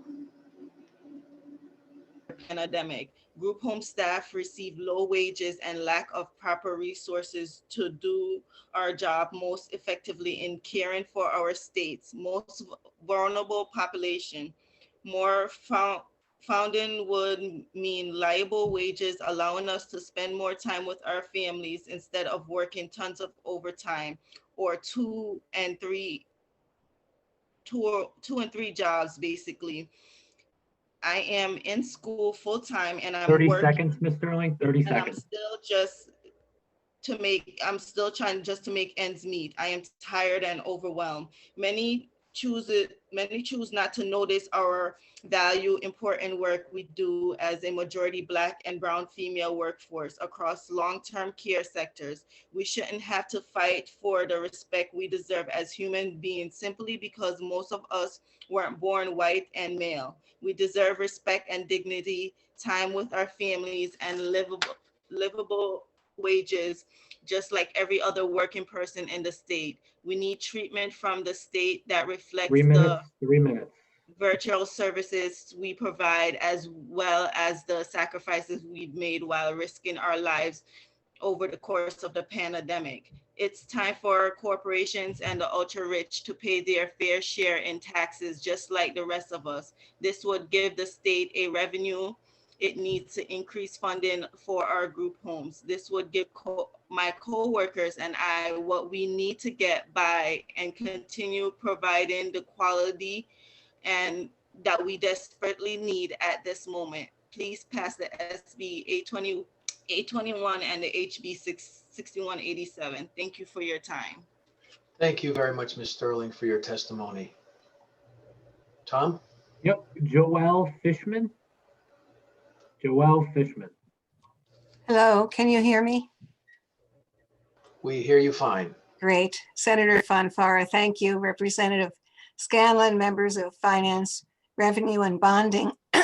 My name is Joelle Fishman. I live in New Haven.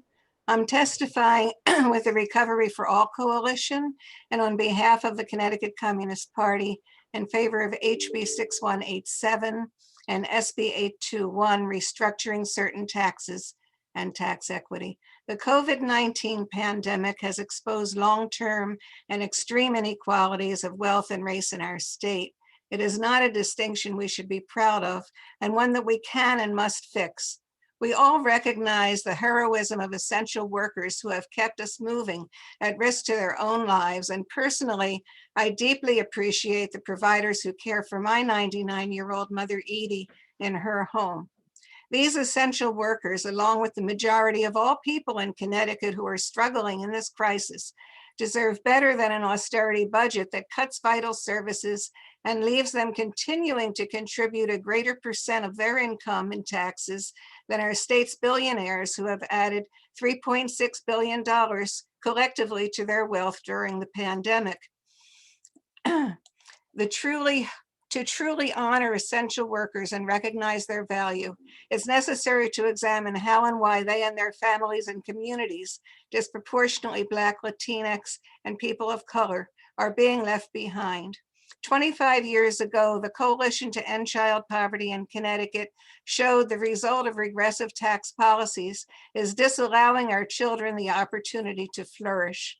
Today, in the pandemic, the impact of the status quo with yet more cuts to human services and public workers is even more dire. Children in 1 in 5 households lack food in the wealthiest state. 18% of families need emergency rent relief and a moratorium on evictions and foreclosures. As a resident of New Haven, I know the entire city is stronger when investments are made that raise up low-income neighborhoods and communities of color to reverse decades of discrimination. We can emerge from this pandemic stronger together by making bold investments in housing, health, education, increasing pilot funds to cities in need, sustaining essential workers 30 and all seconds. public workers. 30 seconds. To raise up all of Connecticut, it is time to say no cuts, no layoffs, tax the rich their fair share. A recovery for all is truly an investment in the sustainability of our state, to honor essential workers, children, and our elders, to address the wealth and racial inequalities in our state. I urge you to pass HB 6187 and SB 821. Thank you so much. Thank you very much, Ms. Fishman. Tom? Yep, Teresa Passarelli. Now, would you like me to bring up some parish where you, or do you want to come here? Good morning. Good Senator afternoon, Fun. Ms. Passarelli. Good afternoon. I'm sorry, I'm a little behind. It's okay. My name is Teresa Passarelli, and I've worked for Oak Hill for 22 years, and I live in Waterbury and work in one of their Waterbury group homes. I'm not going to read everything that I wrote because that will take too long. I'm just going to summarize for you that I love working with the residents I work for in the group home, and I love being with them. Often we become their family because we work with them so long and they see us more than their own family. I'm going to let you know that enjoying making sure that they have the care that they need, the programs that they need. I work in a behavioral house and have to complete the structure that they need and make sure they get out in the community and have the ability to do things that we do every day. I work double shifts, sometimes I have 50 to 72 hours a week, especially during this pandemic.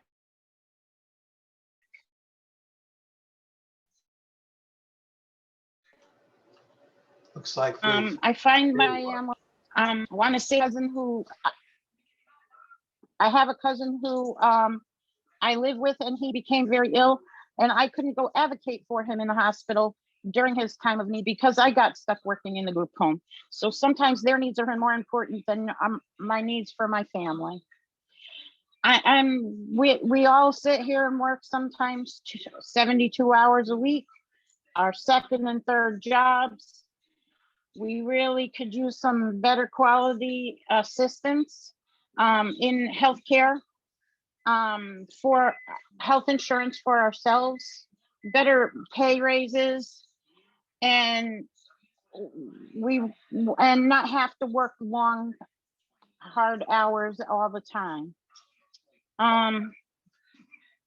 As we know through the order 30 of seconds, Teresa, 30 seconds. it would be helpful if you could pass the bill for SB 821 and HD 6187 to all of us. And we all live here in the state of Connecticut. I live here for my entire life. And it would be nice if you guys could help us and get what we need in our lives for better quality. Thank you for your time, and I appreciate you. And we appreciate you, Ms. Pazzarelli, and all those that work in the same field that you are in.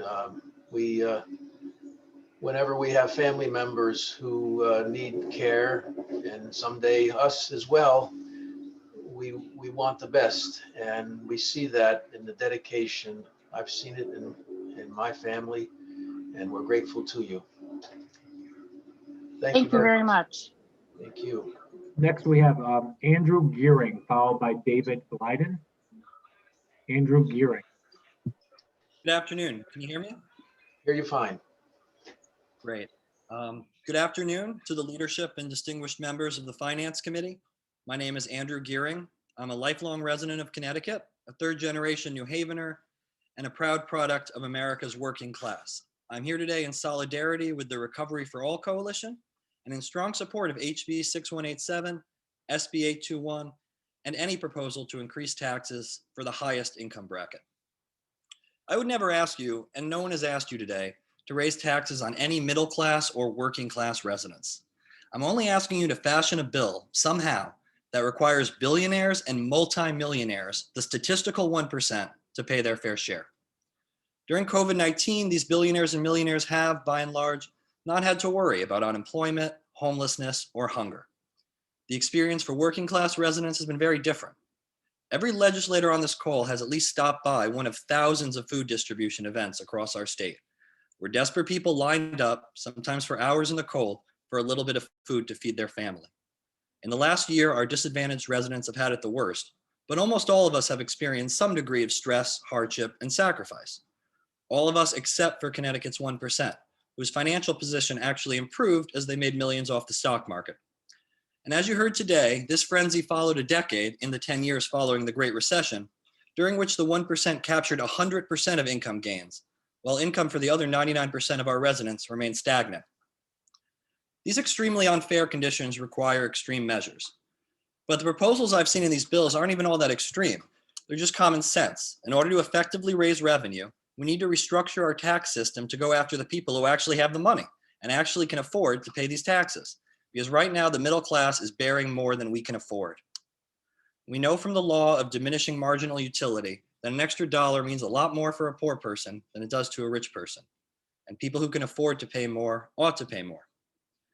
Also, as somebody who grew up working class and paid his way through Yale Law School, I was horrified to hear today from so many non-Black people who quote unquote grew up poor, who nonetheless opposed this bill in a sad effort to keep other working class people down. These people fail to recognize that privilege and luck had a significant role in their success, as it has in mine. And as Connecticut residents, we should be pulling each other up, not keeping each other down. In closing, I urge lawmakers from both political parties to stop fighting on behalf of multimillionaires and billionaires, while so many of our neighbors are experiencing so much acute suffering. We elected you to protect the interests of the many, not the few, and to stand with the 99%, not the 1%. Thank you for the opportunity to testify and for your hard work for the people of Connecticut. Thank you, sir. Next, we have Andrew, oh no, that was you, David Glyden. Sorry, David. Yes, Senator Fonfara, Representative Scanlon, and members of the committee. My name is David Glidden, and I'm the Executive Director of CSEA, SEIU Local 2001, which is a labor union which represents thousands of workers and retirees in Connecticut. I offer the following testimony on their behalf in strong support of Senate Bill 821 and House Bill 6187. CSEA has members been serving on the front lines of the COVID-19 health crisis in some of the most harrowing workplaces in our state. Correctional lieutenants and captains have reported to work every day, sometimes without appropriate PPE, to correctional facilities with skyrocketing COVID numbers. Instructors at facilities like Southbury Training School have risked everything in order to provide a continuity of care for some of our most vulnerable citizens.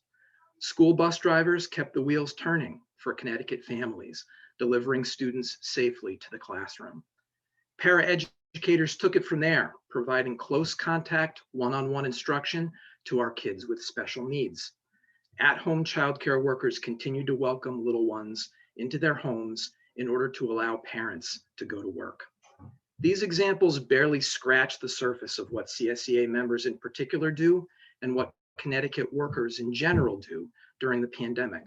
Through it all, many became seriously ill, or they saw family, friends, and coworkers get sick, and in some cases, die. Despite the risks, they do the work that makes our state go, and it has allowed Connecticut to progress to a point where there is a light at the end of the tunnel. But that light is not as bright as it should be. Many of our members don't have access to affordable health care. Even if they have it, most are paying more for coverage that's not nearly as good as it used to be. They also don't know when or if they'll be able to retire because retirement benefits have withered since the days when so many more of Connecticut's workers had defined benefit pensions. And their wages have stagnated, making it increasingly difficult to make ends meet while trying to raise a family. The circumstances I'm describing are true for the vast majority of Connecticut working families, but it's not that way for all. There is a small percentage of our population that enjoys obscene wealth. While the pandemic has presented a life and death crisis for most of us, for the wealthy, it has been at worst a blip. At best, it has been an opportunity to reap breathtaking profits. This year, and with this budget, Connecticut is at a crossroads. Our great state must stop the trend of budgets that cut services provided by CSEA members and other public servants. Connecticut must halt the trend of widening the gap between the ultra wealthy and the rest of our citizens. We must enact a budget that honors the sacrifices that frontline workers have made and that serves as a foundation where all working families can thrive. A budget that incorporates the progressive taxation concepts in these bills is the necessary path to a bright light at the end of that tunnel. Connecticut needs a recovery for all. I urge committee members to support Senate Bill 821 and House Bill 6187, and I thank you for your time. Thank you, Mr. Glidden. Next up, we have Stacy Harris.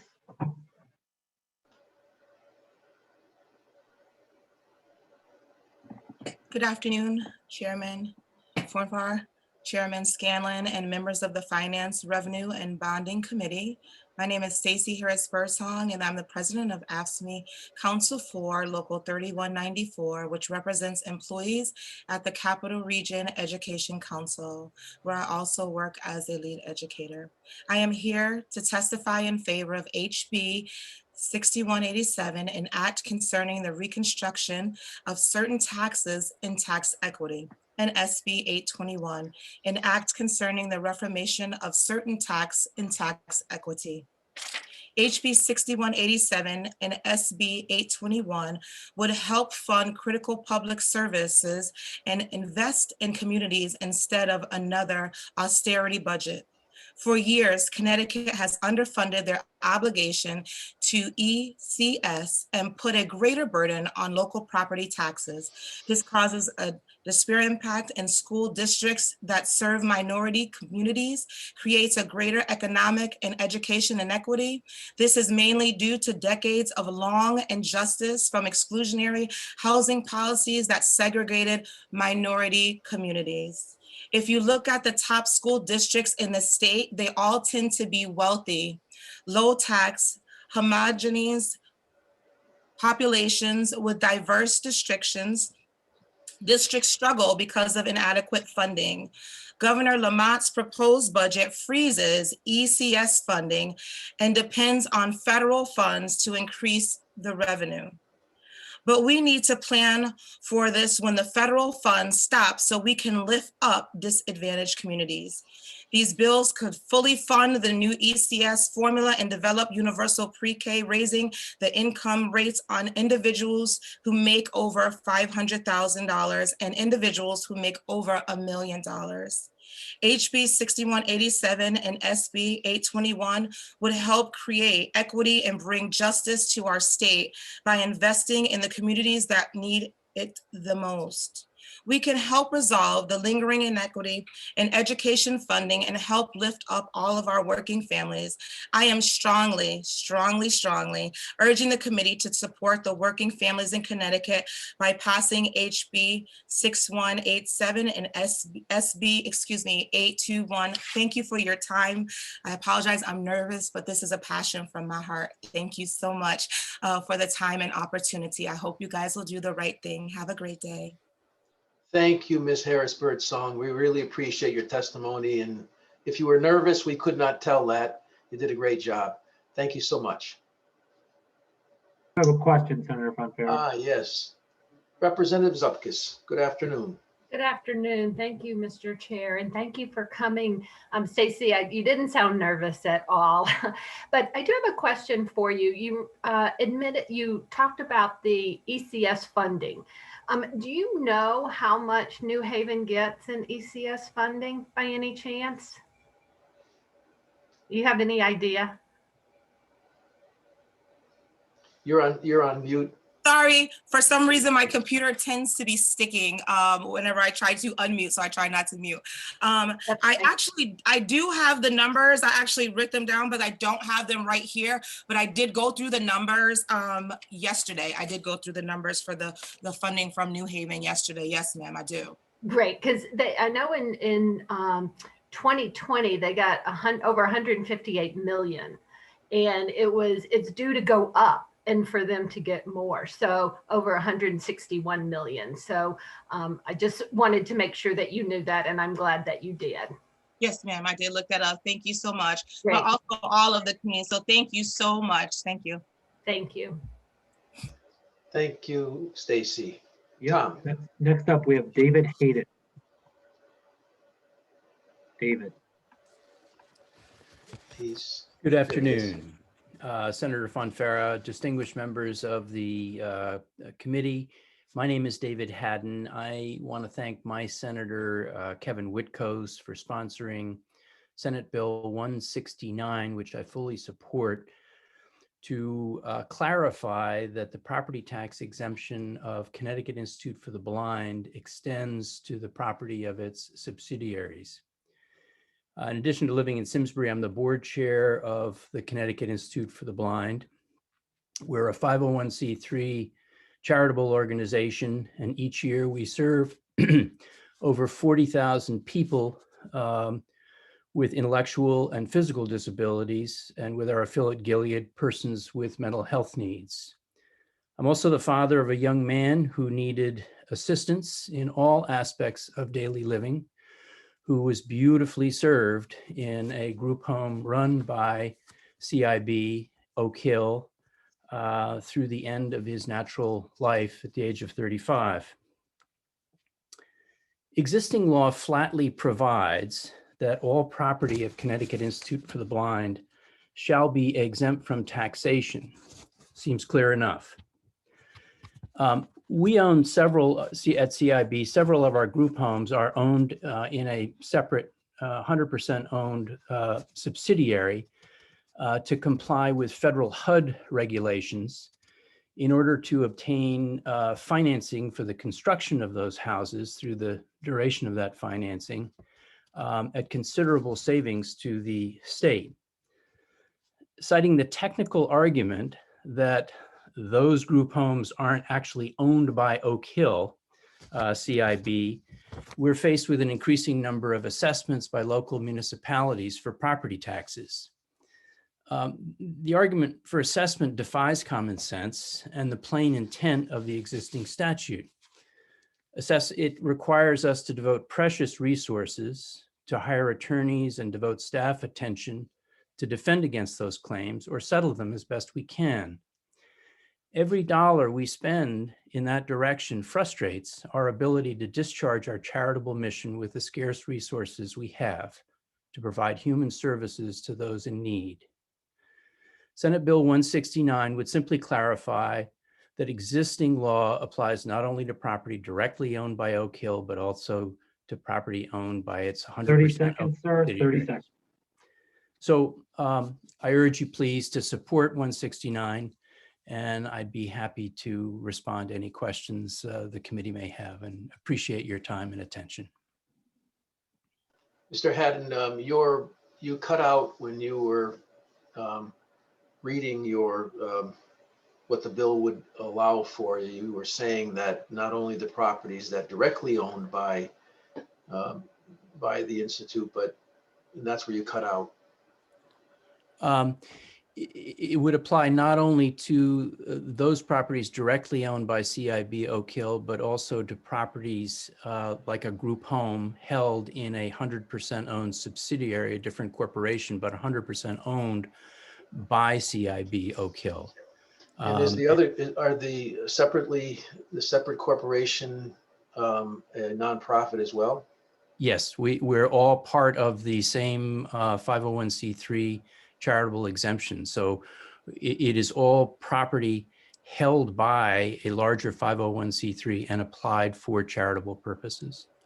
And then why are those subsidiaries treated differently if they are also similarly organized?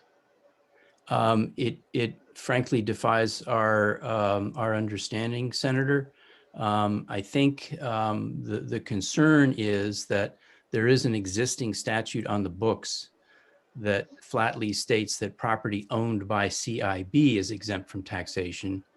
And it appears that some municipalities are taking the position that because our group homes held in a separate corporation to comply with HUD regulations are somehow not owned by CIB. Right, but if those subsidiaries are organized similarly as CIB,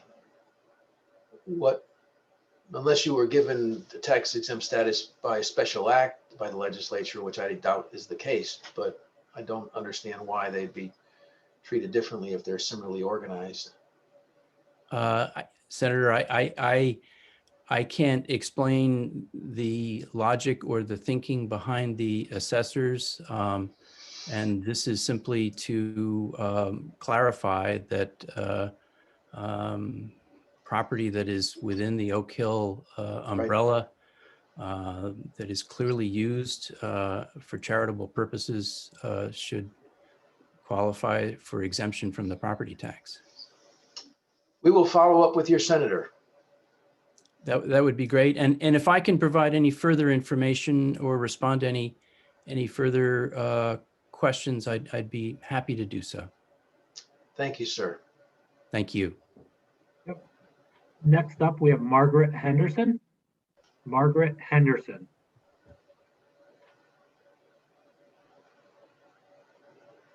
Are you with us, Margaret? Don't see her, Tom. Yep. Then we have Dawn. Oops, I just left. Dawn Hosever. That is correct. All right. Good job. Hello, everybody.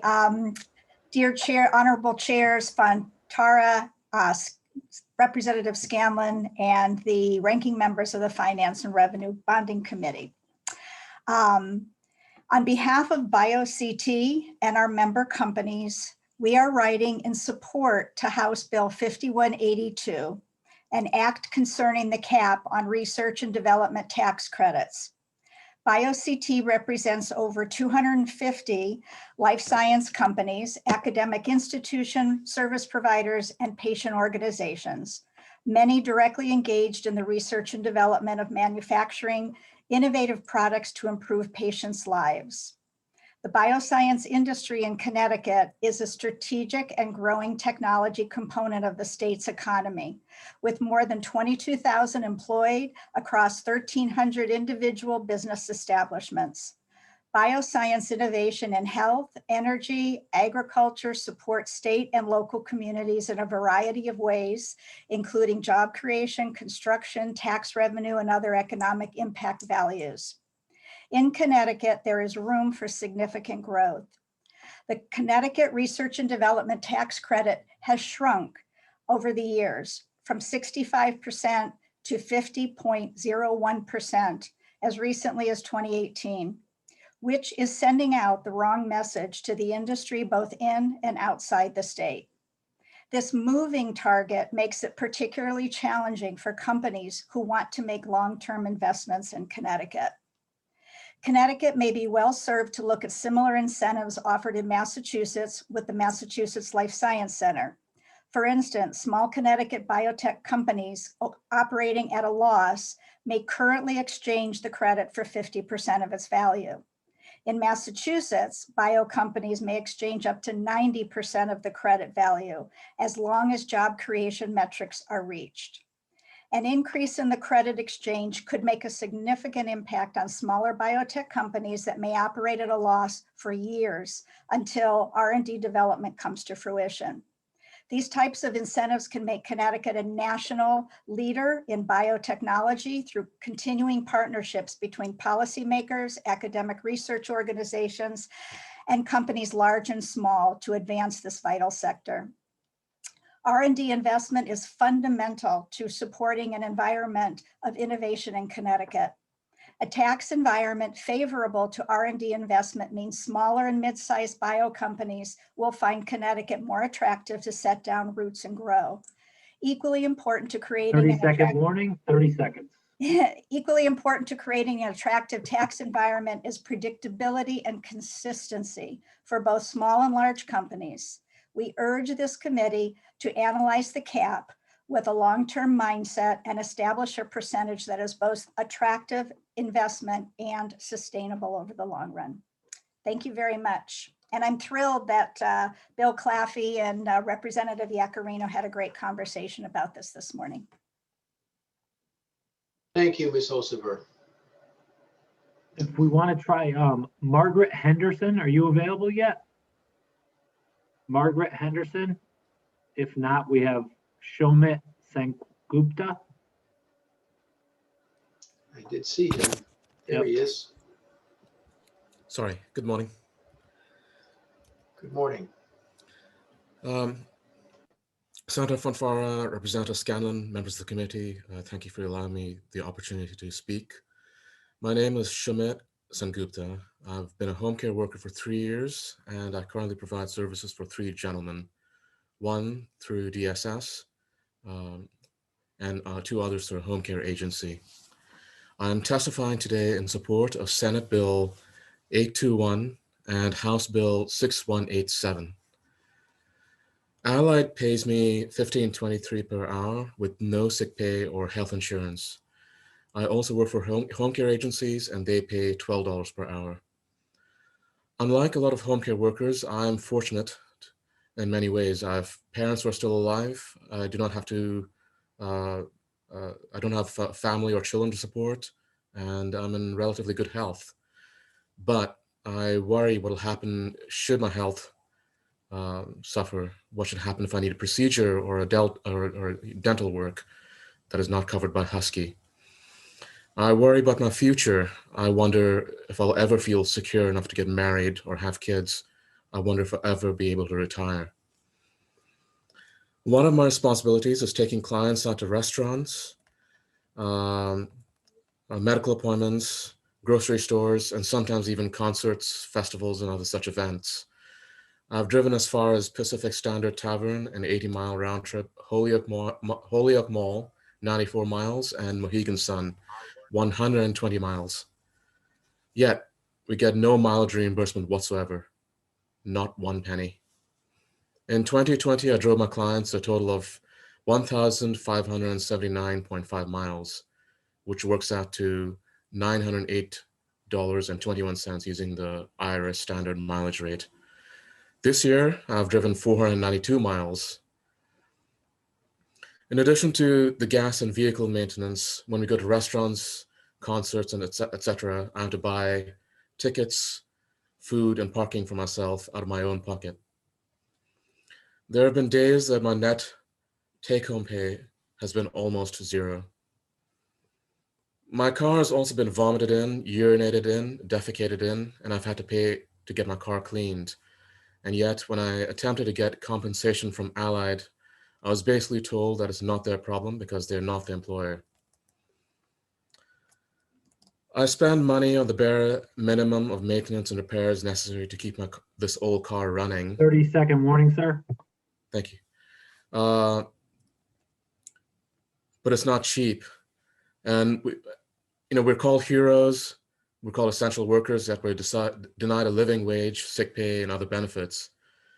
This bill would increase revenue to the state, and which in turn would be used to fund PCA retirement and health benefits. I ask you to put an end to the exploitation of people like me. Please pass Senate Bill 821 and House Bill 6187. We deserve better. And thank you for your time. Thank you, Mr. Sengupta. I have to say that your testimony is sobering. Are you required to take your clients on trips using your own vehicle? So that's a gray area because we don't have a job description. So I'm told by other home care workers, as well as his IST and his case manager, that I'm required to do so, but it's not explicit in the contract. And you use your own insurance? Are your clients covered by your personal insurance if they were to be hurt? I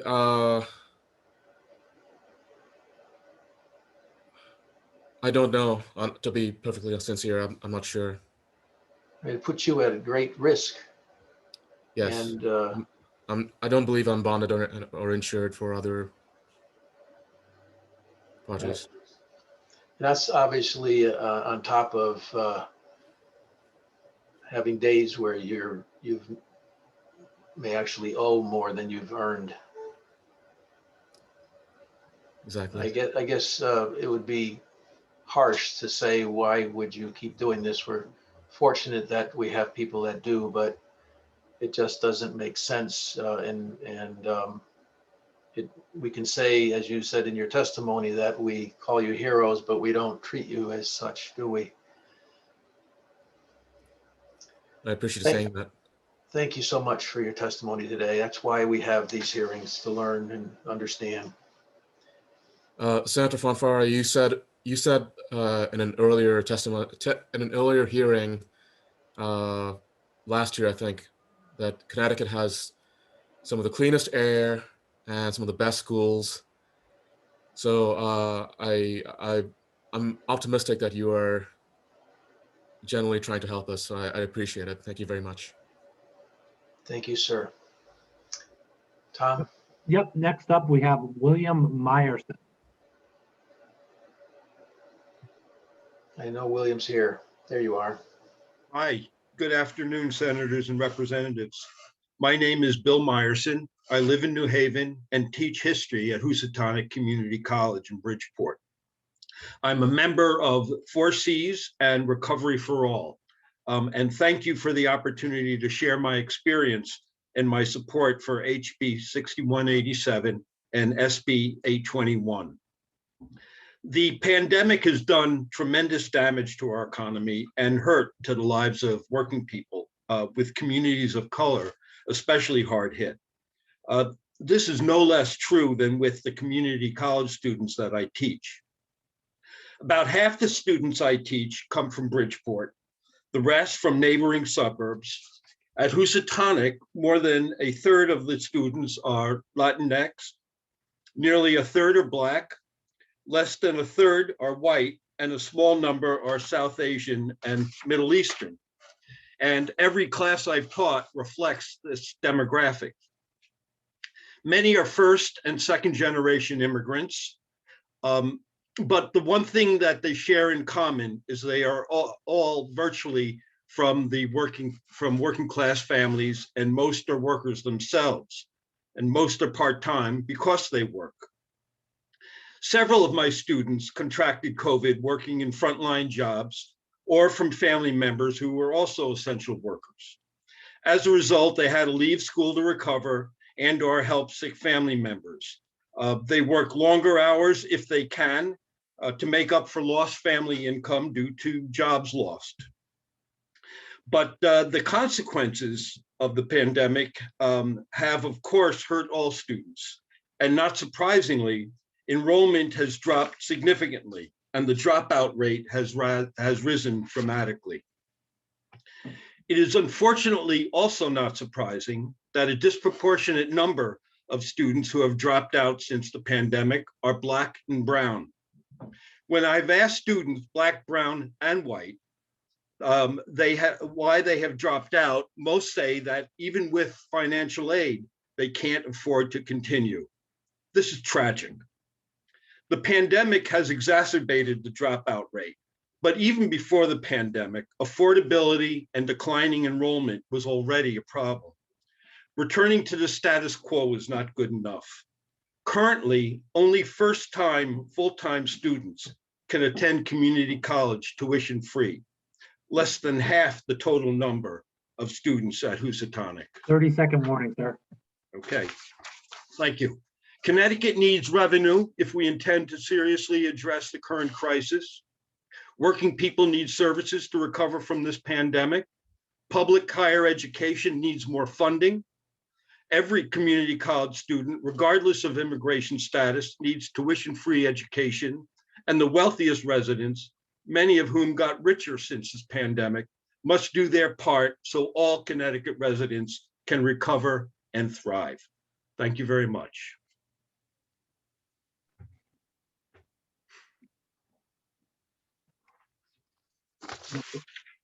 Thank you, sir.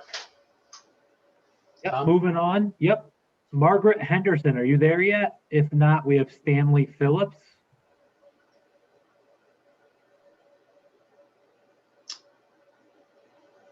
Don't know if we have either of those right now, Yeah, Tom. I don't know either. If not, we have Miss Lanzot, Lanzot. There's Stanley. Okay, Stanley. Got it. Stanley, you're on mute.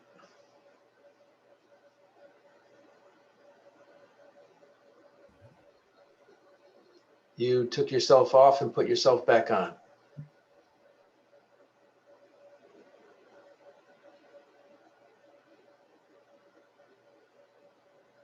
Stanley, you're still on mute. There you are. Okay.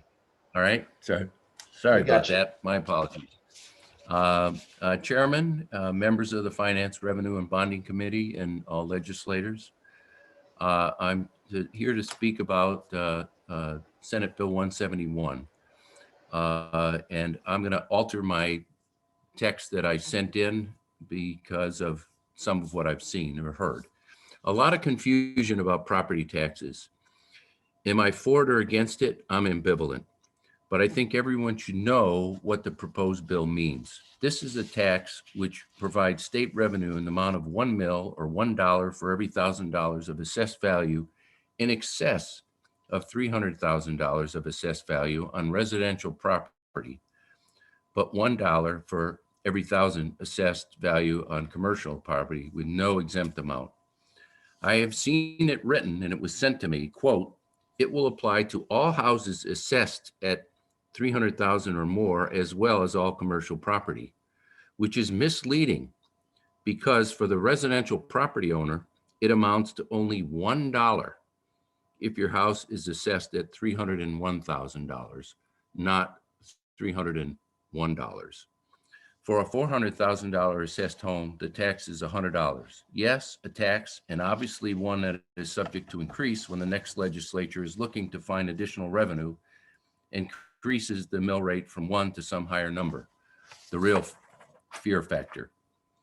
I write this brief note to make sure that citizens and legislators know what they may or may not pay for or vote on. I think most people would be upset if they had a $301,000 assessed value home and had to pay an additional $301 of tax, but much less concerned if it were only $1.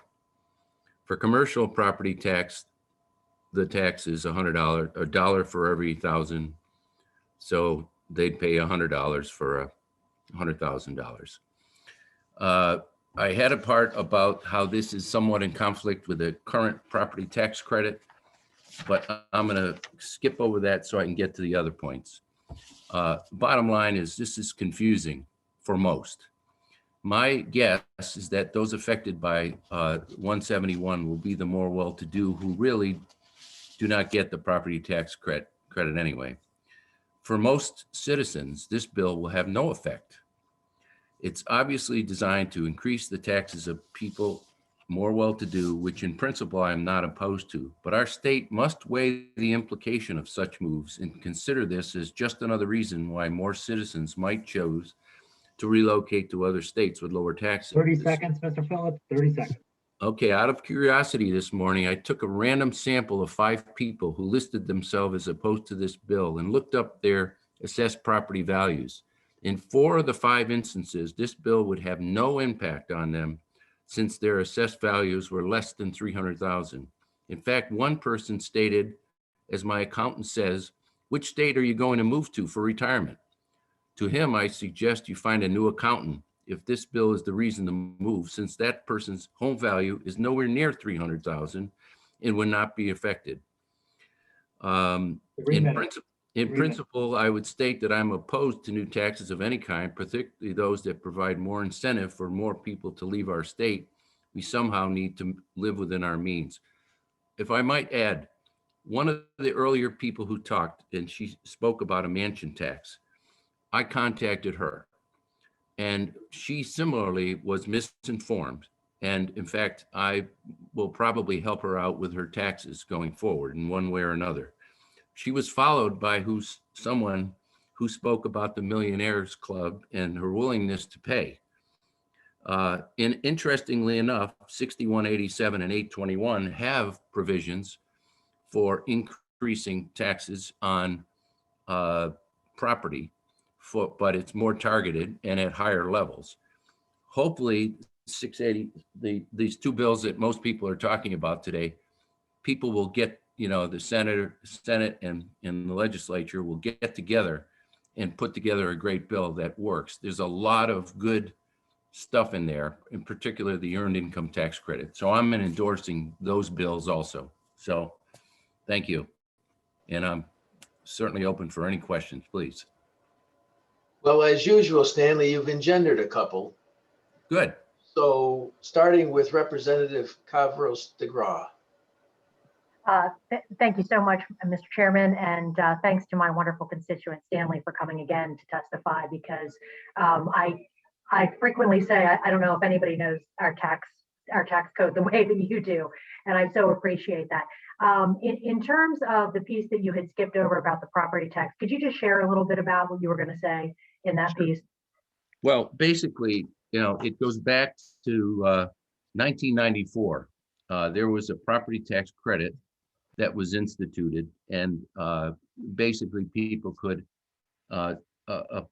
get a portion of their tax forgiven, and it went up to $500 if they already had paid some property tax. It went up to $500 in 2000, and then it's dropped down in steps from 300 to 200, and currently it's 200. And now, although before everybody could take it, now only taxpayers 65 or older, or those with one dependent or with at least one dependent, can take it out. For them, it's zero. So, this is one of these situations where, here, let's give you some money, and then you come up with a new thing and says, well, hold it, no, we're going to take some back. But chances are the people who are going to have the house that's has a value in excess of 300 assessed value, and I think that's a key thing. People think that they're talking about selling price, and they say, hey, the person down my street just sold their house for $350,000, but it probably hasn't. Its assessed value is only 70% of market value. So they're under the $300,000 umbrella, and they're just mass confusion. You show this, and it was evident by the comments, and I read them, many of them this morning while I'm waiting for my turn here, and it's just a lot of misinformation and a lot of misunderstanding. So I truly do appreciate that, because I'm, as you know, I'm one of those representatives who likes to try to clear up as much confusion as possible. It's why I ask the questions that I ask. And so I think, pointing out the assessed value piece is really critical to this, because I know that we've been receiving an overwhelming number of emails on this issue. So I'm grateful to you for clearing that up. And thank you so much, Mr. Chair. Appreciate it. Thank you. Thank you. Representative Chafee. Thank you, Mr. Chairman. Thank you for speaking with us today, Stanley. I just wanted to thank you for the clarification here, because I have noticed there's quite a bit of confusion, whether it's the sale value or the assessed value, which you correctly stated is the assessed value. And I think compounding the confusion as well is there's two different bills before us today that deal with property tax. The one you referenced, and then 821, which would levy a property tax on homes in excess of $1.5 million. Right. And unfortunately, the media or somebody dubbed this bill the mansion tax bill, the one you were referring to with the $300,000 assessment. So I think there's a lot of confusion around there, and I appreciate you taking the time to crunch the numbers and clear that up. Well, So thank you very much. Mr. Chair. Now, I might just add that if this bill does in fact go through, maybe using the theory or the thought process when it is assigned this quote mansion, people call it a mansion tax. Well, make it reflect a mansion. $300,000 assessed home is not a mansion. I agree with you 100%. Thank you. Yes. We have another question, but I can't tell who that is. Representative Ziogas. Yeah, hi. Yeah, thank you, Mr. Chairman. Sorry, I was Stanley. I was just interested in what reflections you might have on one provision of the of the statutes that we're talking about. There's a reduction of the estate tax in Connecticut, and it's a substantial departure from what the federal rules are today. My impression would be that would help hasten the flight from Connecticut if that is the case. And I was just wondering what your thoughts would be. Honestly, I have not thought about it. I'll be very candid with you. I will, and I'll be glad to pass on my thoughts. Generally speaking, the people whose tax returns I do are not affected by that. So, it's not an issue that I've encountered, quite frankly. But it is a concern that I have ongoing, the number of people that leave our state. And of course, you all know that you don't have to leave our state.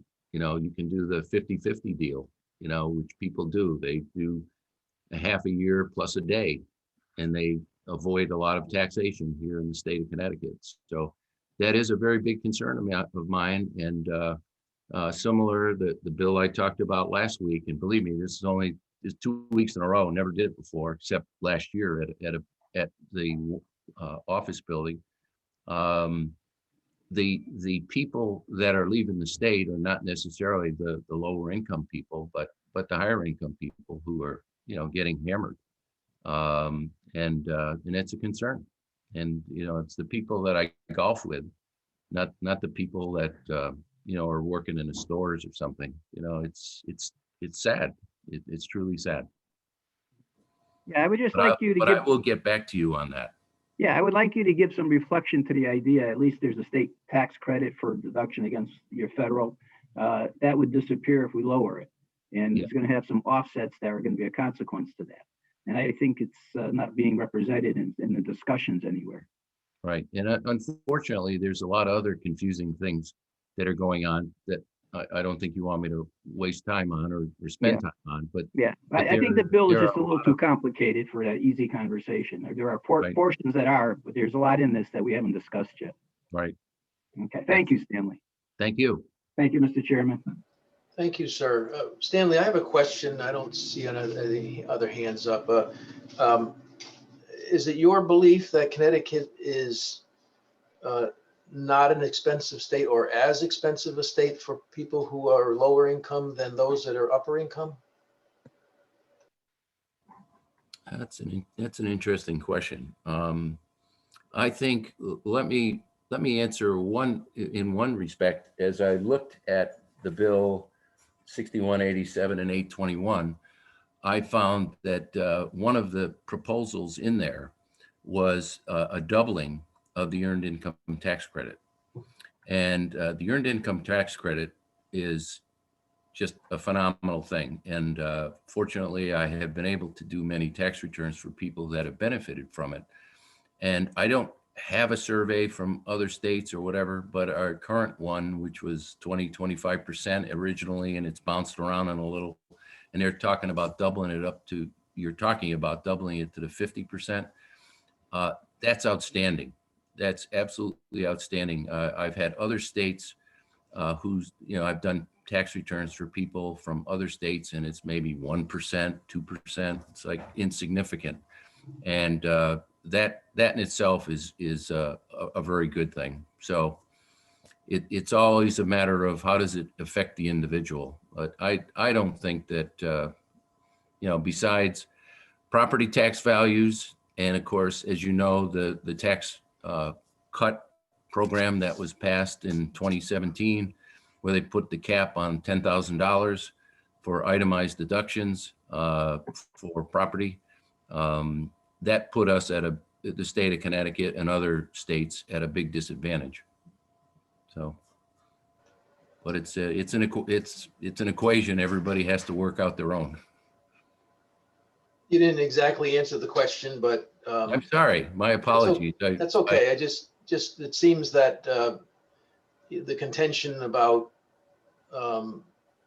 driving wealthy people out of our state, but we rarely hear any or never hear any conversation about the cost of living in Connecticut driving poor people out of the state. I think that's happening.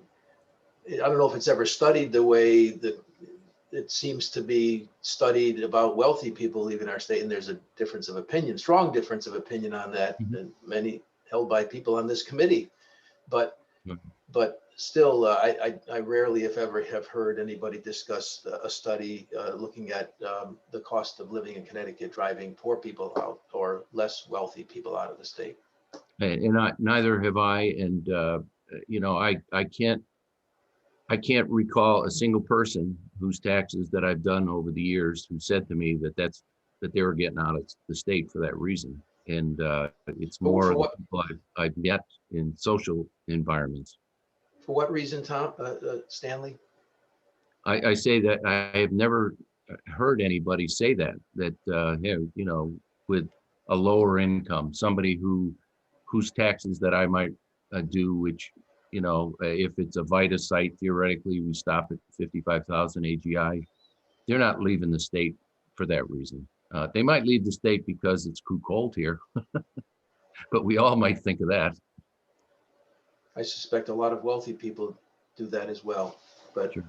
that's not usually the representation, but in any event, thank you, sir, very much. Thank you very much, and I appreciate your time. And good luck to you. This is not an easy, a lot of difficult issues. We will need it, sir.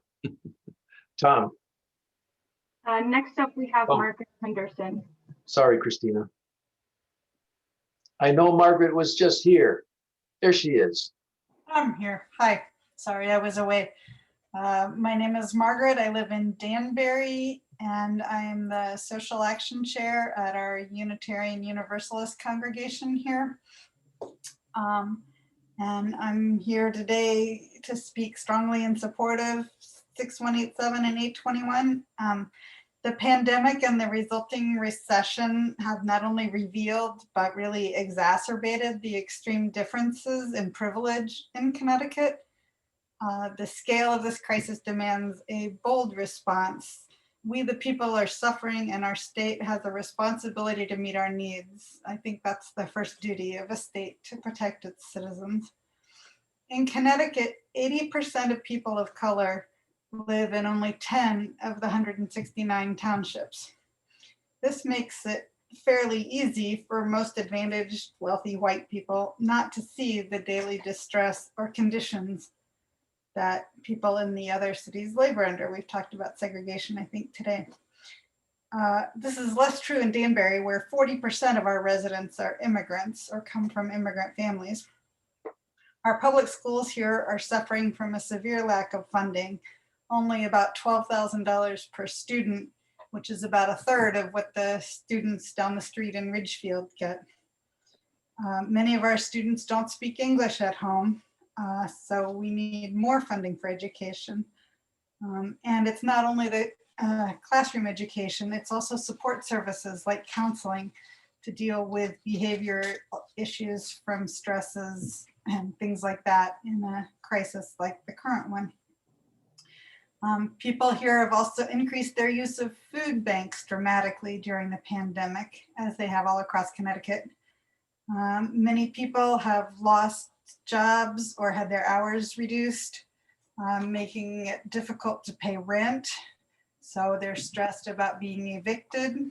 They don't know what's going to happen next month. And people who are already dealing with insecurity about food and housing usually don't have money for medical care, so they postpone treatment for things that would have been simple until they become complicated. This drives up the cost of medical care for all of us. During this economic crisis, in the 30-second warning, 30-second warning. Connecticut's billionaires have added over $3 billion to their wealth.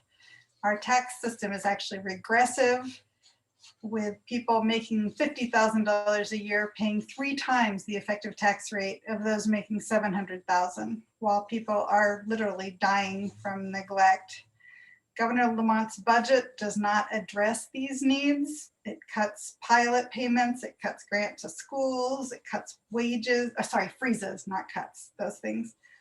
And it cuts services. You see the same thing with vaccination rates, that nearly double have been vaccinated compared to Black residents. So I strongly urge the committee to have the courage to make the right choice and pass these bills that will make our tax code more fair. Thank you. Thank you, Ms. Henderson. Tom? Next up, we have Eliza Lanzot. Hello. Good afternoon, Senator Fonfara, Representative Scanlon, Senator Martin, Representative Cheeseman, and the distinguished members of the Finance, Revenue, and Bonding Committee. My name is Elazar Lanzot. I live in the Fairhaven section of New Haven. I'm a member of New Haven Rising and also a member of the Recovery for All Coalition. I'm here testifying in strong support of HB 6187 and SB 821. This past year has taken a lot from us. Families have struggled to keep afloat. Businesses failed to keep the lights on, and too many of us have lost friends and loved ones to the virus. Despite these tragedies, hope is on the horizon. Thousands of people across the state are receiving vaccines that will soon cut this virus down to size, allowing us to go back to normal. Unfortunately, what we considered normal left many behind. For thousands of families, COVID only exacerbated the deep economic inequalities of our state, leaving them in impossibly difficult situations. To simply go back to normal would show that we've learned nothing from this experience, truly making it a lost year. Now is the time to make bold changes in our state. People are suffering, and it's our responsibility to help them. For years, New Haven Rising has worked to change the maps of segregated development in our city. Our residents have been victim to the redlining practices of the 1930s. Neighborhoods that were redlined face higher levels of poverty, unemployment, and now COVID-19 than their non-redline counterparts. The sclerotic response of our state has had to right these wrongs is sad to say the least. The economic devastation caused by the pandemic made families more likely to be behind on their rent and face eviction, leaving them in danger of homelessness. Governor Lamont's budget proposes $300 million for new construction and affordable housing, but it may take years for these units to become available, but people are suffering now. This is why the Renters Relief Program proposed in these bills must be fully funded and expanded. We must also establish a universal right to counsel for tenants facing eviction so that they may have a chance to stay in their homes. In my neighborhood of Fairhaven, there's a significant immigrant population who have been 30 hit seconds, particularly sir. hard 30 by seconds. the pandemic. Many of my neighbors work in the service industry, and for many months they were either underemployed due to restrictions or had to work as essential workers, putting themselves and their families in danger. Their struggle should not come without some recompense in the form of tax relief through the expansion of the EITC. These bills are what Connecticut needs to set it on a road to 3 minutes, 3 minutes. The working families of our state take on the largest tax burden, while the wealthiest pay a significantly lower tax rate. During this pandemic, our state's billionaires have added an additional $3.6 billion to their wealth. For years, communities all over the state have cried out for systemic change. We now have an opportunity to deliver it. I urge this committee to make the right choice and pass HB 6187 and SB 821. Thank you very much for the opportunity to testify. Thank you, Mr. Lanza. Just a point of clarification, the wealthy that you spoke about, this is a factual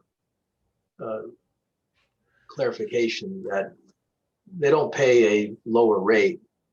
I think what you mean is they're paying a lower percentage of their income. They pay a higher rate, but it's still a lower percentage of their income. I misspoke, and I'm reading from here. I misspoke and meant to say effective rate rather than just general rate. My apologies for that misspeaking. No, it's fine. Just I know what you meant. Just wanted to make it clear that it's not a lower rate. We don't do that, but yeah. Get your point. Thank you, sir, very much. Thank you. Tom. Next up, we have Nicholas Rodriguez, accompanied by an interpreter. Yes, I will be interpreting. Nicolas Rodriguez. Is he here? He is here. Neri, ¿podrías prender el micrófono? Neri, ¿estás ahí? Okay, there he is. Welcome, Nicholas. Bienvenido, adelante. ¿Es para mí, Megan? Sí. ¿Neri? Oh, sí. Hola, hola, buenas tardes. Estimados miembros del Comité de Finanzas, soy residente de Hamden. Soy miembro de Unidad Latina en Acción y Recuperación para Todos. Sí, una pausa. Good afternoon, members of the Finance Committee. I am a resident of Hamden. I'm a member of ULA, Latinos United in Action, and Recovery for All. Adelante. Yo quiero darme testimonio en favor de los proyectos de ley 821 y 6187. I'm giving Estas testimony in leyes support reducirían los of, impuestos para los dueños de casa. I'm giving testimony in favor of SB 821 and HB 6187. These bills would could reduce taxes for homeowners like me. Estas leyes son necesarias para financiar el seguro médico que necesitamos también. Also, these laws are necessary to finance the healthcare that we need. Me mudé hace 6 años. Me mudé a Hamden hace 6 años y vivo en el área de New Haven desde hace 16 años. Tengo 3 hijos y fueron nacidos en Connecticut. I have lived in Hamden for 6 years and in New Haven County for 16 years. I have 3 children who were born here in Connecticut.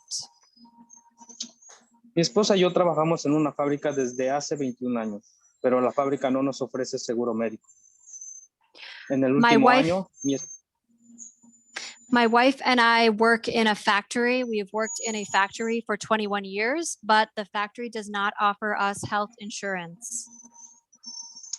En el último año, mi esposa ha ido varias veces a la sala de emergencia con dolor en la vesícula y sangrado. In the past year, my wife has gone to the emergency room multiple times with pain in the gallbladder and bleeding. Los médicos nos comunicaron que ella necesitaba una cirugía, pero cuando el hospital se enteró que mi esposa no tenía seguro médico ni papeles, le dijeron que no la iban a operar porque no era una emergencia y no era cuestión de vida o muerte. The doctors told us that my wife needed a surgery, but after the hospital found out that she had no insurance and was undocumented, they told her that they would not operate on her because it was not a matter of life and death. La mandaron a casa con mucho dolor y con sangrado, y esto se repitió por 3 ocasiones. They sent her home with a lot of pain and bleeding, and this happened 3 times. Ahora estoy pagando $370 al mes por un seguro médico para mi esposa, pero este seguro tiene deducibles y tiene por $4,000 y los copagos también. Pero por fin ya la operaron.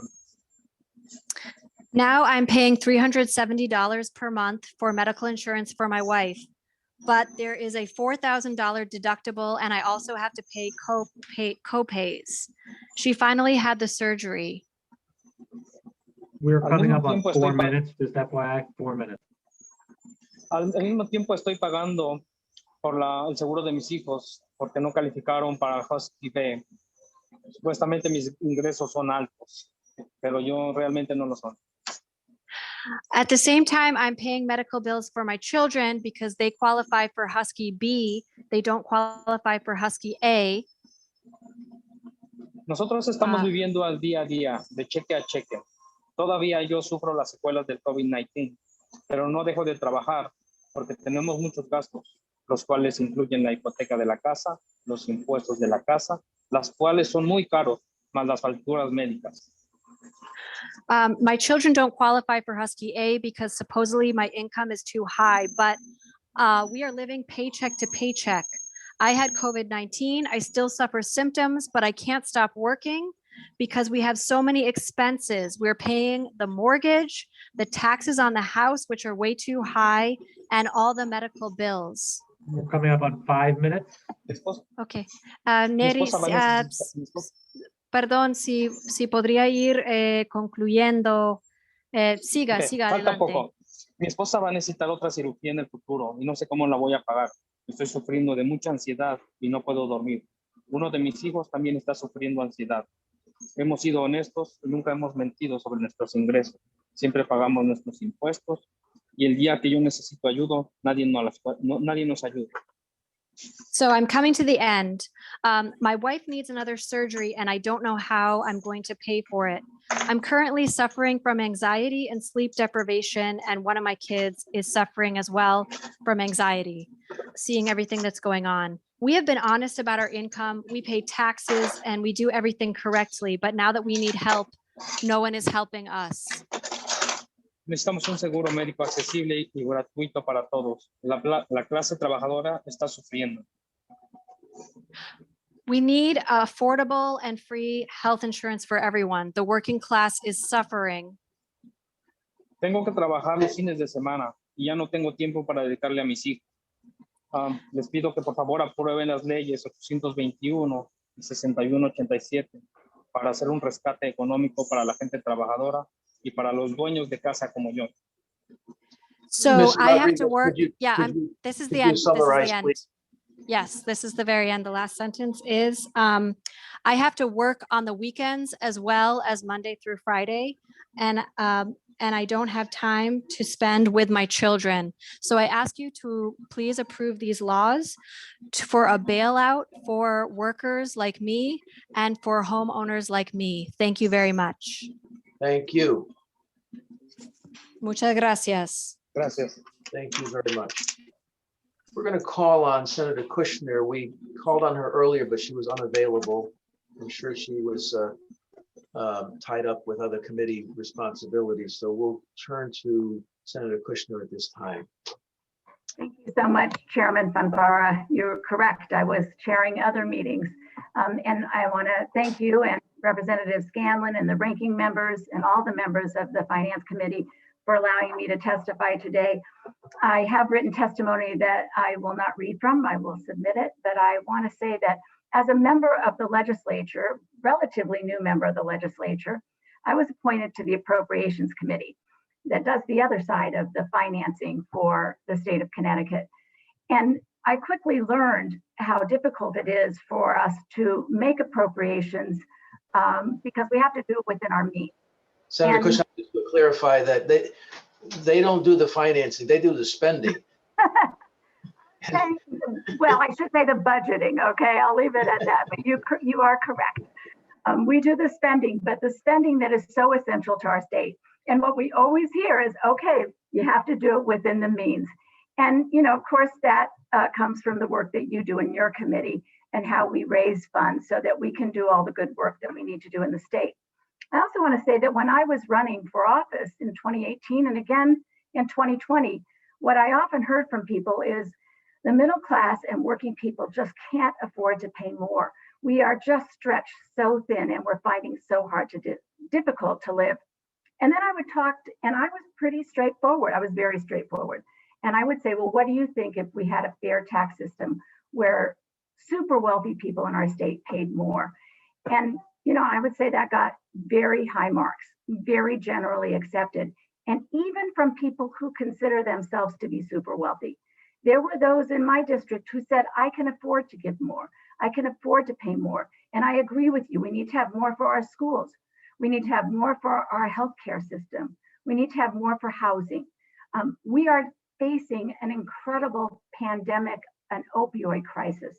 This cannot be overlooked. We need to spend more on fighting addiction and fighting the opioid crisis. You know, we've done some great things this year in terms of pilot, and I'm very proud of the move we took to reimburse cities and states for the payment in lieu of taxes for the public buildings and the schools. That's great, but we just moved to 50%, even at best.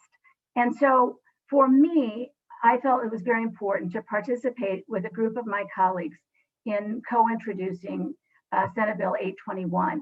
And for me, it is really about raising revenue. And we look to do it in a way that won't hurt the middle class, that won't hurt workers. And in fact, as you heard from Stanley earlier, we'll expand the earned income tax credit. We'll expand the property tax credit. We'll create a child tax credit, things that are so desperately needed. But in order to do all of these things, we have to raise revenue. And the best way to do that, I think we've been very careful to do it on wealth, not on the middle class, but on super wealth in our state. And so 30-second warning, 30-second warning. I urge all of you to consider and support Senate Bill 821, and I apologize. I know there's a matching bill in the House, but I don't have that number in front of me. But I urge you to support it, to consider it, because we need to move from a state that has great inequities to a state that has a level playing field for working families. So thank you for your time today. It's good to see you all.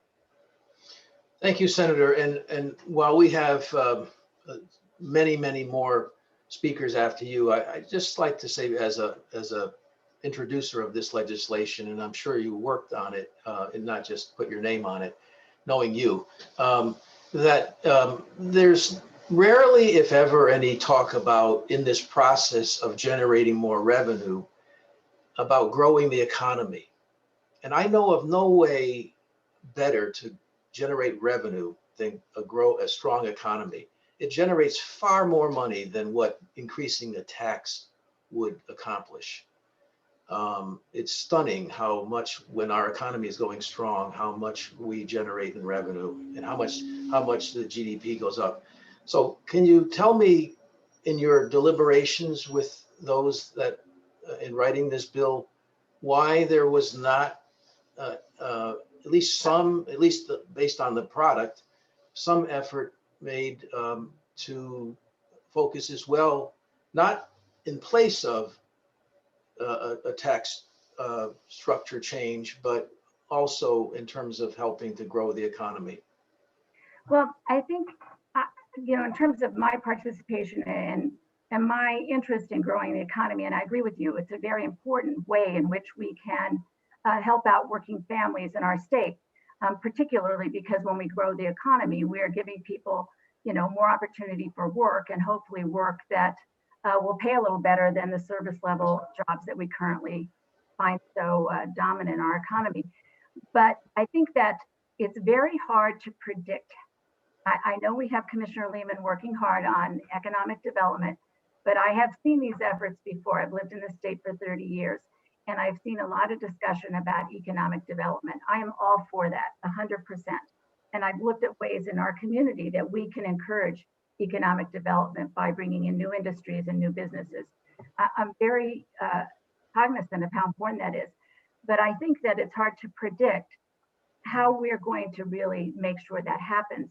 And I do believe we can say that we know in our state there's great wealth, and that we can look to those who can afford to pay more to help provide for schools. And I'll just take schools for an example, because my community, as you heard from Margaret earlier, my community, 40% of the people in my community in Danbury are struggling to make ends meet. They're met that out.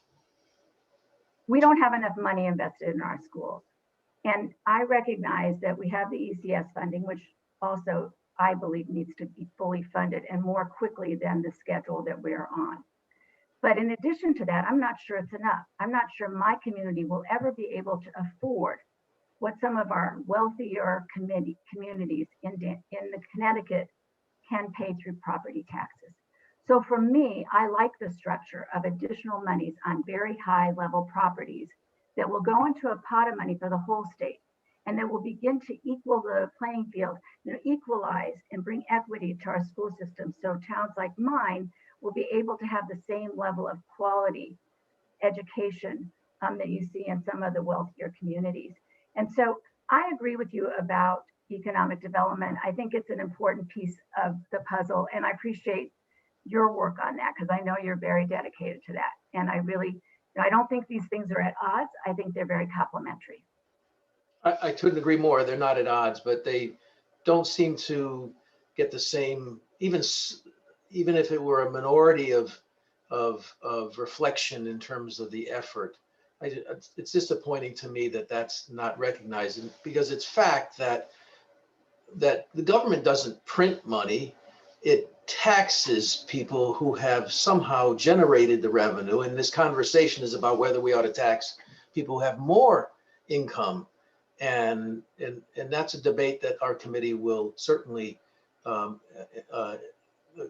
engage in considerably in the days and weeks to come. But my point is that if we have more folks with more revenue, more income, then we're certainly, just because even if we don't raise the tax, we're going to generate more revenue. It just stands, it's logical that that will happen.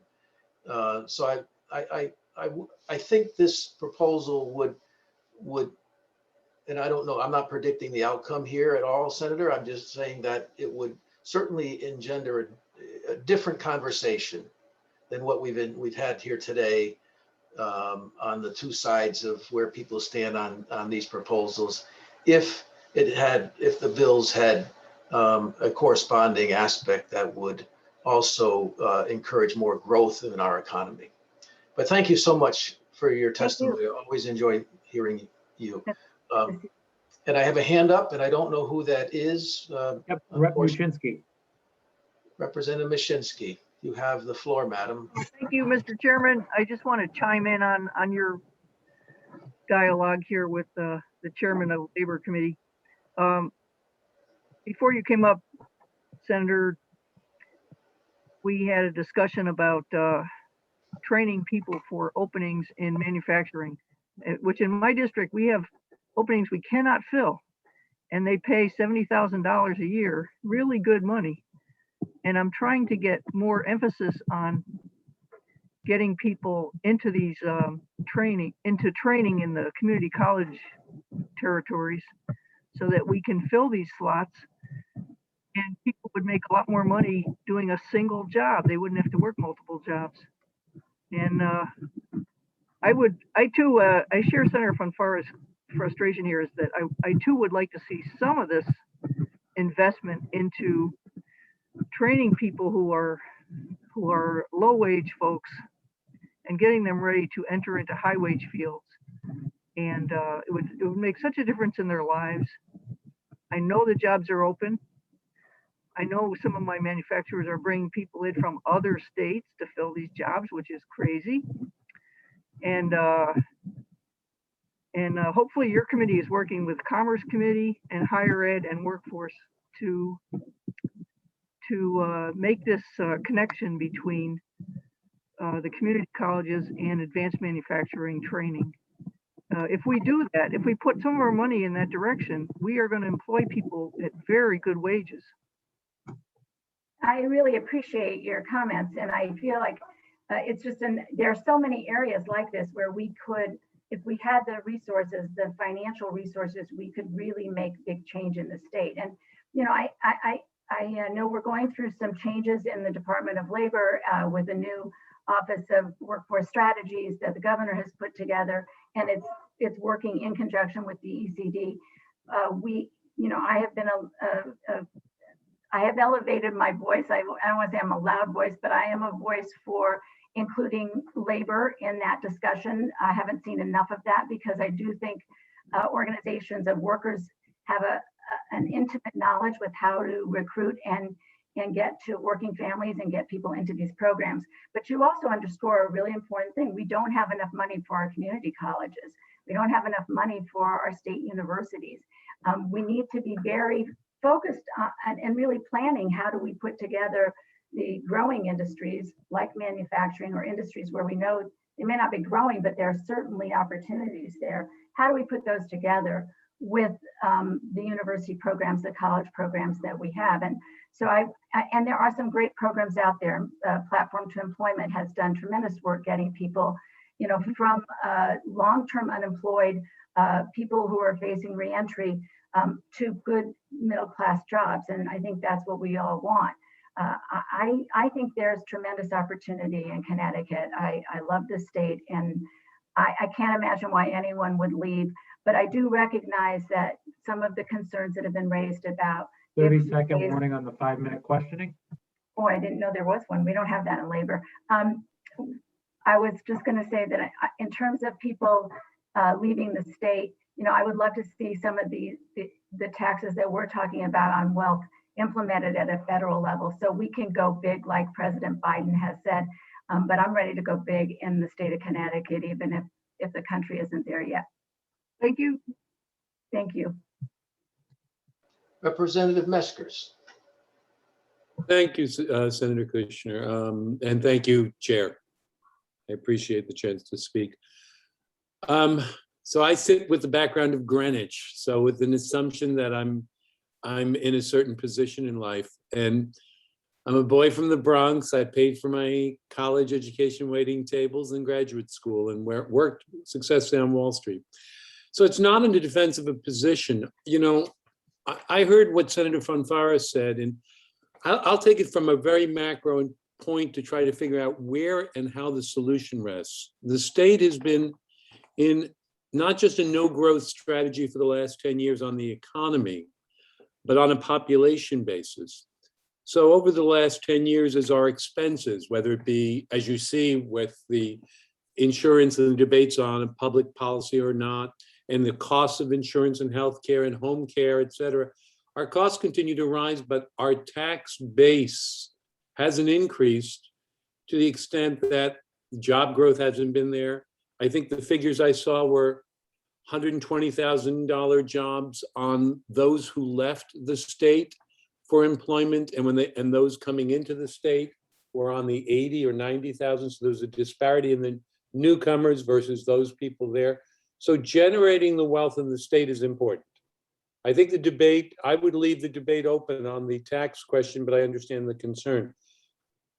For me, a basis to encourage more businesses in the state and to grow the job market is important. I think the issue on community colleges that Representative Mashinsky mentioned about making sure we have the pipeline right. So the job growth and education is going to the job opportunities in the state. Kind of not to criticize or to cut back on the universities. I'm a big supporter of public education. You want to see who we're graduating and where they're going and how many of the jobs are out of state versus in state, because that revenue stream of supporting the schools, it wouldn't change my support, but you'd love to be able to create jobs where 70% of the graduates are staying in state, or the jobs that they want are in state, so that we're not financing their education and then they're going to work in New York or Boston or whatever. Not that we can control it, but when I look at it is, are we using our resources effectively to grow the state? So next year, the tax rate is at a flat tax rate, the revenue stream is up 10 or 20% because the salaries or number of people working in the state grows. And I think that's the dynamic where I'd be more interested in trying to get to.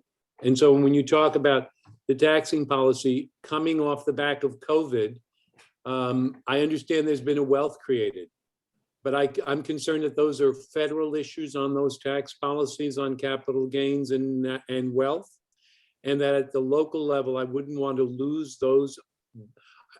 I wouldn't want to lose the revenue stream that I capture from people for capturing a marginal increase in rates and kill that fatted calf. So I'm concerned about it. For me, I want to be fighting over where to spend incremental dollars because the state's economy is growing. And I think we're at the cusp of that on the back of the fiscal situation in New York and Massachusetts. We are going to have tax rises with very high fixed costs in Massachusetts and in New York that may make Connecticut the most attractive place for a lot of people to look for their businesses.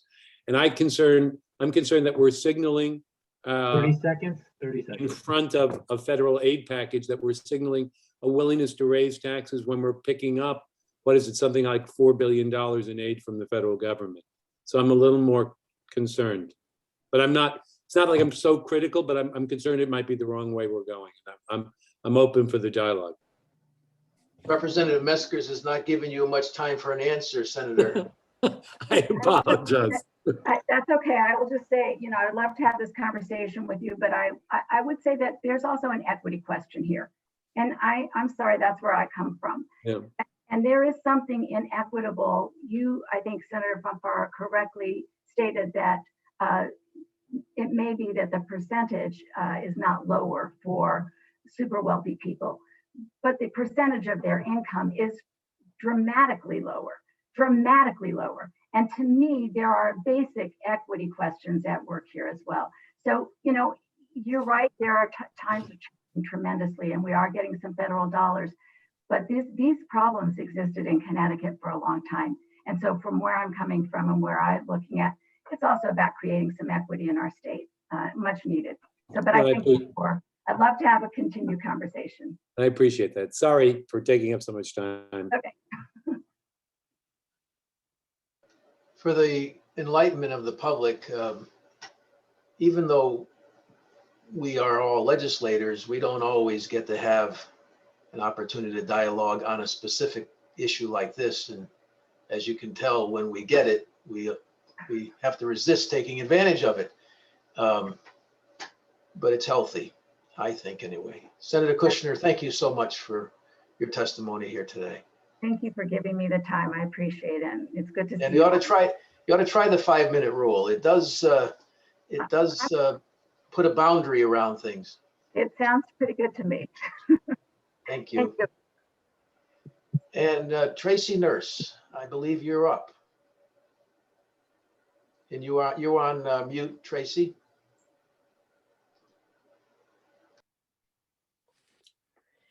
Good afternoon, Senator Fonfara, Representative Scanlon, and the distinguished members of the Finance, Revenue, and Bonding Committee. My name is Tracy Nurse, and I live in Newington, Connecticut, and I'm a direct care worker at Oak Hill School for 37 years. I come before you today to urge you to raise the revenue necessary to increase funding for group homes like mine. As a group home direct care worker, I care for individuals with intellectual and physical disabilities.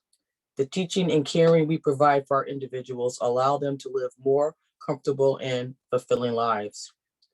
Over the years, I've developed close relationships with these people, and so today I am here to advocate not only for myself, but for them also. The fact is, when we underfund group homes, the low staffing and wages have a negative impact on the quality of care our individuals receive. My company has an overabundance of open shifts across the agency due to low staffing. With fewer staff, we're forced to work endlessly to ensure all shifts are covered. This leaves staff perpetually exhausted, and it is impossible to put your best foot forward when you're burnt out. Our individuals deserve our best. Working as we do is not only necessary because of low staffing, but also because of how little we are paid. A newly hired group home direct care staff makes $15 an hour. That person would be able to go to Target and get an entry-level position for $15 an hour without dealing with all the responsibilities of a group home worker. With higher wages, we could attract talented caregivers to fill staffing vacancies, improving the quality of care that we provide for our individuals.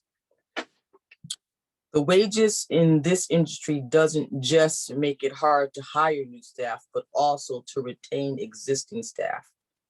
In the last 10 years, I've received less than $1 for a raise. Where is a thank you for what you do in that? It doesn't even reflect the cost of living adjustment. My health insurance has risen much faster than the rate of inflation, causing me at times to skip some medical services. 30 seconds, Tracy, 30 seconds. We have the opportunity to correct this with these bills. All the funding of our agency come from the state. With the increase in the revenue from these bills, workers like me will be able to earn wages that we deserve. This will allow us to work less, spend more time with friends and family, and live our lives better. This will in turn improve the quality of care we can give our individuals. Please support these bills so that group homes can have the resources necessary to truly serve the people that rely upon us. Please pass Bill SB 821 and HB 6187. Thank you for your time. Thank you, Tracy. Did I hear you correct that in 10 years you have not received even $1 raise an hour? Yeah, correct. Correct. And do you work, are you a member of 1199 or? I work at Oak Hill School. I've been there for 37 years, and yes, I am a member of 1199. And they are a great organization, and I'm shocked, to be honest with you, that you've had that experience of not having even $1 raise. That's over the full 10 years? That's within the last 10 years, yes. Wow, that's tough. It is. It is. Thank you for educating us. Anyone? I see none. Thank you, Tracy, very much. Thank you very much. Tom? Yep. Next up, we have John Murphy. Here's John. Good afternoon, Senator Fonfara. How's my old friend doing? Doing well, thanks. Thanks for asking. You have the floor. All right, so Senator Fonfara, Representative Scanlon, ranking members Martin and Cheeseman, members of the committee. My name is John Murphy. I live in East Hartford. On behalf of United Auto Workers 376 and the Recovery for All Coalition, I'm testifying in support of House Bill 6187 and Senate Bill 821. On July 1, 1991, we had no state budget in place. It took 53 days until August 22nd to pass the budget. In the week before the final budget vote, Reverend Jesse Jackson joined with Connecticut community leaders, activists, and the public in the Connecticut March to Rebuild America from Bridgeport to Hartford. Jackson told the crowd in Bridgeport, jobs are gone, plants are closed, the tax base is limited, children are neglected, slums abound. This is a disaster born of greed. The march highlighted the economic differences in the two Connecticuts. It's sad to say that very little has changed. 30 years later, our state still leads our country in income and wealth inequality and disparity. The 2008 Great Recession weakened our economy, and the COVID-19 pandemic was even been worse. Yet the message we received from the governor is that we're going to limp along and do the same old things and expect different results. That is the definition of insanity. We cannot have strong and vibrant communities without adequate investment in them. Using one-shot revenues to fund general operating expenses just kicks the can down the road, something we excel at. With 8% unemployment, more than 15,000 families face an eviction, 1 in 5 families not having enough food to feed their children, more than 200,000 people without health insurance, and an aging infrastructure and other unmet needs, the time for bold action is now. I'd just like to point out, in response to the 2008 Great Recession, Connecticut was among the states that cut their public sector workforce the most, and it also suffered from one of the slowest private sector job growth rates. There's a correlation between cutting public sector workforce and growing our economy. States that retained or grew their public sector workforce saw greater private sector job growth after the Great Recession. In 1962, President John Kennedy set aspirational goals for our nation.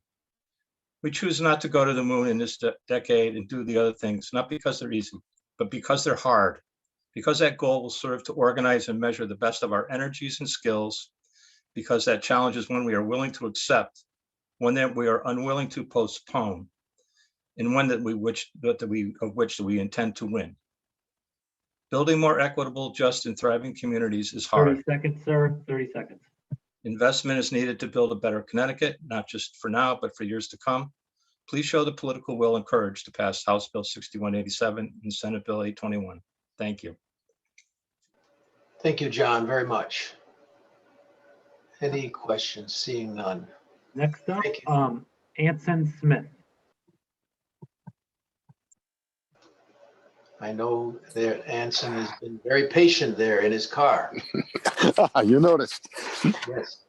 Okay, Senator Fonfara, Representative Scanlon, Senator Martin, Representative Cheeseman, and members of the Finance, Revenue, and Bonding Commission. My name is Anson Smith, and I live in Wallingford. I appear here today as a member of CSEA SEIU Local 2001. I am testifying in strong support of House Bill 6187 and Senate Bill 821. This year has been brutal for Connecticut residents. The unemployment rate tops 8%. Some 15,000 families are in danger of eviction. 1 in 5 adults in Connecticut report that their children don't have enough food to eat. Before the pandemic hit, more than 200,000 people were without health insurance, and 57,000 households with children now lack reliable internet access or electronic devices. This is in a state that was ranked 6th wealthiest in a March 11th article in US News and World Report. Yes, Connecticut is a leader in median household income, but is also a leader in income inequality. Some had fared very well during this pandemic. The billionaires, who added 3.6 billion to their wealth. They have also fared well with taxes, with an effective tax rate that's far less than ours. F. Scott Fitzgerald once observed, "The very rich, they're different. Their lavish lifestyles do something to them. It makes them soft when we are hard, and cynical when we are trustful." One thing Fitzgerald overlooked: they don't like to pay taxes. It was true during the early republic, and it's true today. From the 50s through the 70s, CEOs tried to balance the interests of all stakeholders: owners, investors, officers, suppliers, customers, and workers. Then the captains of industry were seduced by the goddess of greed. The focus on we became the focus on me. Taxes were for the lower classes. The rich are different. In 1991, Connecticut responded to this difference with a 4.5% income tax. The 13.8% corporate tax was lowered to 10.5%. The dividends and interest tax, which peaked at 14%, was eliminated, as was the 7% capital gains tax. Today, the rich zealously guard their tax advantage. Their media and legislative allies watch their backs, while their spin mill cranks out far-fetched arguments to con the public into backing them. Today, 30 the less seconds, fortunate. sir, 30 seconds. Okay, I'll go fast. Today, the less fortunate pick up the slack, juggling limited finances to meet their tax bills. These people who can't afford it shoulder the tax burden, while those who can't afford it are different. I implore you folks to pass these two bills to restore fairness to our tax code. Thank you.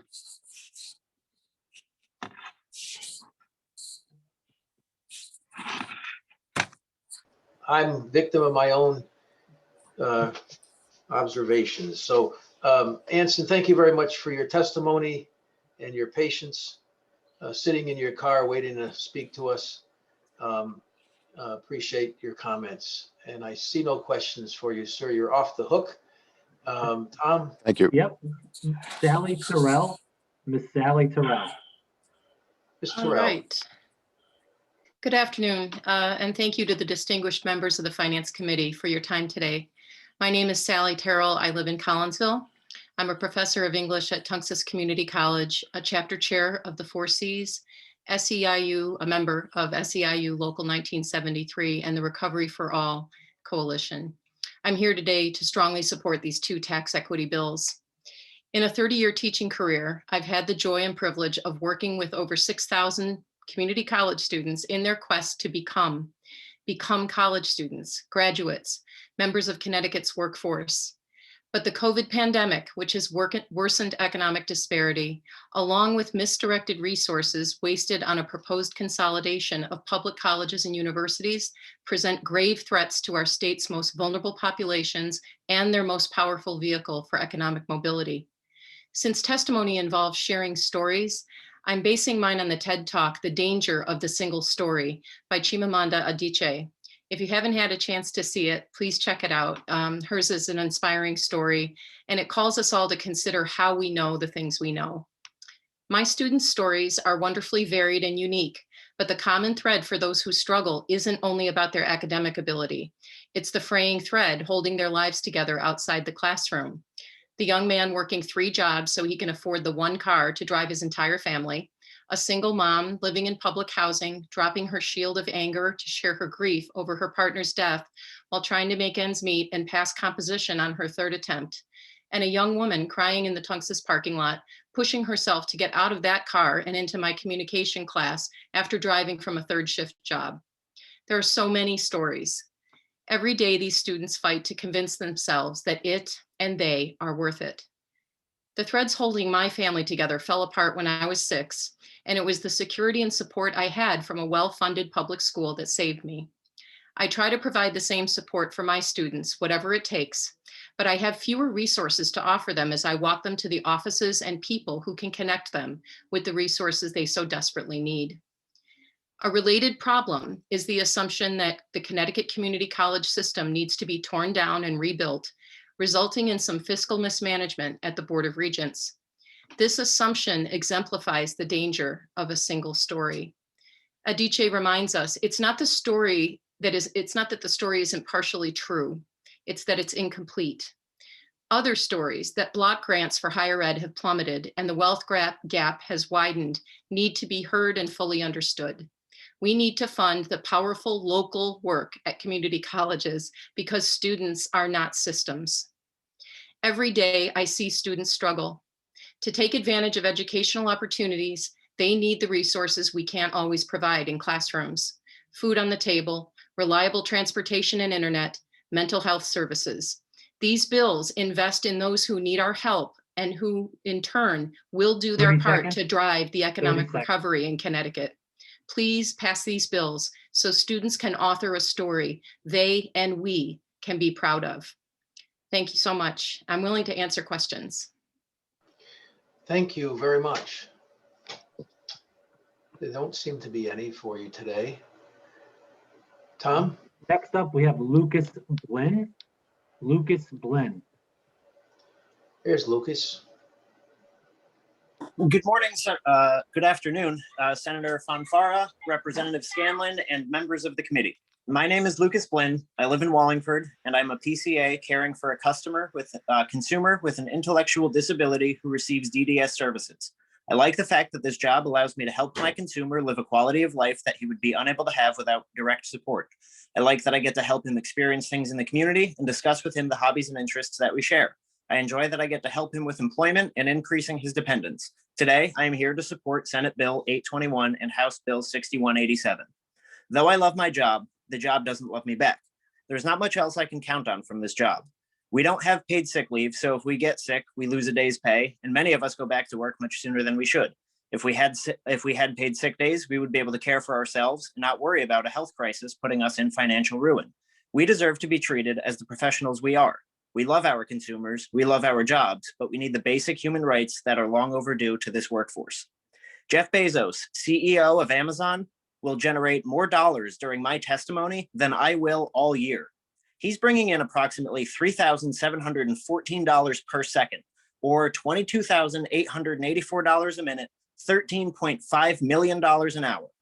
I see fleets of Amazon branded trucks, Hertz rental vans with Amazon temporary plates on them, and lines miles long in North Haven and Wallingford as workers file in to start their day of breaking their backs for Amazon. Amazon has vending machines with over-the-counter painkillers so that their employees can swallow a fistful of ibuprofen at the expense of their stomach lining to start their shift. With all of the business that Amazon is doing in our state, it is your duty to ensure that they are paying their dues. Vince McMahon of the WWE and the XFL and his wife, Linda McMahon, from Donald Trump's Small Business Administration, brought in $5.6 million in 2018. They rest comfortably at night in a mansion in Greenwich, while home care workers living in Bridgeport, New Haven, Waterbury, Hartford, Meriden, Norwich, Danbury go to bed at night hoping against hope that they wake up to a paycheck, because if they don't, they won't be able to pay rent. If you weren't aware, Allied Community Resources, the company that gets paid $6 million by the state to handle payroll, regularly messes up payroll, and home care workers wake up and find out they haven't been paid. I volunteer twice a week at the Connecticut Food Bank with my consumer, trying to make sure that Connecticut residents don't starve to death. But the reality is that Jeff Bezos could end world hunger tomorrow if he decided to today. It's time that the ones who can afford it start paying their fair share in this state so that we can expand services like the Medicaid waiver program and mental health services and food and housing programs. 30-second warning, sir. 30 seconds. Connecticut residents need the support right now. Have the courage to do the right thing and pass Senate Bill 821 and House Bill 6187. It's your moral responsibility. Thank you for your time. Thank you, Lucas. Seeing no questions, Tom? Joseph Melendez. Joseph Melendez. Joseph is here. You're on mute, sir.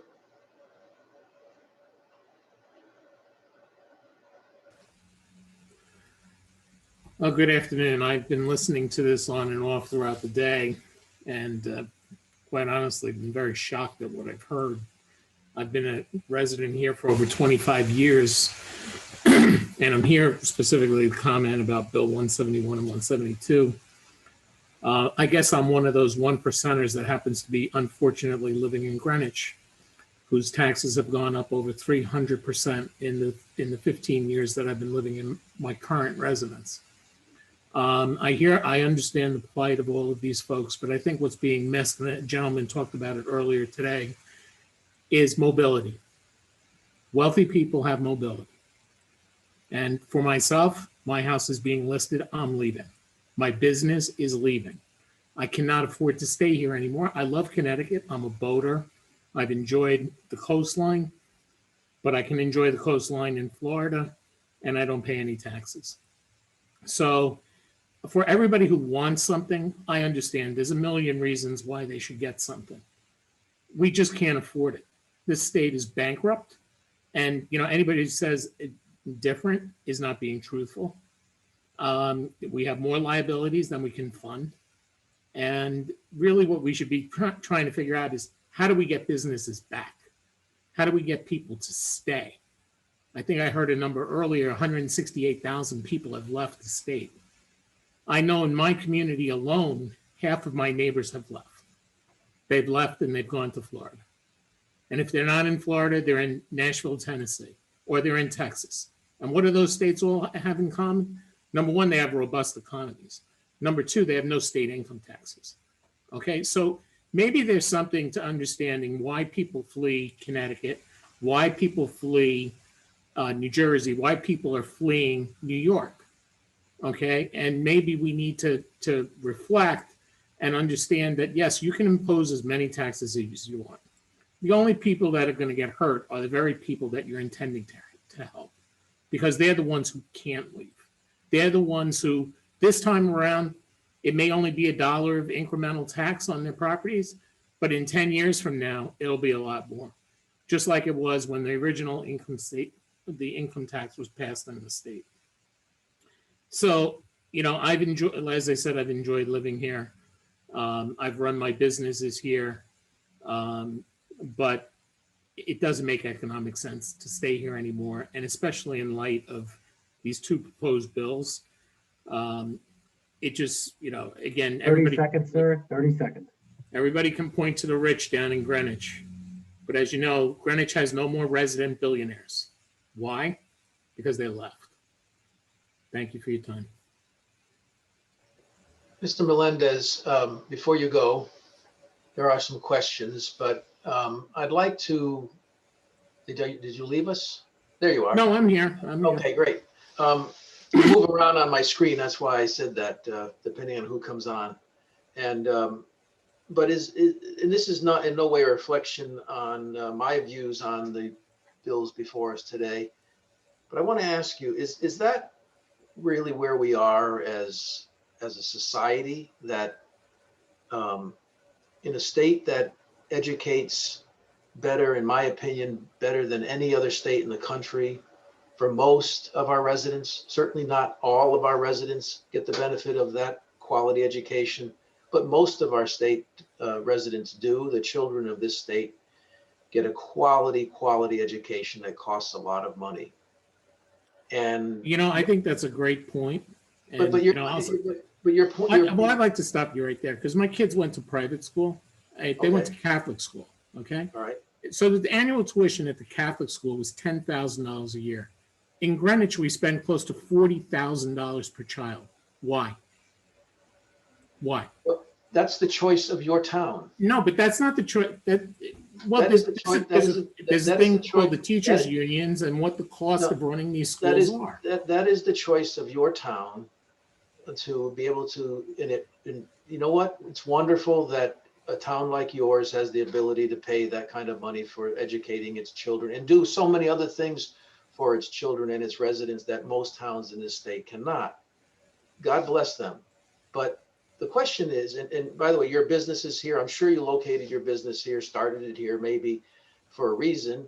And I assume that you've done well with that.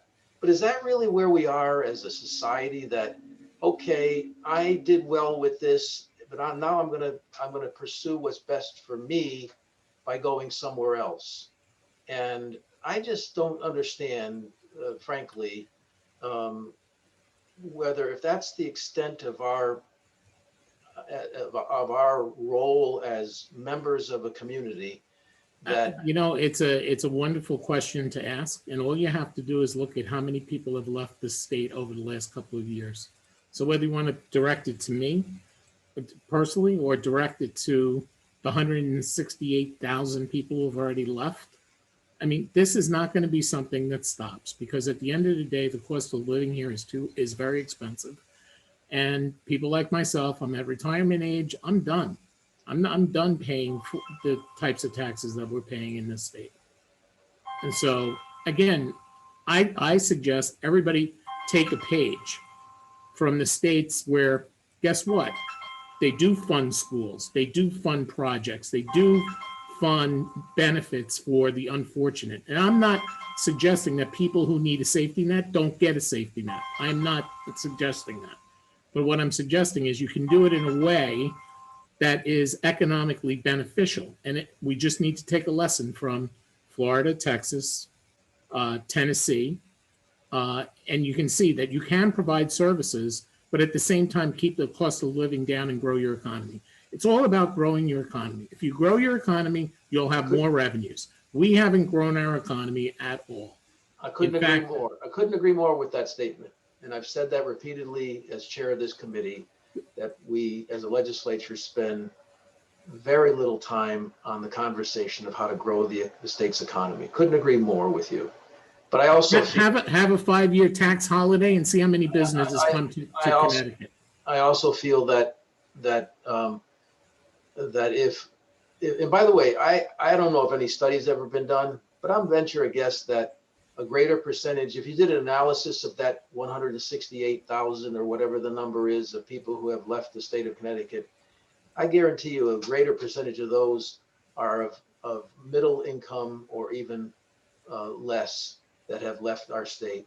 My bet is that probably more people of wealth as a greater percentage remain here in this state. That's my guess, an educated guess, but a guess nonetheless. But we have questions, and that has engendered at least 4 hands now because I opened my mouth. Representative Cheeseman, you are first in line. Thank you, Mr. Chair. Yes, see, you have to watch out, Senator, when you start talking. Mr. Melendez, I just had a few questions about the nature of the businesses that you created here in Connecticut. Can you tell me the background, how many people you employed? I gather you have some longevity as a business owner here. They were in the insurance industry, and I'd rather not get into it. Okay. All right. And you've lived in Greenwich, how many years?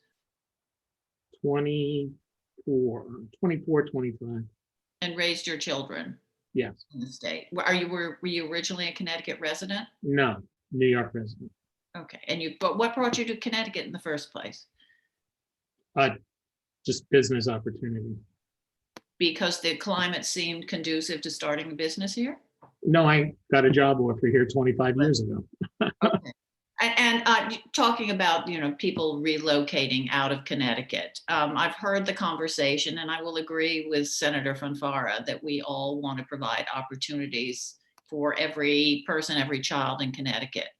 But when you hear the rhetoric of, that people who don't want to pay their fair share, all this, how does it make you feel? The whole idea of don't pay your fair share, I find insulting. And so you say you're at retirement age? Yes. Okay. So you plan to take look at your options because there are more attractive places to retire. Correct. Okay. Thank you. Thank you for coming here today. Thank you, Senator Fanfara. Thank you, Representative Cheeseman. Representative Devlin, good to see you, madam. Thank you, Mr. Chairman. Nice to see you too. So Joseph, I really appreciated listening to your testimony, and I've been listening to testimony in our hearing all morning, jumping back and forth between a couple of other legislative hearings and committee meetings. But specific to Senate Bill 171 that you were testifying on, which adds another state property tax, a new statewide property tax to anyone with a home that is valued at $300,000 or more, which is assessed, which essentially is a $430,000 value. Could you just speak a little bit more about your feelings about that particular tax? Well, it would price me significantly out of, I would not be able to pay. That's really what it boils down to. I would not be able to pay it and I would, there's no way I could do it. So I happen to have a high dollar value home and the increase would be significant. So you've lived in Connecticut about the same length of time that I have. There have been several new taxes implemented during that time. Have any of them ever decreased in your experience? Let's put it this way. When I bought my house, my taxes were about $6,000. Now they're $41,000. Do I need to say anything else? No, I appreciate that very much. I moved here as a commuter to New York City because that's where my employment was. And as a worker in New York City, where you tend to earn a higher salary than you would in Connecticut, which I think is why in Fairfield County, there is probably a greater concentration of wealth, but you have a choice of where to live, and economics help drive that choice. You can be in Long Island, you can stay in the city, you can be in Westchester County, you can choose Connecticut, or you can choose New Jersey. So, there's lots of factors. But now in the time of Zoom, you can be anywhere. Right. All